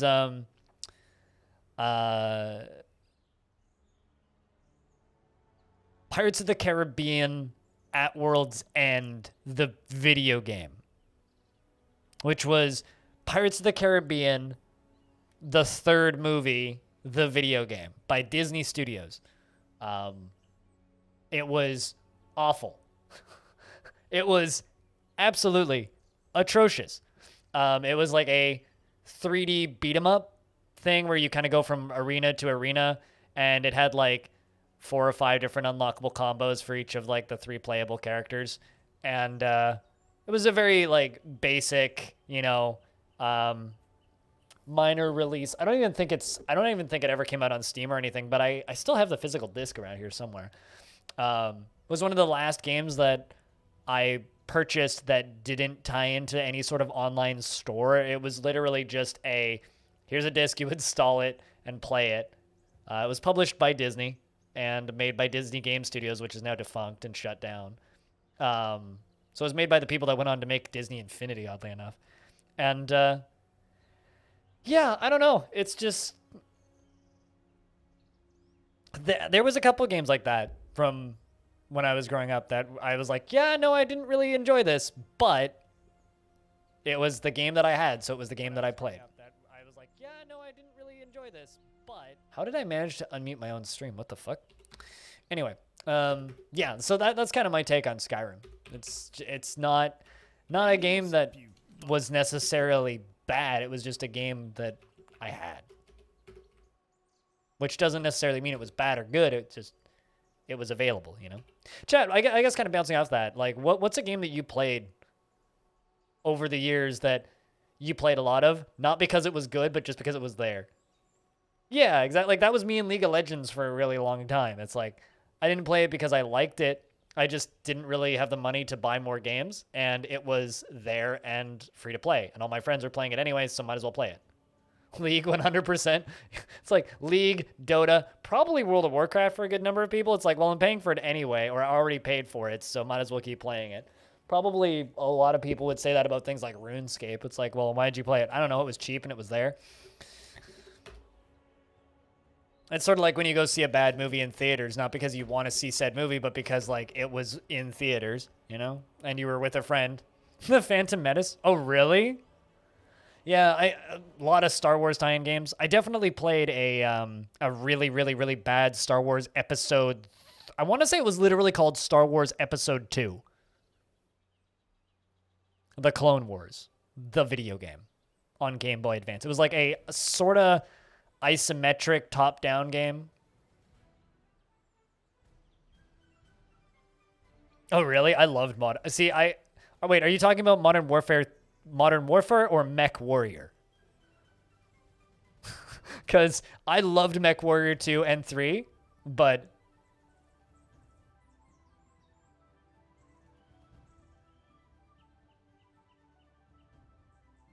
For RuneScape? Yeah, that's fair. I mean, making a lot of friends playing RuneScape is a legit thing. I legit, like, met people who I played with for a while in RuneScape, too. It was just fun to have, like, a group of friends to go adventuring with. But, like, I don't know. Most games you played, you liked, with the exception of the games that you played with friends because they asked you to? Yeah.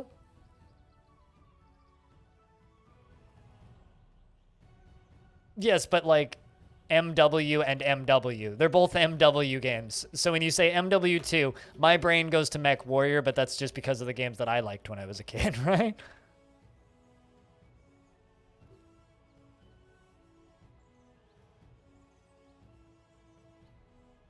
I mean, so does Rhinestone.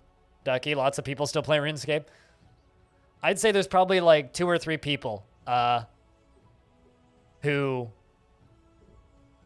He did say COD, yeah, which is why I wanted to clarify. Because initially I read that as Mech Warrior.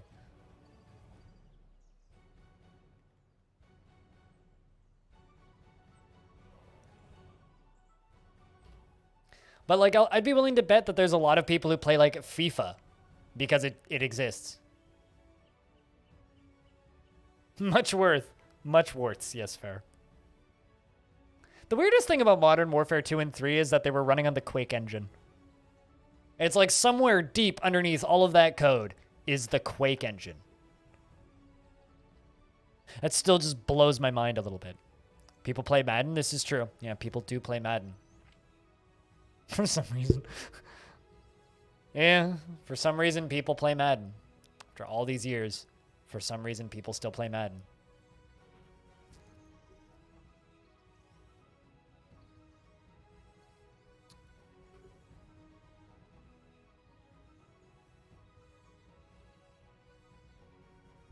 Yeah, absolutely no idea why anybody would ever play Madden.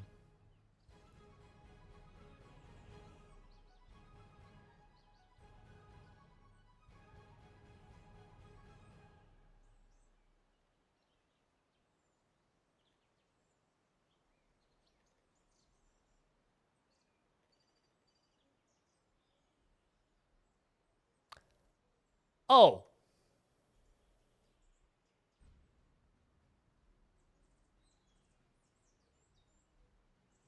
Well then.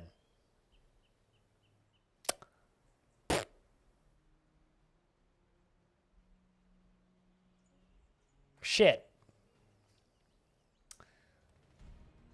So chat room. Y'all seeing this?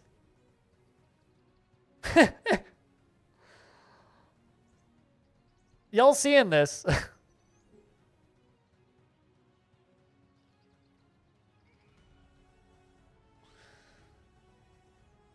After polite discussion with the local rivals, Kade Machine Hollow, one of the best last names in any Dwarf Fortress ever, has claimed the position of king of the Ignited Creation. And I'm gonna go get my lunch. I'm getting hungry. I'll be back in a couple minutes. I have to make toast. I didn't have stuff to make a sandwich today, so I'm gonna go make myself a real quick sandwich or a real quick little bit of toast, and then I will eat that, and then I will be back, and then we'll figure out the fuck we're doing next. BRB.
Many people ask me, Nikita, will the блин.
One does not simply bottom text.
Why are these fools still breathing my air? This is unacceptable!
Pardon me, animal. Well, actually, it was toast time because I didn't make a sandwich today. Magma? Is that fucking magma? No, it's flagma. It's definitely not magma. Anyway, so we have a king now. In case you guys missed the memo.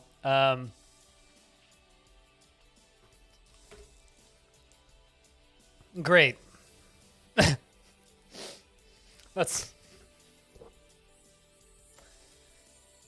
just fucking great.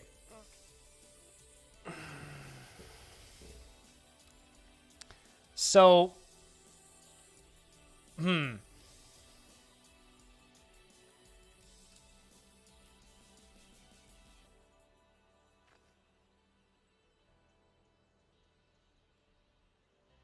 See how he bites off the shell to get at the nut?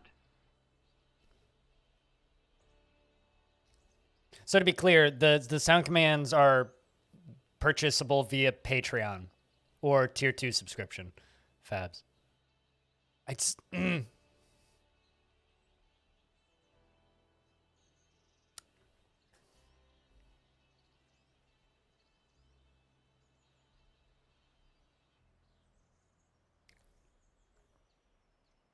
great. Okay, well anyway, I have to make high boots for my mare, and then we get to give our king a royal throne room, I guess. For starts, though, I'm gonna just give the king this. It's not quite a royal bedroom.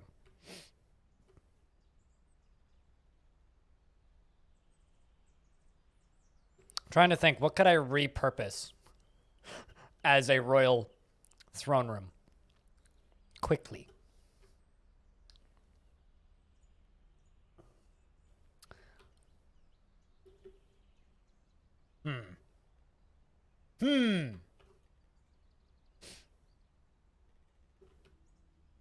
I also need a royal mausoleum, which I'm thinking about putting back there. I don't know. That kind of feels like I'm putting it just out of the way, though. The statue garden? Yeah, I mean, well, okay. So, king needs a royal mausoleum, which I will start working on stat.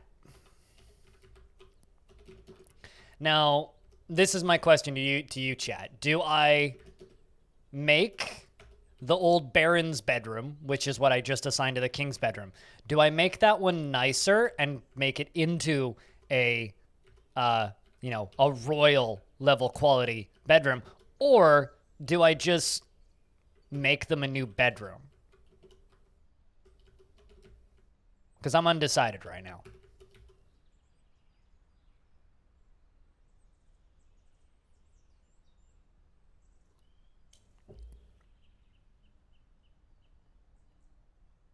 A very extravagant bedroom?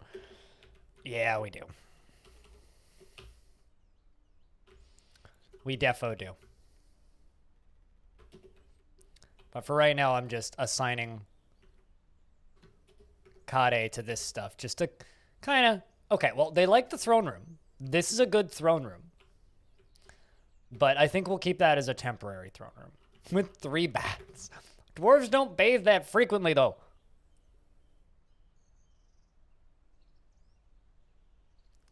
This room used to be, nope, get rid of it, set it on fire, make a new one. Okay. What if the king's dining room? Man, I kind of want to just not make this into a library now and make that into the king's dining room. He bathes at least 3 times a month.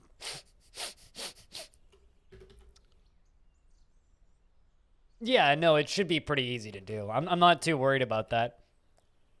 Like, I'm sure we can get all this stuff done within the year. The thing that I think is kind of interesting, though, is that we have the king, but we don't...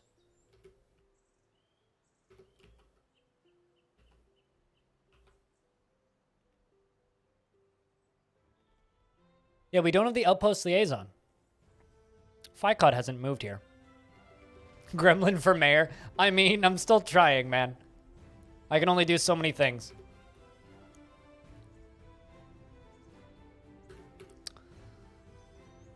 All right, well, let's just work on the tomb first. Get the tomb done.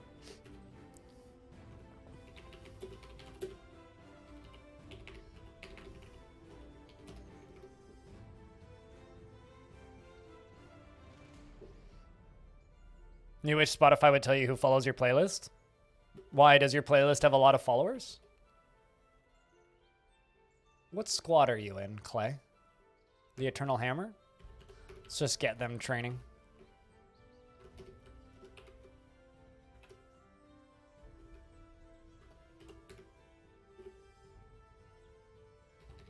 Well, one of them's me. One of them is one of my friends. So it's just a matter of figuring out who the fourth one is. If it's the music for when I'm sad playlist. If it's that one of them's me and one of them is one of my friends. So it's just a matter of figuring out who the fourth person is.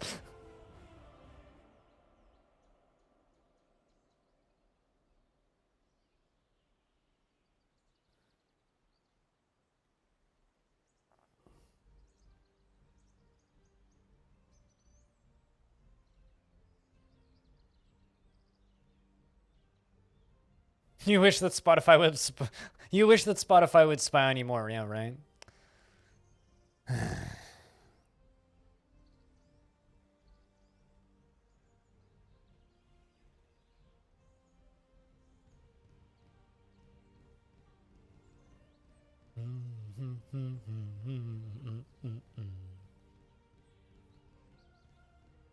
You'll have to throw in some more songs then. Yeah.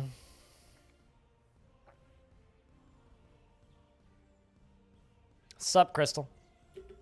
The royal treasurer has arrived. You know what this probably means? This probably means the elves will send diplomats again.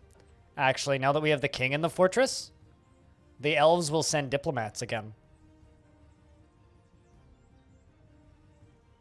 Hot damn. So I'll actually get to know how happy or pissed off the elves are at me.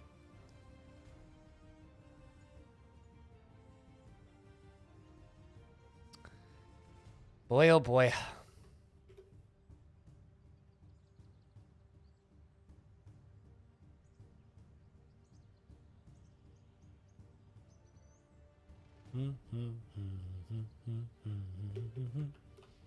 Oh, look at all the puppy dingoes. We got puppy dingoes now. Those red D's? Those are baby dingoes. Those are adorable. Sweet.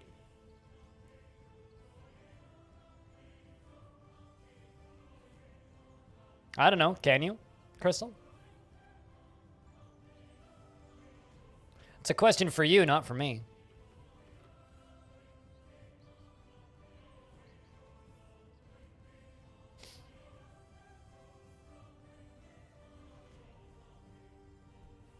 No? Wombles? Why would it be signs of disagreement?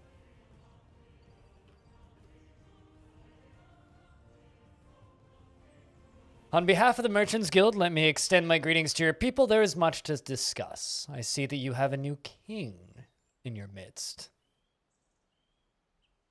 Also, hold on a second. What? Why is the manager meeting with them? I thought that the mayor would meet with them. Weird.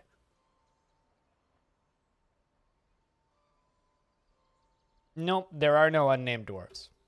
There are literally never any unnamed dwarves. If you see red on the floor, it's probably apples falling from the apple trees. Most likely that's what it is. Let me bid farewell to you and your stout dwarves.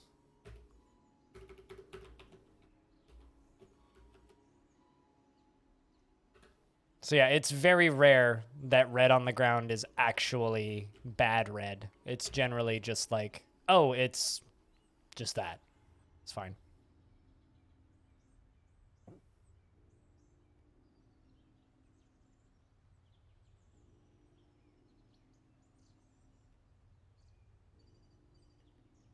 But yeah, no, this fortress runs on a very strict first come first serve schedule, Crystal. So it's very rare that you'll be able to just pop in and ask for a dwarf because they get named immediately, and you also had one very recently, so I'm much more likely to give it to somebody who hasn't had one in a long time or never has had one before. It's impossible to keep it fair otherwise, you know? Like, there's more people watching this stream right now than there is dwarves in this fortress, so...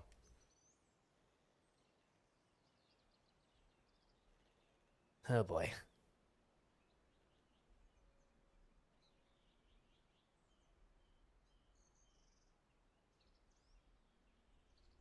still kind of can't believe I have the king in the fortress. We hath becometh kings. Hey,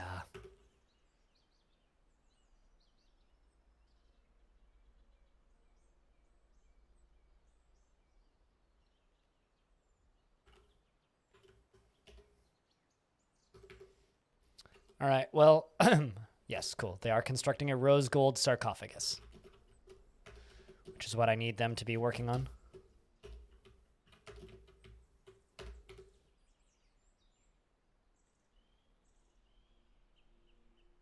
If you know, then why did you ask, though? Because it's just asking to be disappointed.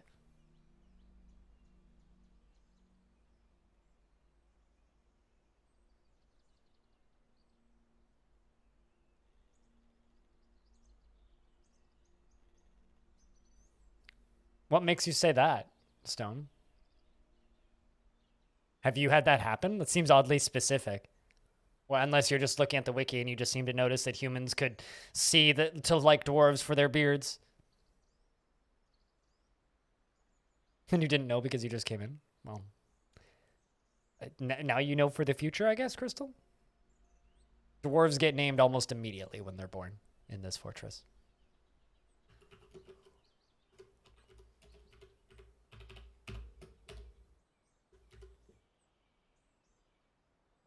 Yeah, that would be kind of funny. Also kind of creepy, you know? It's like the one fortress that Krugsmash had with that one dwarf that liked pandas for their round bellies. Which is oddly creepy. You know, like it's just weirdly spooky. It's like, likes pandas for their round bellies, and the fort was filled with panda people. It's like, ugh. That's weird. The playlist is now 7 hours long. Thanks, man. I won't ever listen to it from end to end, but... Yeah, people don't ever want the merchants, but that's because the merchants die in a couple of years, right? But also, we're kind of at a number right now where I don't really need merchants. So...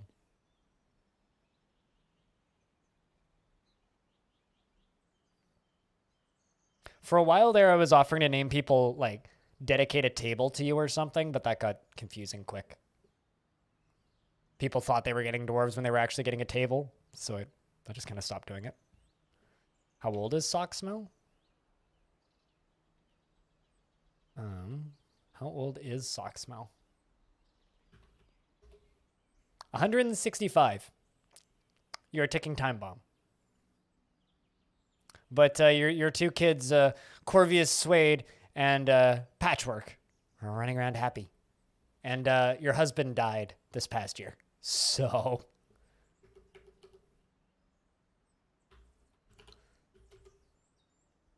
How are you doing? As of last time I checked, terrible, as per usual. I mean, you're a little disgusted by the sunlight. You don't understand how somebody can become so obsessed. I don't understand how somebody can become so obsessed by what somebody else has. There you go. You little philosopher. Yeah, it's very unfortunate, but it's fine. You still have your children. Socks.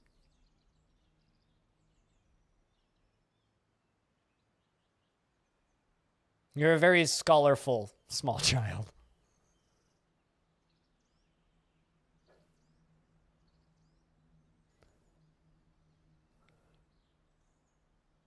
Or scholarly, I think is the actual correct English.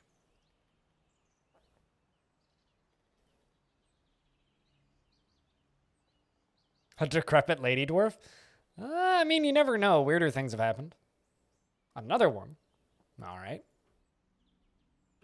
The forgotten beast Ibesh has come. An enormous three-eyed lobster. So it's not a letter. It's actually a crustacean down in the very bottom middle of the map. Lobster. It has large mandibles and it is slavering. Its rose exoskeleton is leathery. Beware its poisonous vapors. Pretty. How many kids do you have now? I have no idea. I think like probably more than you should. Sorry, we a bit distracted.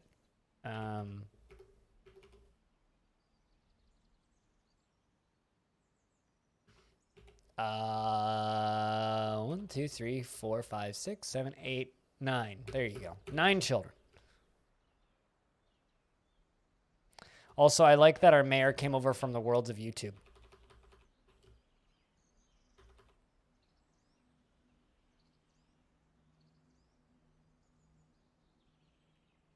Okay, seriously, where did that lobster go?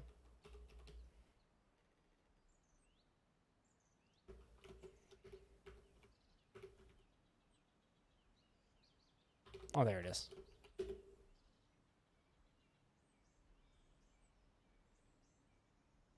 That's a quote.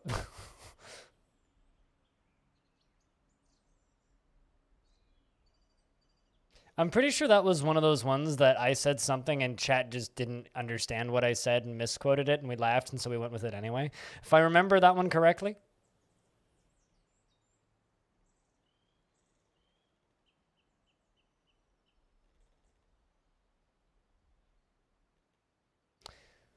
I don't know where that snail went, but...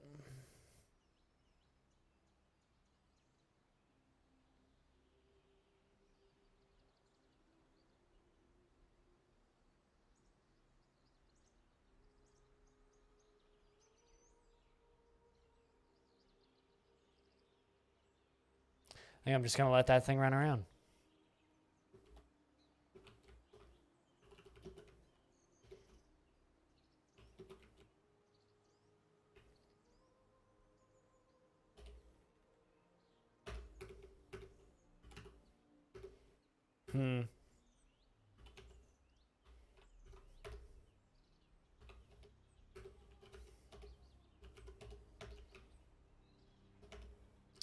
Tables for a grand feast.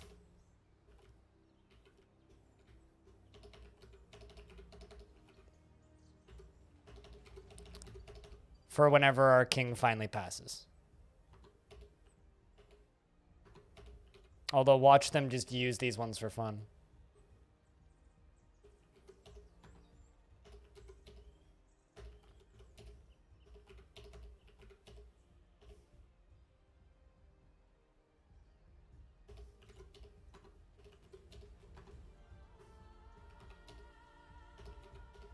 This is going to be my king's tomb.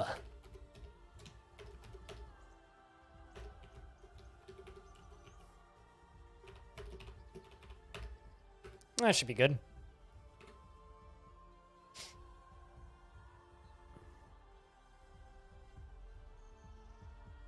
You just watched Diggy Diggy Hole by Windrose? It's a terrible song covered by a terrible band. It's like, truly. I'm sorry for your loss. You would have been better off listening to Rebecca Black's Friday a few more times.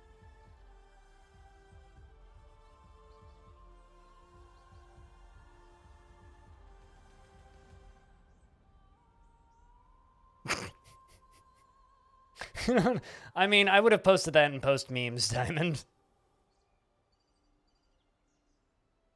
I would have posted that in post memes, Diamond, if you're listening. Not in art.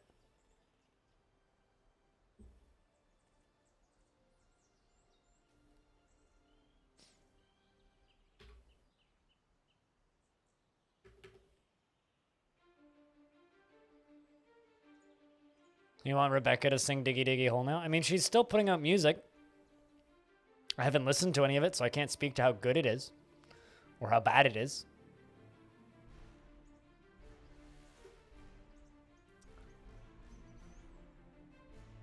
I mean, do you actually want that, or do you just want to say that you want that? I've been dropping that truth bomb since that song released, though. Clino. Windrose is not a great band, and Diggy Diggy Hole is not a good song. It's a good meme, but it's not a good song. And it's also a song about Minecraft, not Dwarf Fortress. It's really cute when people are like, it's about dwarfs. It's like, not really.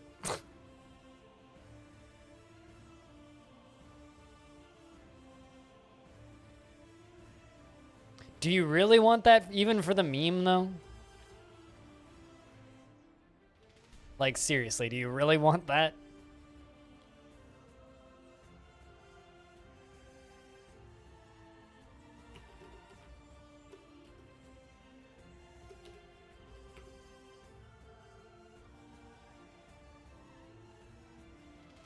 Yeah, I'm pretty sure that the Yogs cast has never done anything with Dwarf Fortress. I mean, maybe individual Yogs cast members have, but...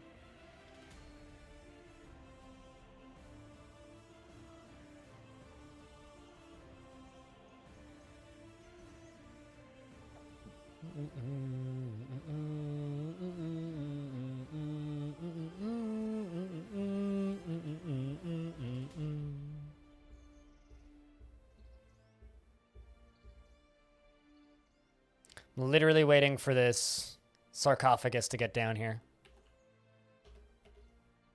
Bored after being unable to fight. Well, okay, so my king wants to fight. All right, king, we shall permit you to fight. You can go join the Eternal Hammer. Although right now, king is being great about helping us carry shit. I'm going to take you off of all of those jobs. Those are for peasants. We need to get you doing real jobs, like punching things with sticks.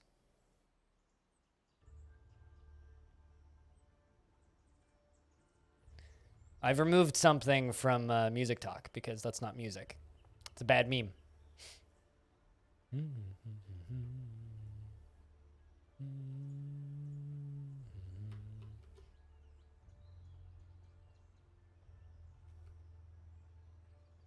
Kade has become king.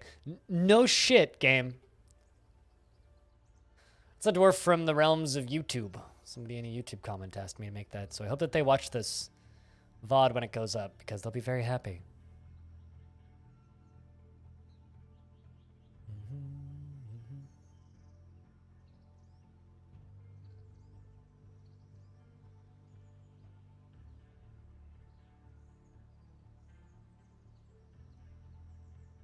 Why do your questions burn so? I don't know what you're asking.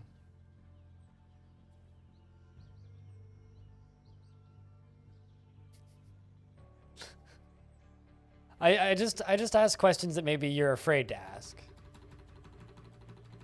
Also, I don't really think that Rebecca wrote an eternal anthem for Friday. If anything, Rebecca wrote an awful earworm that sometimes gets stuck in your head when you're thinking about one of the better days of the week. That's it. Oh, damn, I totally forgot to trade with the humans. Been too busy working on kingy stuff.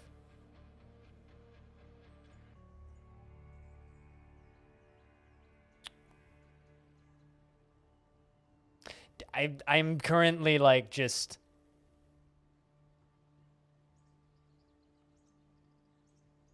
Eternal, ethereal, who cares? It's all the same.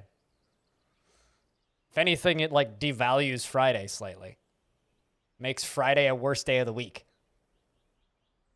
Because it's associated with a cruddy song.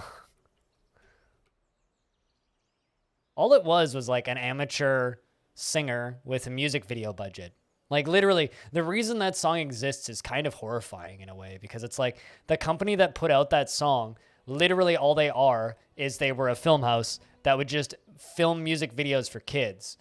So parents give this company, it was something like $30,000, quite a bit of money, and they would give you 3 days of filming to film your own music video, and the kids get to write their songs. So if you actually went to the YouTube channel for that company back when that song went totally fucking viral, it was filled with all of these music videos that were really well produced with terrible songs. Your brush just got here. Fuck yeah. Fuck yeah. Now you can dust your records. See if the king likes his haul. Ballista arrows are prohibited. Well, that's okay. We can work with that. You now have a royal mausoleum. Excellent. I should put some chests and containers down here.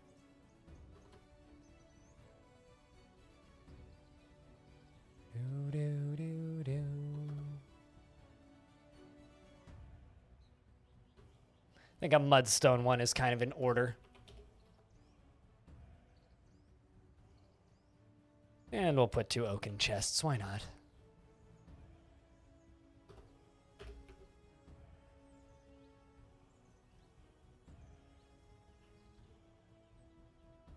It doesn't feel warped from the outside packaging. That would be very disappointing if it was.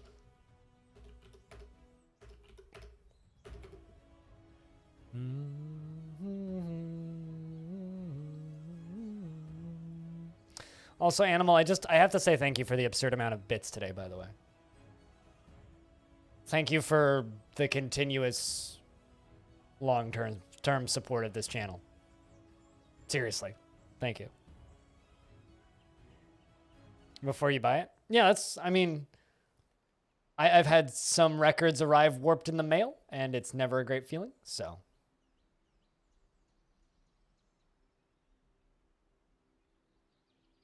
It's just never a good feeling.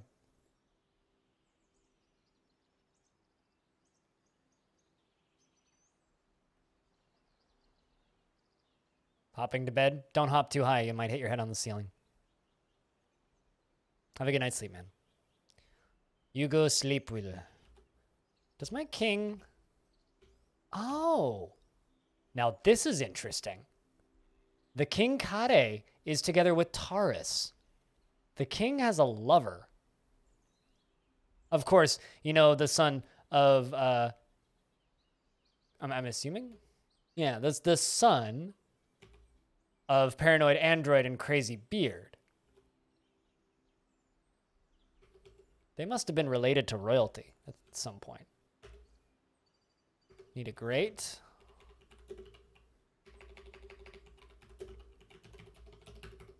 Chat, can we say goodnight and thank you to Animal for the crazy amount of support today?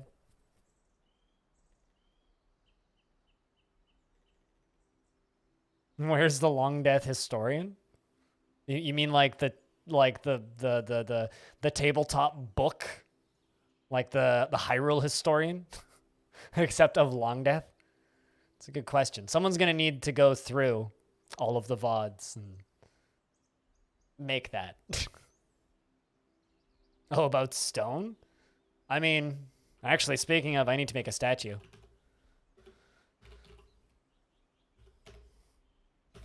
Of our king.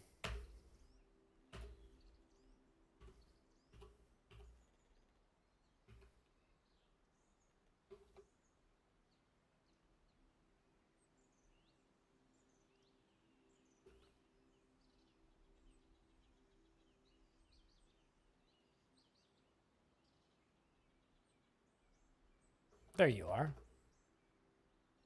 Machine Hollow. Such a good name.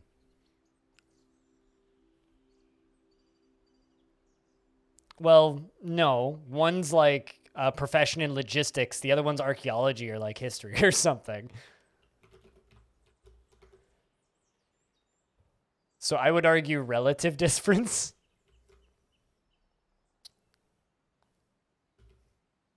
Once we get our king fully moved in and situated, we're going to need to, you know, figure out where we're going to put all this stuff.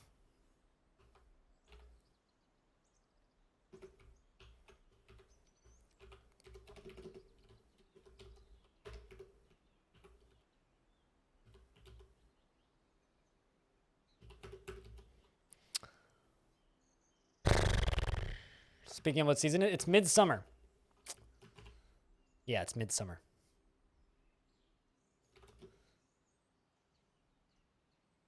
You know, I have that new temple. Now, you know how we said, streamer, you're not going to do the, this is a new building, and it looks like the old one. It's a new one. It's brand new, I swear. This building, this area down here, very, very nice, okay? Very, very nice.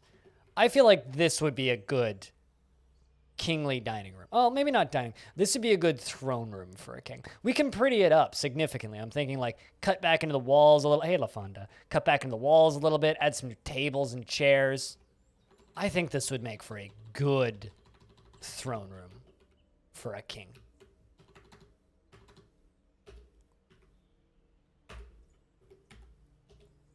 There we go.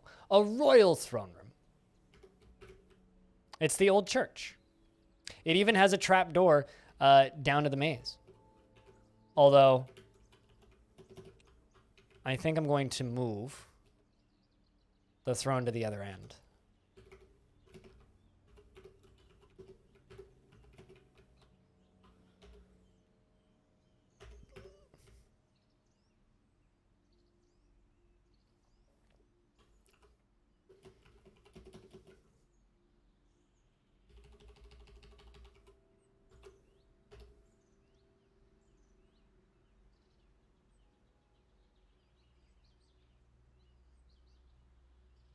Hmm.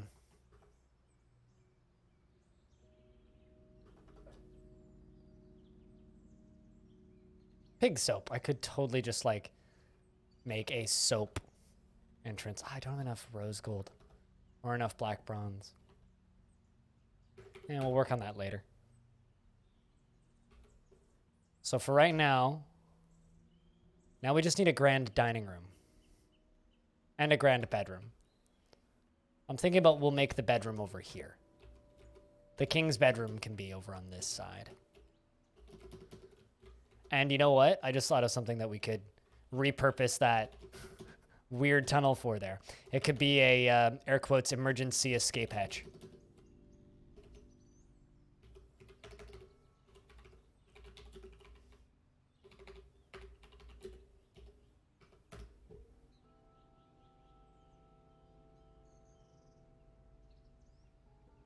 I mean, that's a banned term in this chat, believe it or not, LaFonda. So you're actually getting a ban evading right now.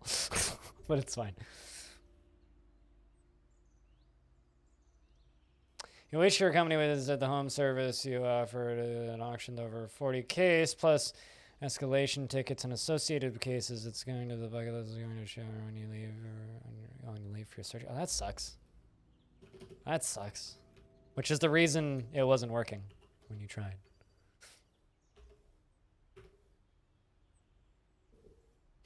That's unfortunate.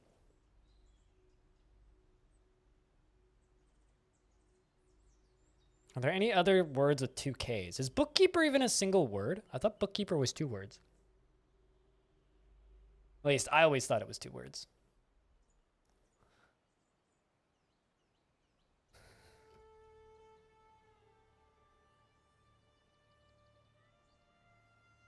But LaFonda, today's an important day because one of our dwarves, after polite discussions, decided that they were owed the crown, so they are now the king of the whole faction. Meaning, this dwarf, Kade, is our king now. Is truly fulfilled by assisting those in need and wishes this were not the case, as he considers altruism foolish. And I mean, it just means I'm going to have even more mandates to follow. But that's okay. It's something to do. After 191 years in this fortress, we have the king.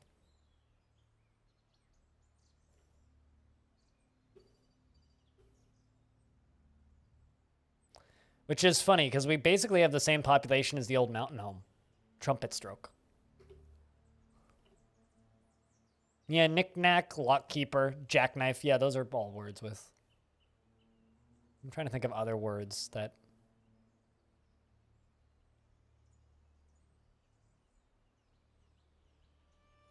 Yeah, I don't know. There's a not safe for work one? Oh, probably.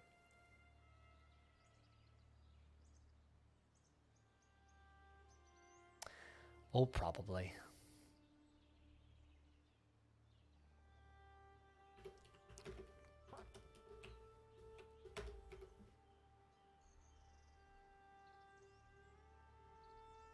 There's usually not safe for work things. So this checks out. Actually, hold up. Did I fuck up? Yes, I did. I should have 3 wheelbarrows, not 1.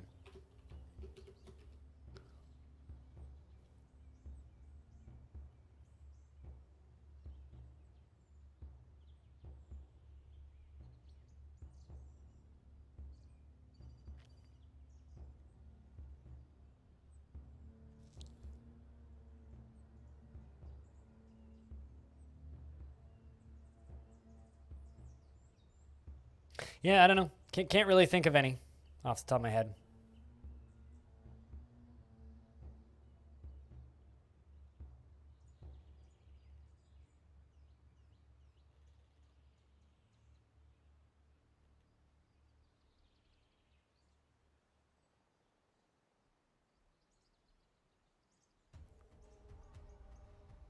Trekkies? I don't think Trekkies is necessarily not safe for work. What? Unless you're thinking of something else. I'm trying to think of what not safe for work word you're thinking of.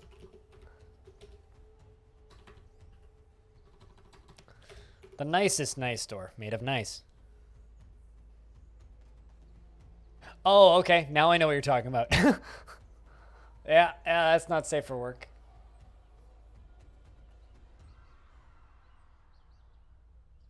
No, I know exactly. Just you said it's Japanese, and I'm like, oh, I know what you're talking about. Okay, there we go. It's funny. That's all you needed to say is it's Japanese.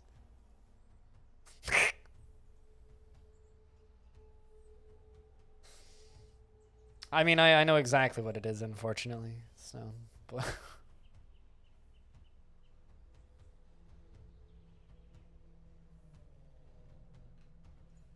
I have a folder named after.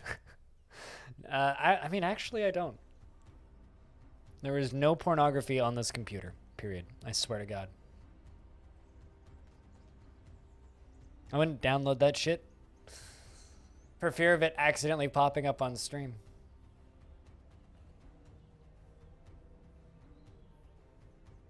That's disappointing. I mean, such is life. Life is disappointing.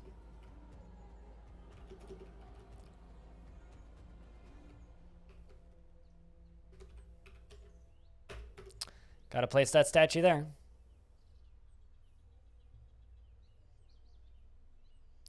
Slowly hauling all of them boulders out.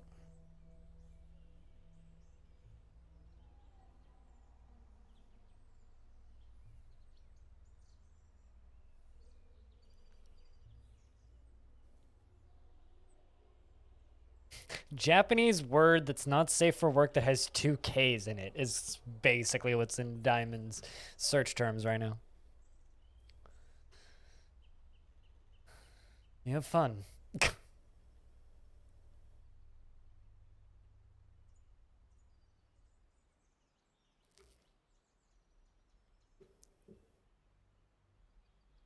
Yes, baguette.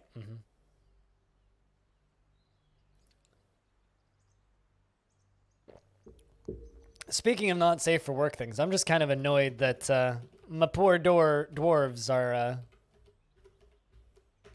stuck working again when they're still in baby making mode due to getting a fucking king.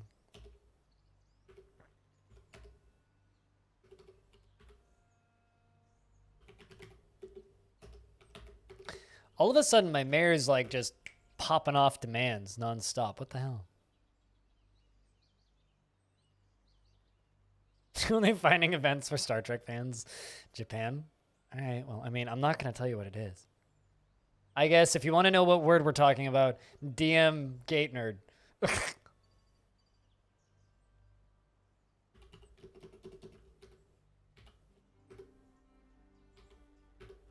What's the vertical bars?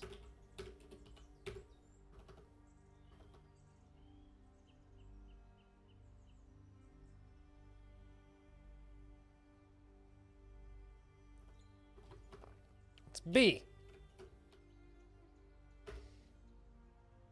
I can make vertical bars out of soap. Do you know that? Please no. I mean, you brought this on yourself. Sort of.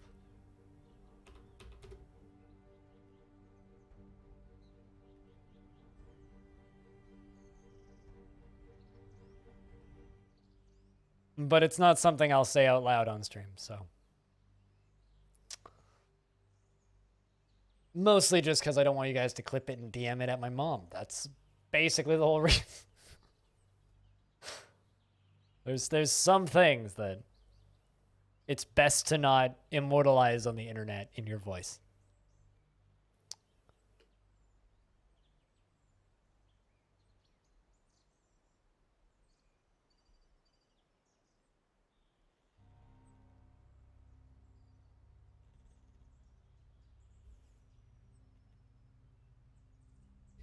You ponder words with K's and that's what happens, yes. That is indeed what happens.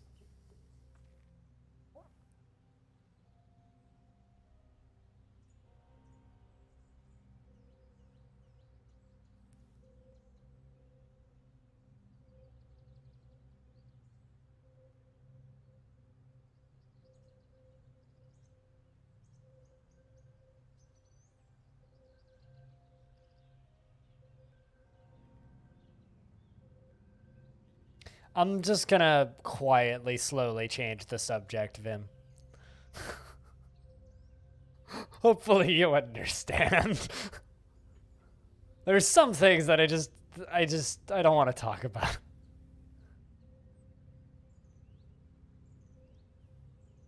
I like that this dwarf is just trapped in here. All right, hold up. We gotta dig you out of here.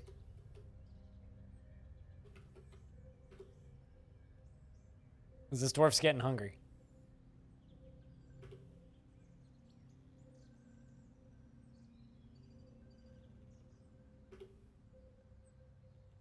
Why aren't you going by the priorities? What? Who said that you need to apologize?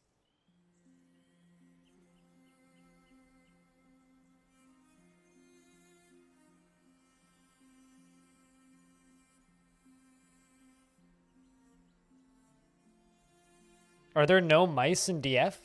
What? How am I gonna check Google then? How am I going to search the internet without a mouse?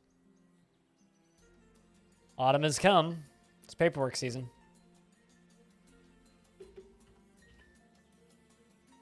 Here cometh the paperwork. For all these years, they're still just saying, There you go. Finally gained some sanity, you silly dwarf.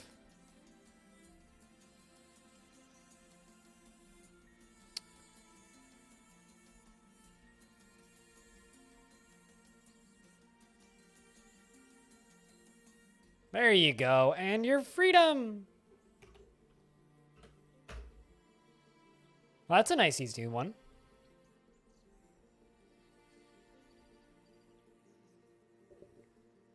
Yet we have hamsters, you know? We may not have mice, but we do have hamsters.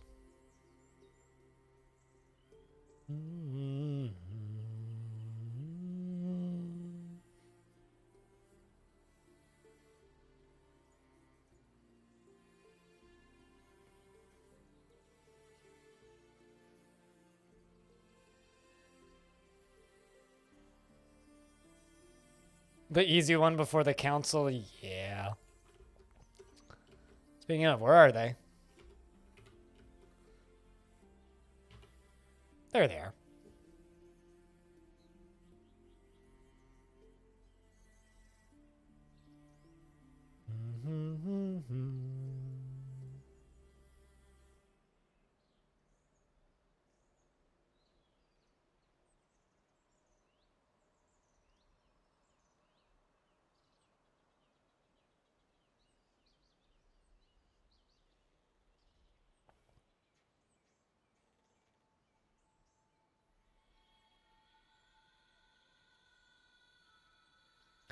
Yeah, here comes the horse and the human bodyguards, indeed.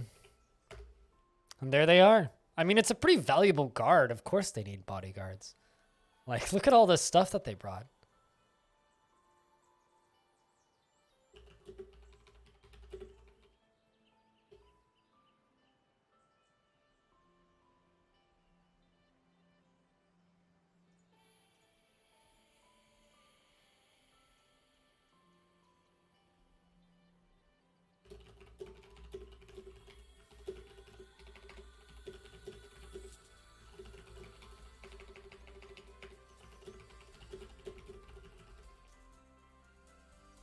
Sorry, I'm not scrolling. I was responding to a comment on YouTube. There we go. Multitasking over here, you know? Don't mind me.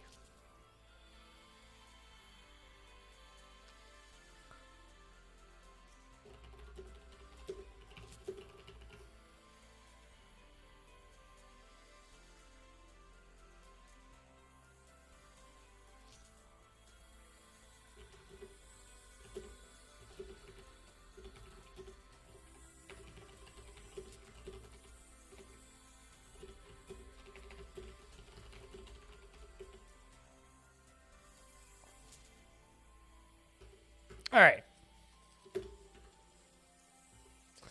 Yeah, not the biggest. Not the biggest, but certainly not tiny. Man, it feels like the good old days again, half my fortress hauling boulders. Feels like the good old days again.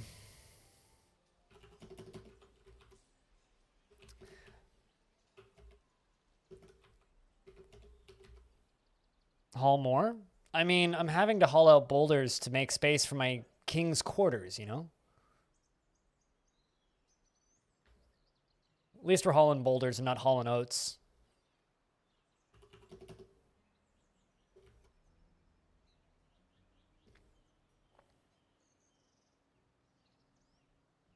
Giving you a heart attack? Nah, you're fine.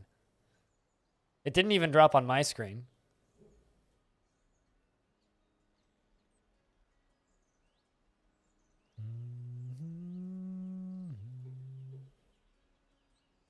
Do it. What poster template is safe to use? What do you mean safe to use? Assuming you're not selling anything, no one's gonna care. Just you make sure that you use that picture of a gremlin that KitFox posted. If you scroll down in the Steam Dwarf Fortress stuff, you can find it. Because trust me, we may have a king in the fortress, but the long-term goal is to still get a mayor gremlin. Also, I need to assemble ballista arrows. Oh, actually, no, I need to make iron heads.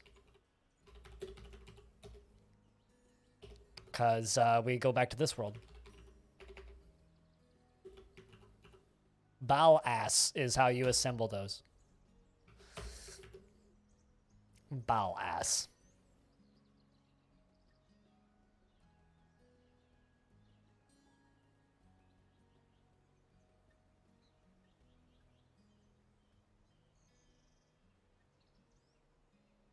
Wait, what? I'm confused, Darren. What joke did I say that was that bad?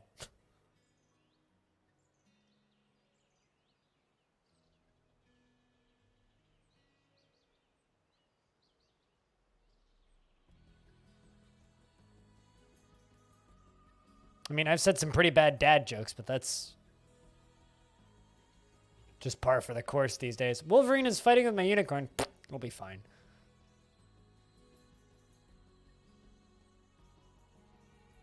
Oh, for the Hollow Knight. I mean...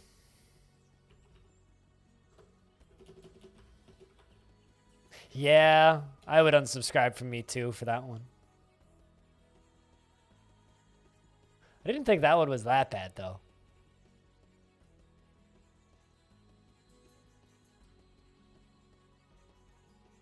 I've certainly made worse jokes. How's that? It went over your head. It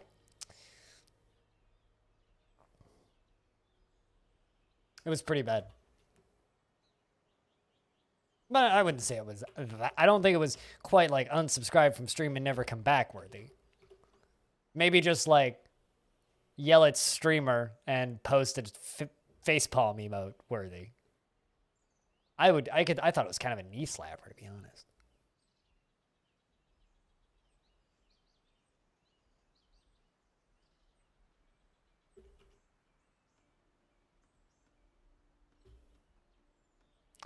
Let's give a couple of my naturalists mining gigs, because I'm realizing I don't have enough miners.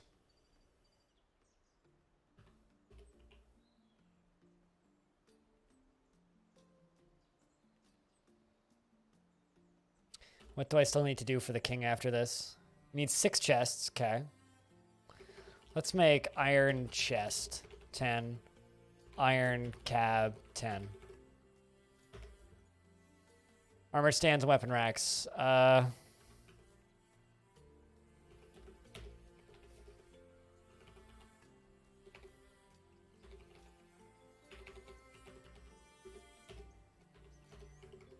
Narvicious, hello. I would like to inform you, Narvicious, that you've been promoted to the job of broker.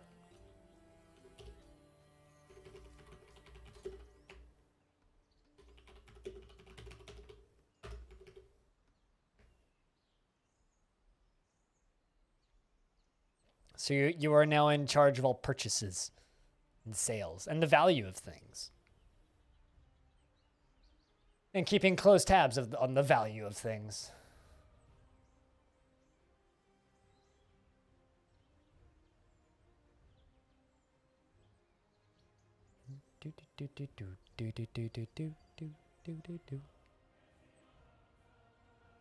Unicorns have given birth to baby unicorns.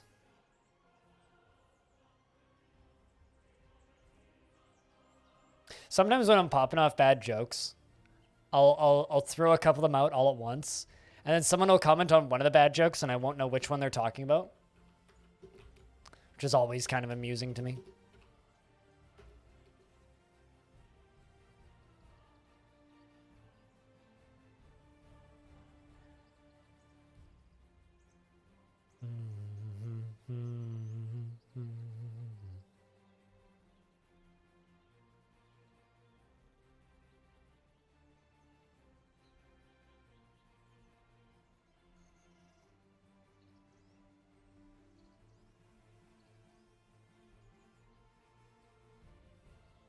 But the other thing that also happened today, Narvicious, if you missed it, is we also have a king now.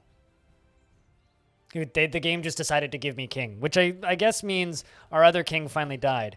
Although something that I'm very curious to see is this is the mountain home right here, right? This mountain home has been invading this faction led by the king for about as long as we have been here. Also, a bunch of my old books have magically appeared here. Because I sold a bunch of copies of books to the mountain home, and the goblins have managed to get their hands on a copy of A Humble Offering to Pulleys, which I wrote, the Discovering Pulleys, which I wrote, Uncovering the Diseases of Animals, which one of my dwarves wrote, Mastering Beliefs, which one of my dwarves wrote, Discovering Glue, which one of my dwarves wrote, and yeah, that's it. So somehow, items from my fortress are ending up in that goblin stronghold, which I think is absolutely unacceptable. Unacceptable. Completely, totally, and utterly, 100%, absolutely, totally, positively unacceptable. I don't like it. I don't like it at all. One bit. But what can you do? It's there now.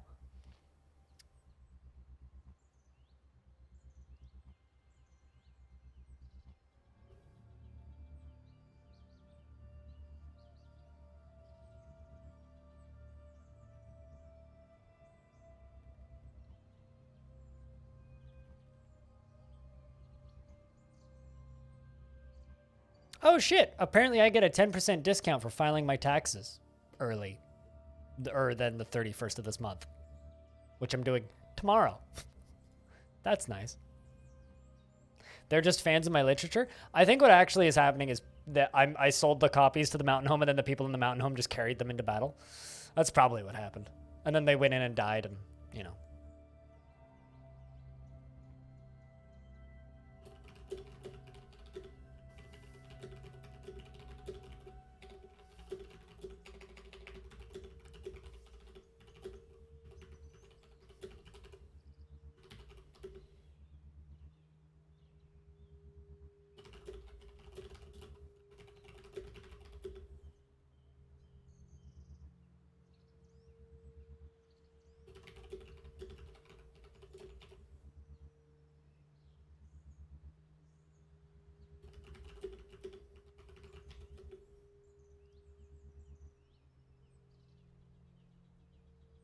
But yeah, no, I do like the thought of that. They're just fans of my literature. Well, it's time to get the other military squad training too. They all whiny. All of this construction stuff is stressing the dwarves out. The problem with this fortress is the distance that the dwarves have to travel in order to construct stuff is literally like weeks of dwarf time. So for us, it's like, oh, you need to walk across the fortress. It takes a couple minutes. But for them, it's like, I've been hauling this boulder for 2 days, 4 days, 15 days in some cases for the heavier, bigger boulders. And that's kind of brutal for a poor dwarf. You know what I'm saying?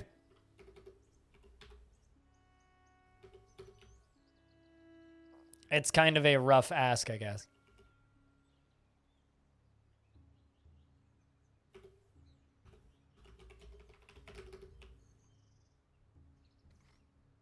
So yes, they may be fans of my literature, but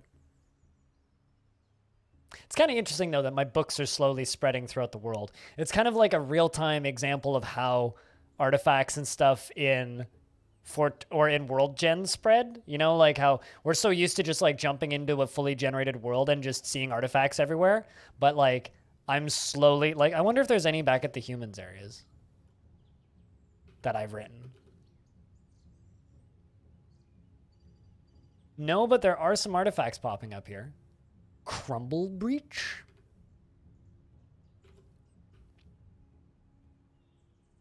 Muddle truss. Myth lovers. The Attunual sufferings. That sounds like an evil artifact. It's got the word sufferings in there. How about this place up here? Dragon Old. The Mired Bites. Also, what? Whoa. So, I just discovered some lore. So you know the Realms of Stone?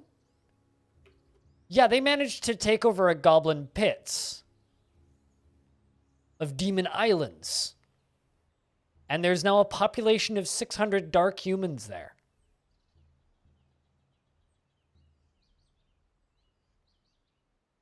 Clearly there's some stuff going on up there that they haven't told us about.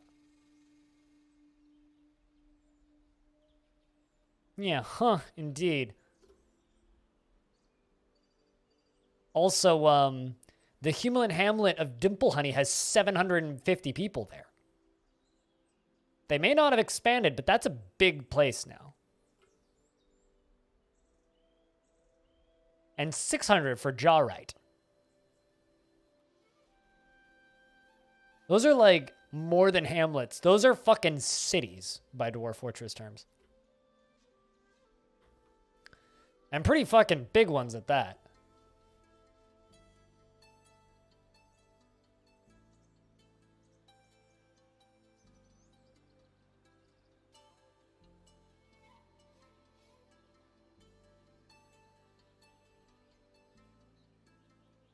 Huh.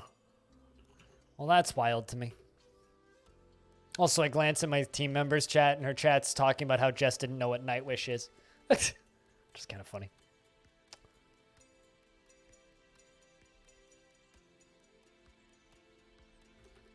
They give me such wealth, Stone, and they also don't really talk about what's going on in their world. Clearly, there must have been some strife, though. Let's see, is there any masterwork quality beds? No, but we'll give you the highest quality bed that we have.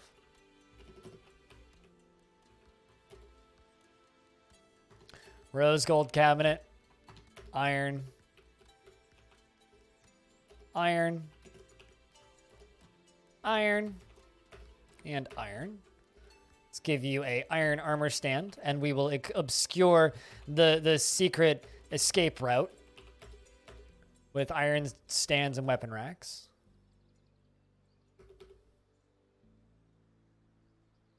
And we'll see how much more we still need to do with this.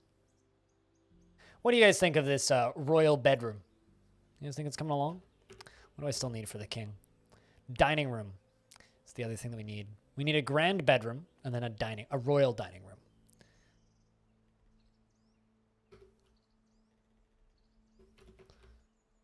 Which I don't know where to put. I'm thinking the royal dining room has to go up by the tavern. It has to go up by the tavern.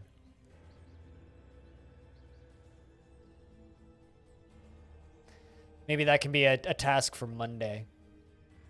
We started today on 194, right? Was it 195 that we started on today? I actually can't remember.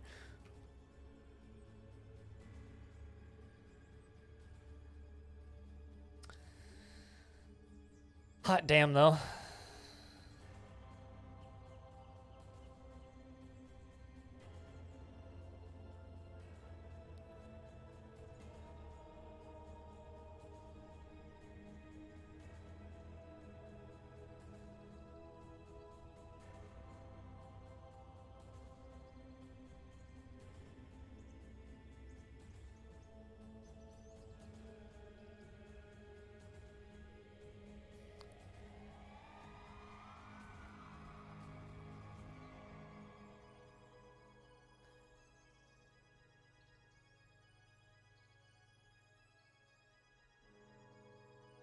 By the tavern wall with a glass window so that the royalty can look at the peasants' shenanigans while they eat.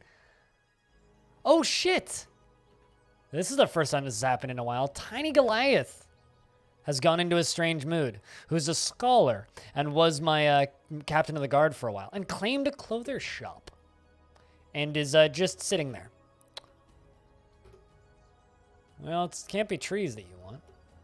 Gems shining, cloth thread, bars metal, leather skin, stone rock.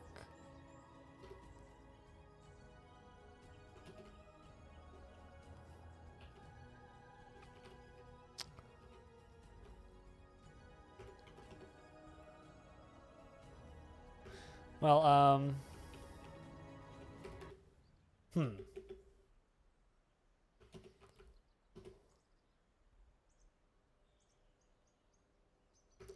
I'm assuming it's cloth thread that's needed.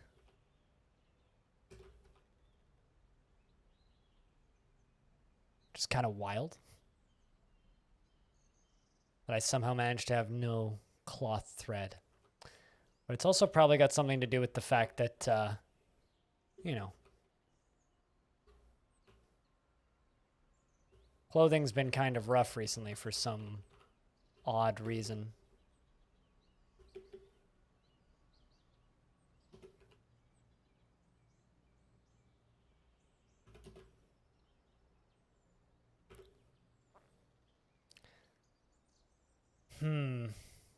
But yeah, no, in order to do that, Zanny, the thing is I need to build it because it's suspended above ground, right? And I was building a library, but I think I might... Oh, there we go. Sweet. I think I might change the library from... I think I might change the library from... a library to something else. There you go. So you just need 2 pieces. There you go. Perfect. Which means I can spin all the cloth stuff back up pretty quick.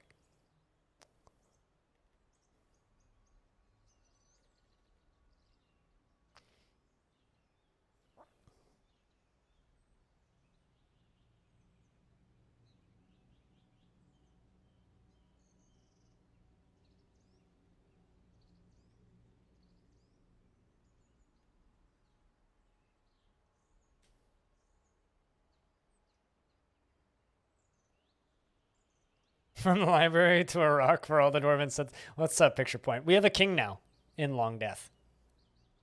The king just moved in. Well, didn't move in, but became a king in my fortress. So that happened. Which means for the rest of the time that I will be playing Longdeath, we have a king.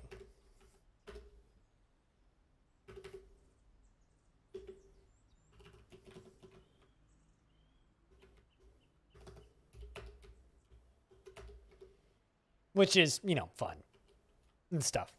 With 60 dwarves, yep. One of the, well, not even 60, 35? 35?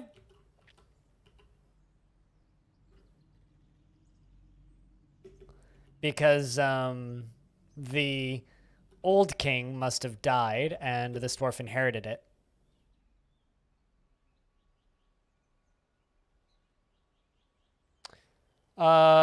So theoretically, if he were to banana peel down the stairs, I would be very sad because this is a very fun storytelling opportunity. It would be just like my, what's it called? It would be just like my Baron who got their leg ripped off by a child.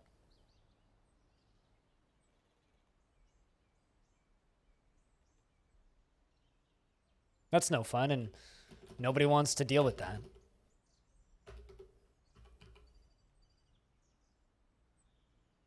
I was kind of hoping it would trip up the migrants thing and make us get migrants again for some reason, but...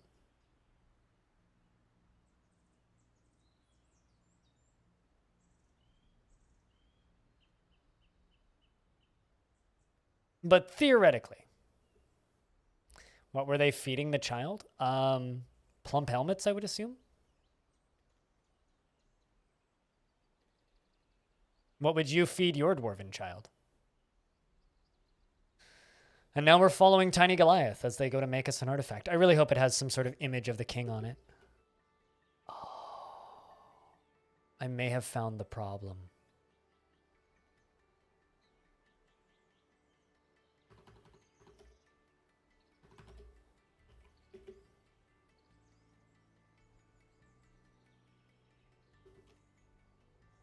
Yeah, I just straight up don't have enough dwarves with farming.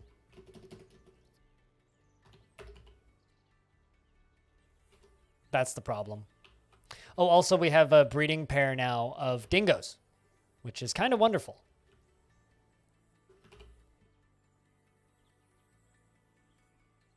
Beer, carrots, and meat. Beer, veg, and meat. It's pretty dwarfy sounding. Not, and then a couple long yam plants. Do we have war dingoes? War dingoes can't, or dingoes can't be war trained, so no. But we do have dingoes. When you make a ding, they go? I don't know. What do they say about dingoes? They're just cool as fuck dogs, that's all. And then they eat your baby, right? A long yam for a long death? Yeah. A long yam for a long death.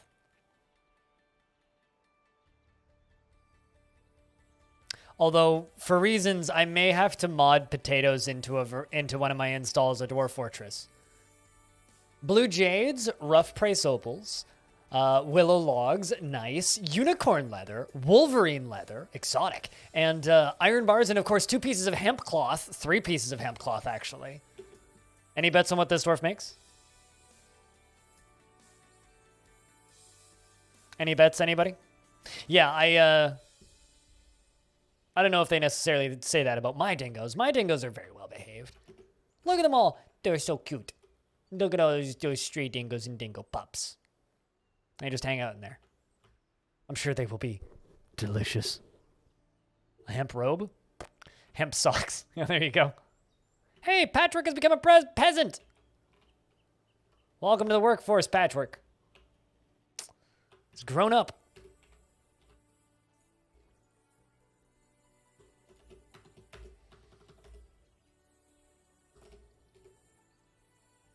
We'll give you gem cutting because I remember this dwarf liked gems, the basic hospital shit, and farming fields. Do, do, do, do, do.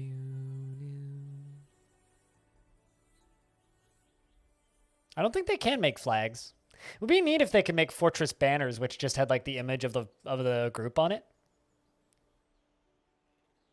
There is no wait list, no. It's strictly first come, first serve. When they're born. And I try and have, like, bring in people who haven't had dwarves in a while. Try. I don't always pull that off, but I generally try and do that. It's just, if I were to have a wait list, I would have a wait list that's, like, hundreds of names long, probably. And there would be a lot of people who would get dwarves that never come back. So I kind of just pick and choose and play favorites because, like, there's been plenty of dwarves that I've had in my fortress for like 100+ years where they watched me once the day that dwarf was born and basically haven't tuned in since. So I feel like that's kind of a waste. So I try and just keep things as fair as possible. Oh, there's always a chance, Gate Nerd. You had a dwarf in the fort once before. So it'd be Gate Nerd the second, and I'd love to bring back Gate Nerd, but you got to be here when there's a dwarf born. You just got to be here when there's a dwarf born. It's that simple.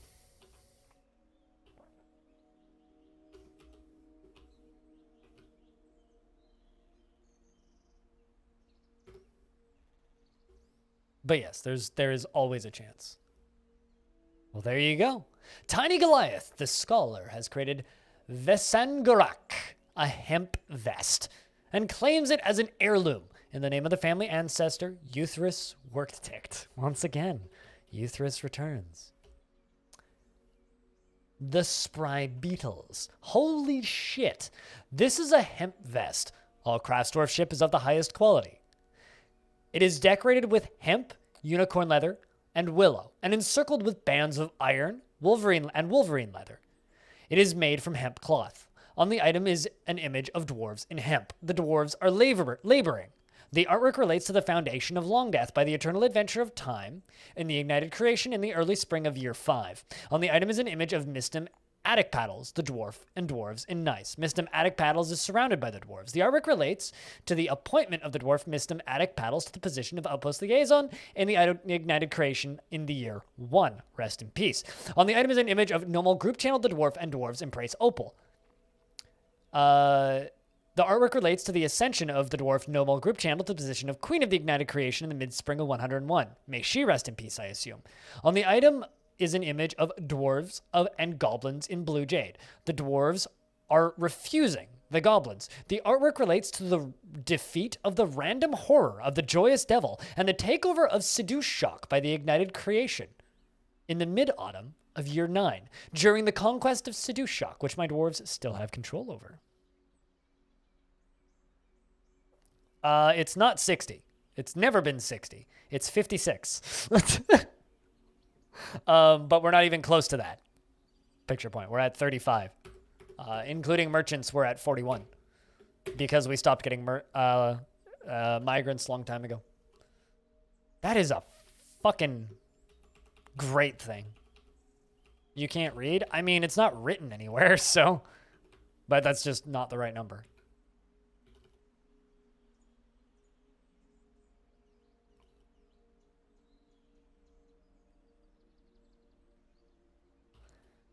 There it is.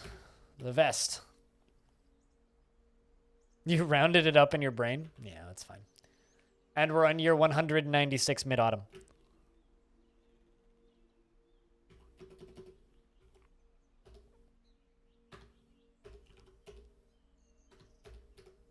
Yeah, I think this guy right here is gonna be the dining room for the king. It was going to be the library, but I think it would just be easier to make that into the dining room. Yeah, almost 1/5 of the way there, yeah. It's only been 83 days. It's only been 83 days. Oh my god. Oh shit. Well, that exists.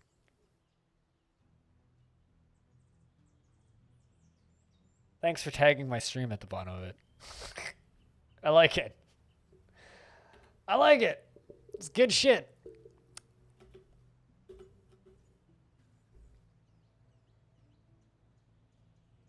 The king has ended a mandate.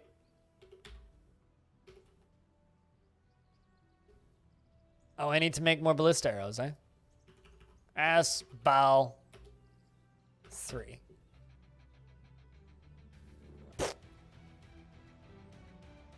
Oh, right. My manager is busy.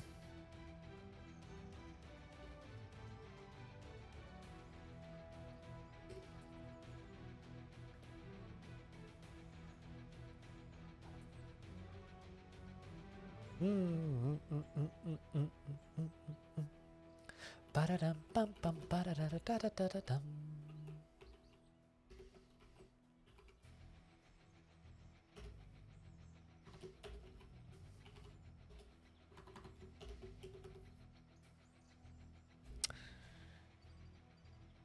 Anyway, that's kind of the status of the fort.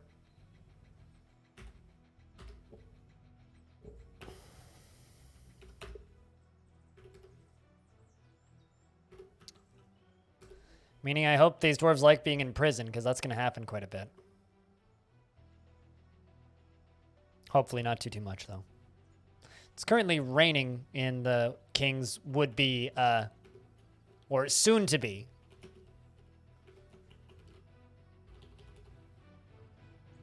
dining room.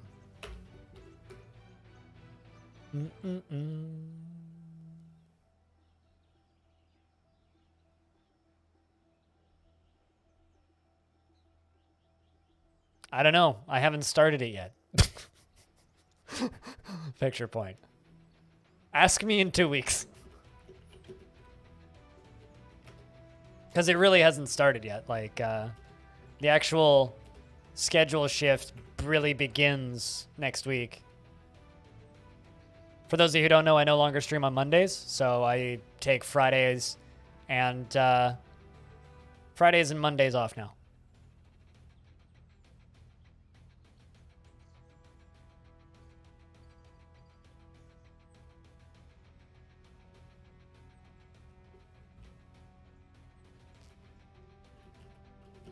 But yeah, no, I haven't really started it yet, though. Sounds like a nice change. We'll see. We'll see whether or not I can still afford, or how. The thing that's really gonna make or break it is whether or not like sub counts change. You know, like if sub counts stay the same and there isn't much change in that regard, then yeah, we're totally fine. Otherwise, if sub counts drop, then that's upsetting. So we'll see. We'll see how it goes. I'm sure it'll be okay. Like I'm pretty sure the same people will tune in, and I'm pretty sure we'll be aight, but you never know. So like that's kind of the one generalized stressor that's going on right now. But aside from that, yeah, it's just chill, hanging out, hoping numbers stay the same, and getting an extra day off a week. Although it's still not, I still guarantee you it's not going to be an actual day off. Like that's the actual like detail there where I guarantee you I'm going to end up working. I'm 100% going to end up working. Just.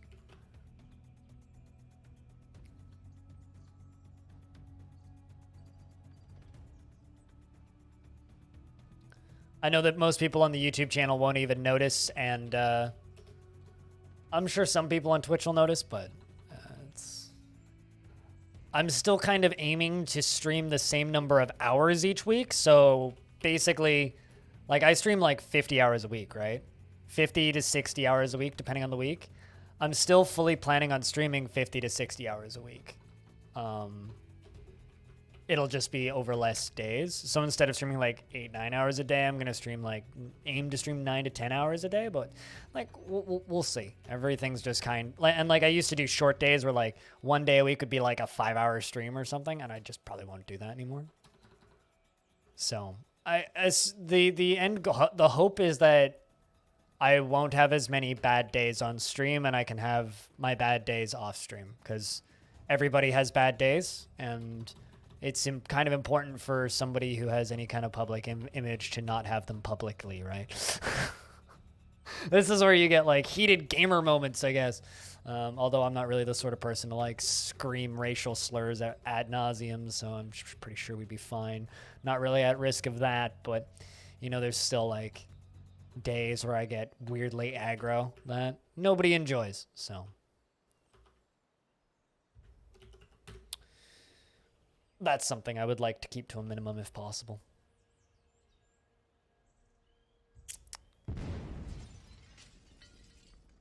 That scared the shit out of me. Cheers to taking a break without taking a break. Cheers to taking a break without taking a break. Well, I mean, the way I'm kind of seeing it is this, right? Previously, I used to stream all week, right? And then after I was done streaming all week, I would... After I was done streaming all week, I would go and edit all day on my Friday. So like Friday would be literally spent most of the day editing or doing other things. But now I'm going to be able to space that between 2 days. So assuming I don't increase the workload, which I might end up doing, which I shouldn't do, but assuming I don't increase the workload overall, and I keep doing the same amount of stuff, I can split it between the 2 days, which will make keeping up on that stuff easier. And then I won't have the current issue, which is I stream, and then if I actually want a day off on Friday, what I used to have to do is then stream until, I don't know, whenever I stream until, so let's just say 5 p.m., and then go and edit for another few hours on the same day. That's when things got a lot, because I'd stream for 8 hours, edit for 4 hours, or stream for 9 hours and edit for 4 hours, and then just go to bed, right? And that would be my whole day. But if I can if I can split the editing between those 2 days, or on a light editing week, just do editing on one of the 2 days and actually have a day off, that'll be a huge difference. So we'll see. We'll see what it actually ends up looking like. But I think ideally I come out the other end a generally happier person. At least our king is very happy. I learned about fighting. I am very satisfied. That is good. 42 years old. Man, we've got this king for like another 120 years. Plenty of time for you to make little princes and princesses. Because Taurus and you, good lovers. Good lovers. Also, they've both got solid heads on their shoulders, which is nice. Both my king and the king's lover seem to get along quite well, which is good. Mentally, that is. You know, I almost want to make the old tavern into the king's dining room. And I know that you guys might be like, cheater, taking the easy way out, giving the easy thing to the dad. Like, yeah, okay. But, like, it seems kind of like a good spot. You know, all the traders come in every year and, like, could sit there and watch the military work. It's very valuable, and I don't know. I feel like it would be a good spot, but... Okay, is there a reason why that got canceled? That was supposed to be smooth. Come on, guys, get that done.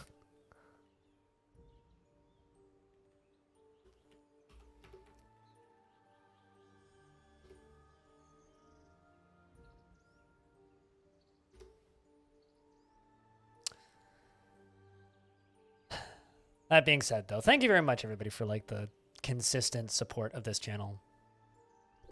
Back at the end of 2019, I was convinced by mid-2020 I would be working at a gas station or something, so thanks for keeping me here doing this full-time.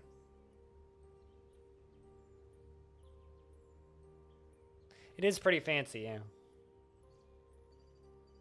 I don't know, but earlier when I suggested transferring old things into king bedroom and stuff, chat was like, you can't do that, but then I just, you know, went and turned this whole old thing into a throne room. I don't know. It just, this was the old temple, and it's such a nice throne room in my opinion. So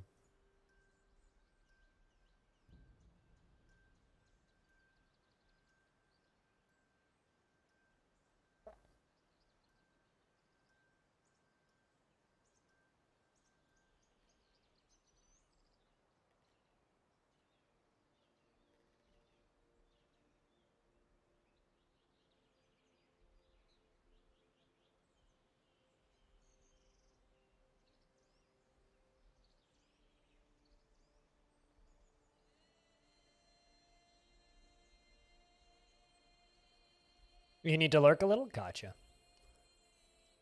I mean, we're kind of getting to the end of the day for DF stuff. I just kind of want to get this bedroom done.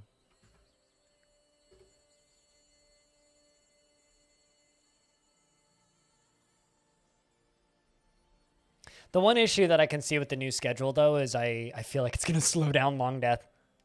It's like one day less a week where I can play Longdeath, really.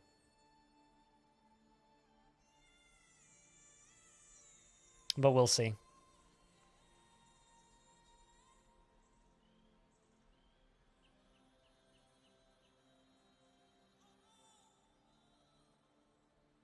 Also, people seem to really like that Dwarf Romantic game, which is cool.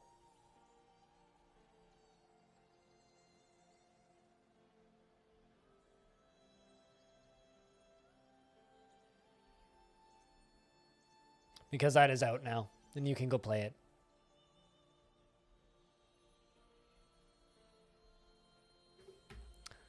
I'm really curious to see what the Dwarven traders are going to think of this whole thing, though. Really kind of curious to see that.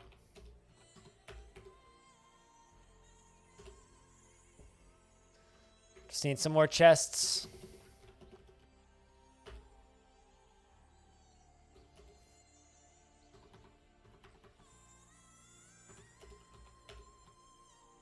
Bringing all those human-made wood chests. That's so many random-ass bags.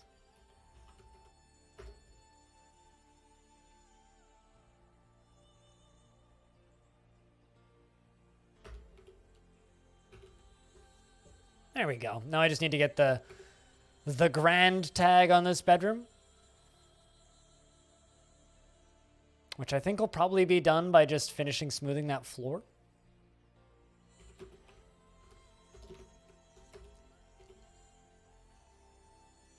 But we'll see. We will see. Kade has become king once again. I don't know why it keeps giving me that notification. I think it's because he's in the military, probably.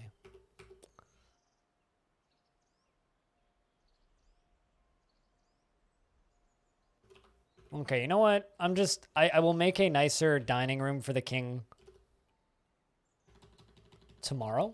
Or not tomorrow, but next week. But right now, this will just be the king's dining room. Now we just need to make the bedroom grand. And we are good to go. King Get. Are those images a sheep? Oh, it is an image. It's just an image of a sheep. Oh no. This is artwork on the inside of the king's bedroom. This wall is an exceptionally designed image of a sheep by Sparkly. The sheep is screaming. The artwork relates to the slaughter of the sheep in Longdeath in 164. Engraved on the wall is an image of a sheep by Apostle. The sheep is falling. The artwork relates to the slaughter of a sheep in Longdeath in 172. It's an octagon cut jam.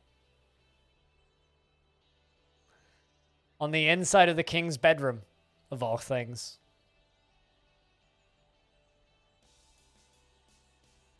Winter is upon us. Like lamb to the slaughter indeed. Nice pictures of dwarf labor. Yeah, exactly. Dwarves working hard and doing their best. Precisely.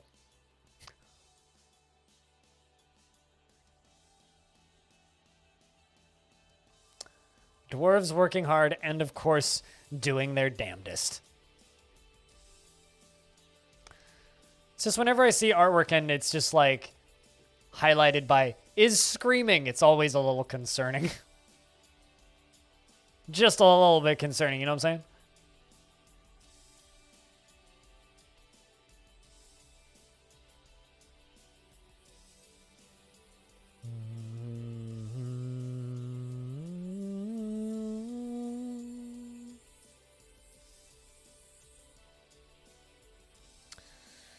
Good God, though.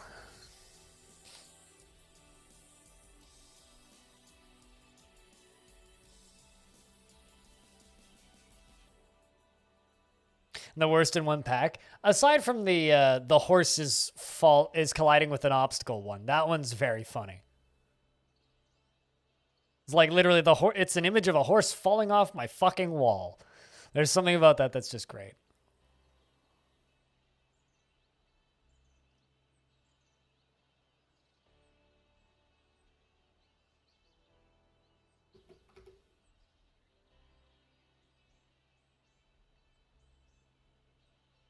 That is fucking arc. Have you not seen that one?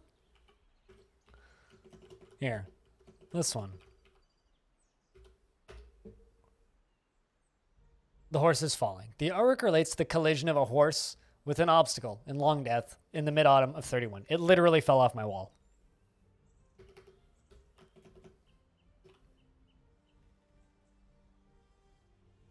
More dingo pups. We're going to be slaughtering dingoes sooner rather than later, too. Still not a grand bedroom? What more do you want? Give you another wall of art.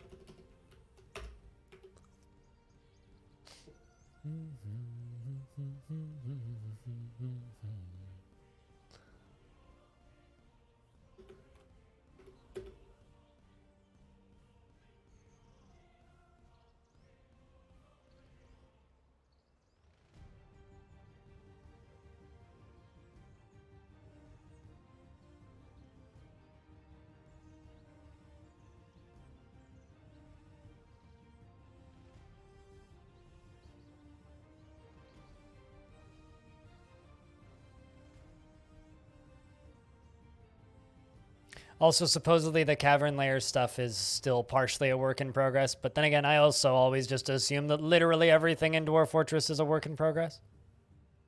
It's an image of a llama. I'm sure that's gonna be great. Oh, it's just an image of llamas. Never mind. I'm suddenly disappointed. Oh, it's a self-portrait. No, never mind. It's the image of our Civ, so that's perfectly fine.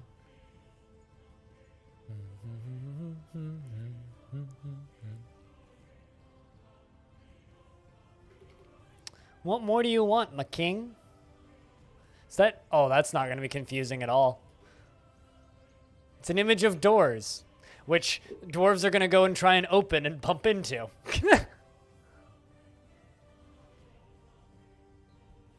So I don't think you can make art over top of art, so we're never not going to see these. This is a very not talented artist as well. All right, Abe, you're a good dwarf, but I need you to stop what you're doing. Because you're really bad at art.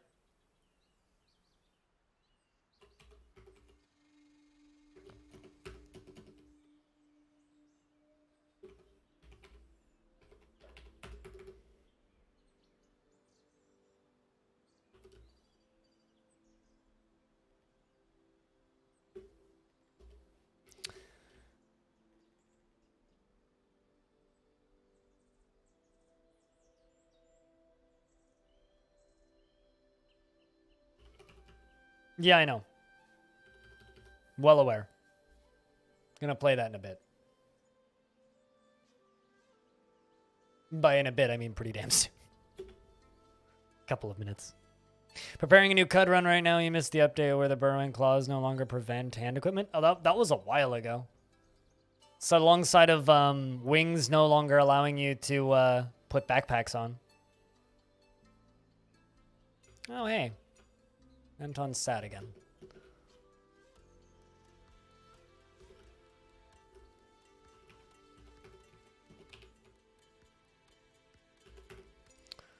Just get the squads training again.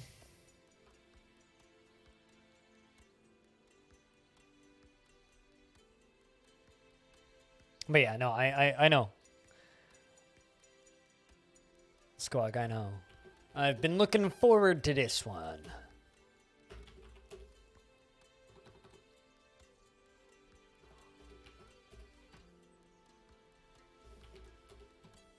King likes vertical bars. So why don't we give him some?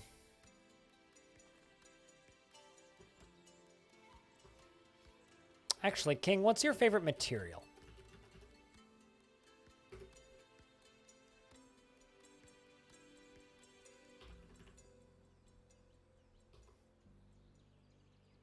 Black bronze. You got fancy fucking tastes.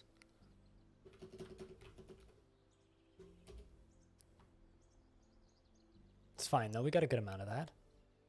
Got 15.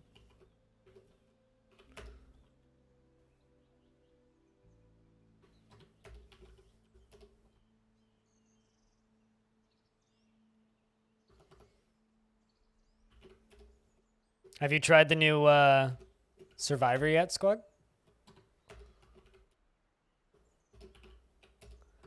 It might actually be the inspiration I need to... Oh, that last one was rose gold. How dare we? Insulting. You haven't played it yet? Got it.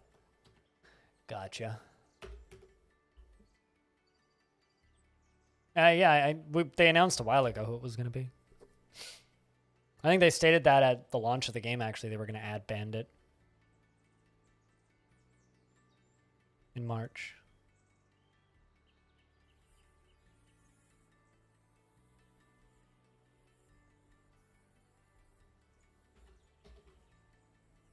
Let's see if that makes it into a royal bedroom.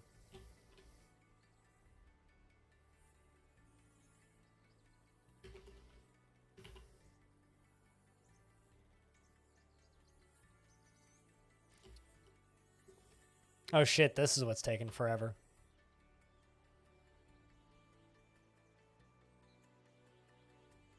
Makes sense.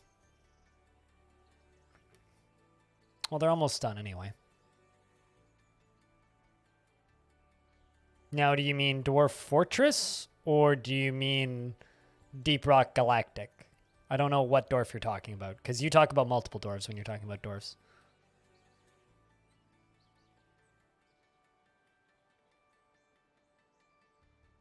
All right, now there's another one.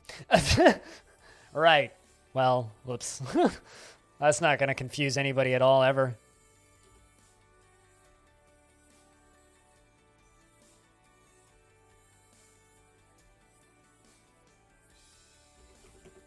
You know what, let's just cancel the rest of those for right now. Come back here later.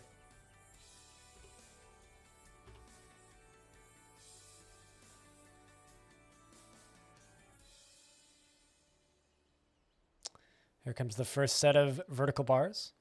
I think you'll like Dwarf Romantic, though. It's literally all about getting achievements. I'm going to play quite a bit of that. I don't know how much of it will be on stream, but I'm definitely going to play quite a bit of it. I'm going to try and get everything. Because it's got a very similar feeling to Carcassonne, which is literally, I think, my favorite board game ever made. So I'm going to have to start slaughtering these dingoes pretty soon. Dingo leather for everybody. Dingo brain roast for dinner. It'll be delicious.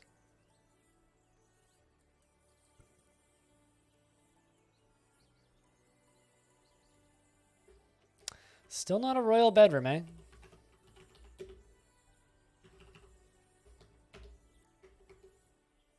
Sounds delicious, right, Silvershe? Absolutely scrumptious. Scrumdiddlyumptious.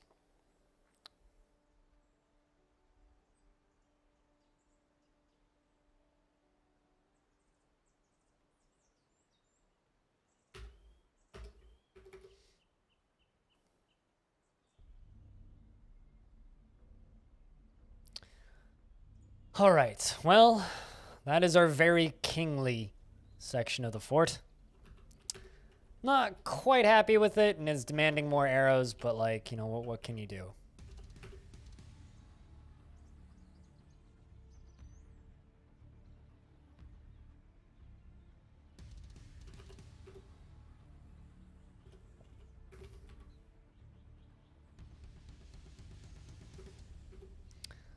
I really need to just, like, go let the dwarves have a break.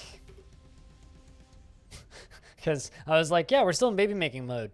Yet we haven't had a single new child today.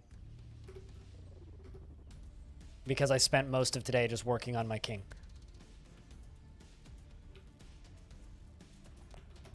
But that's okay. It means we have stuff to do again. I'm sure the king will keep us very busy. I'm sure they will. But anyway, chat room. We've been streaming Dwarfs for, I think, about 5 hours. A little bit more than that. And there's a new Risk of Rain update. We're gonna fucking play that. Which probably will be a Twitch exclusive. I doubt that I'll ever make it over to the YouTube channel. Unless I do something crazy, which is unlikely because I'm not very good at that game. So, if you're sticking around for some Risk of Rain 2, can I get a big round of beers in the chat?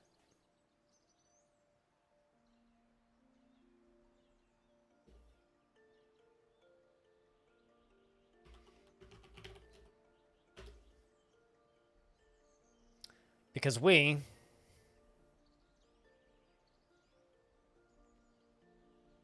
are off to the races. Year 196. Longdeath complete. We now have a king.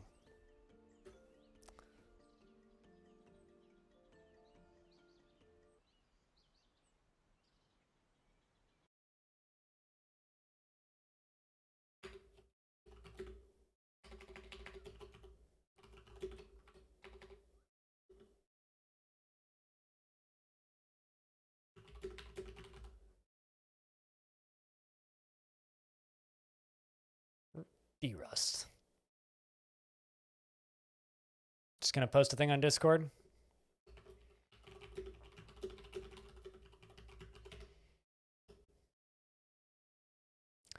So how many of you guys think I still got it? Because I don't. I don't. I might even play some Dwarf Romantic today, depending on how I'm feeling.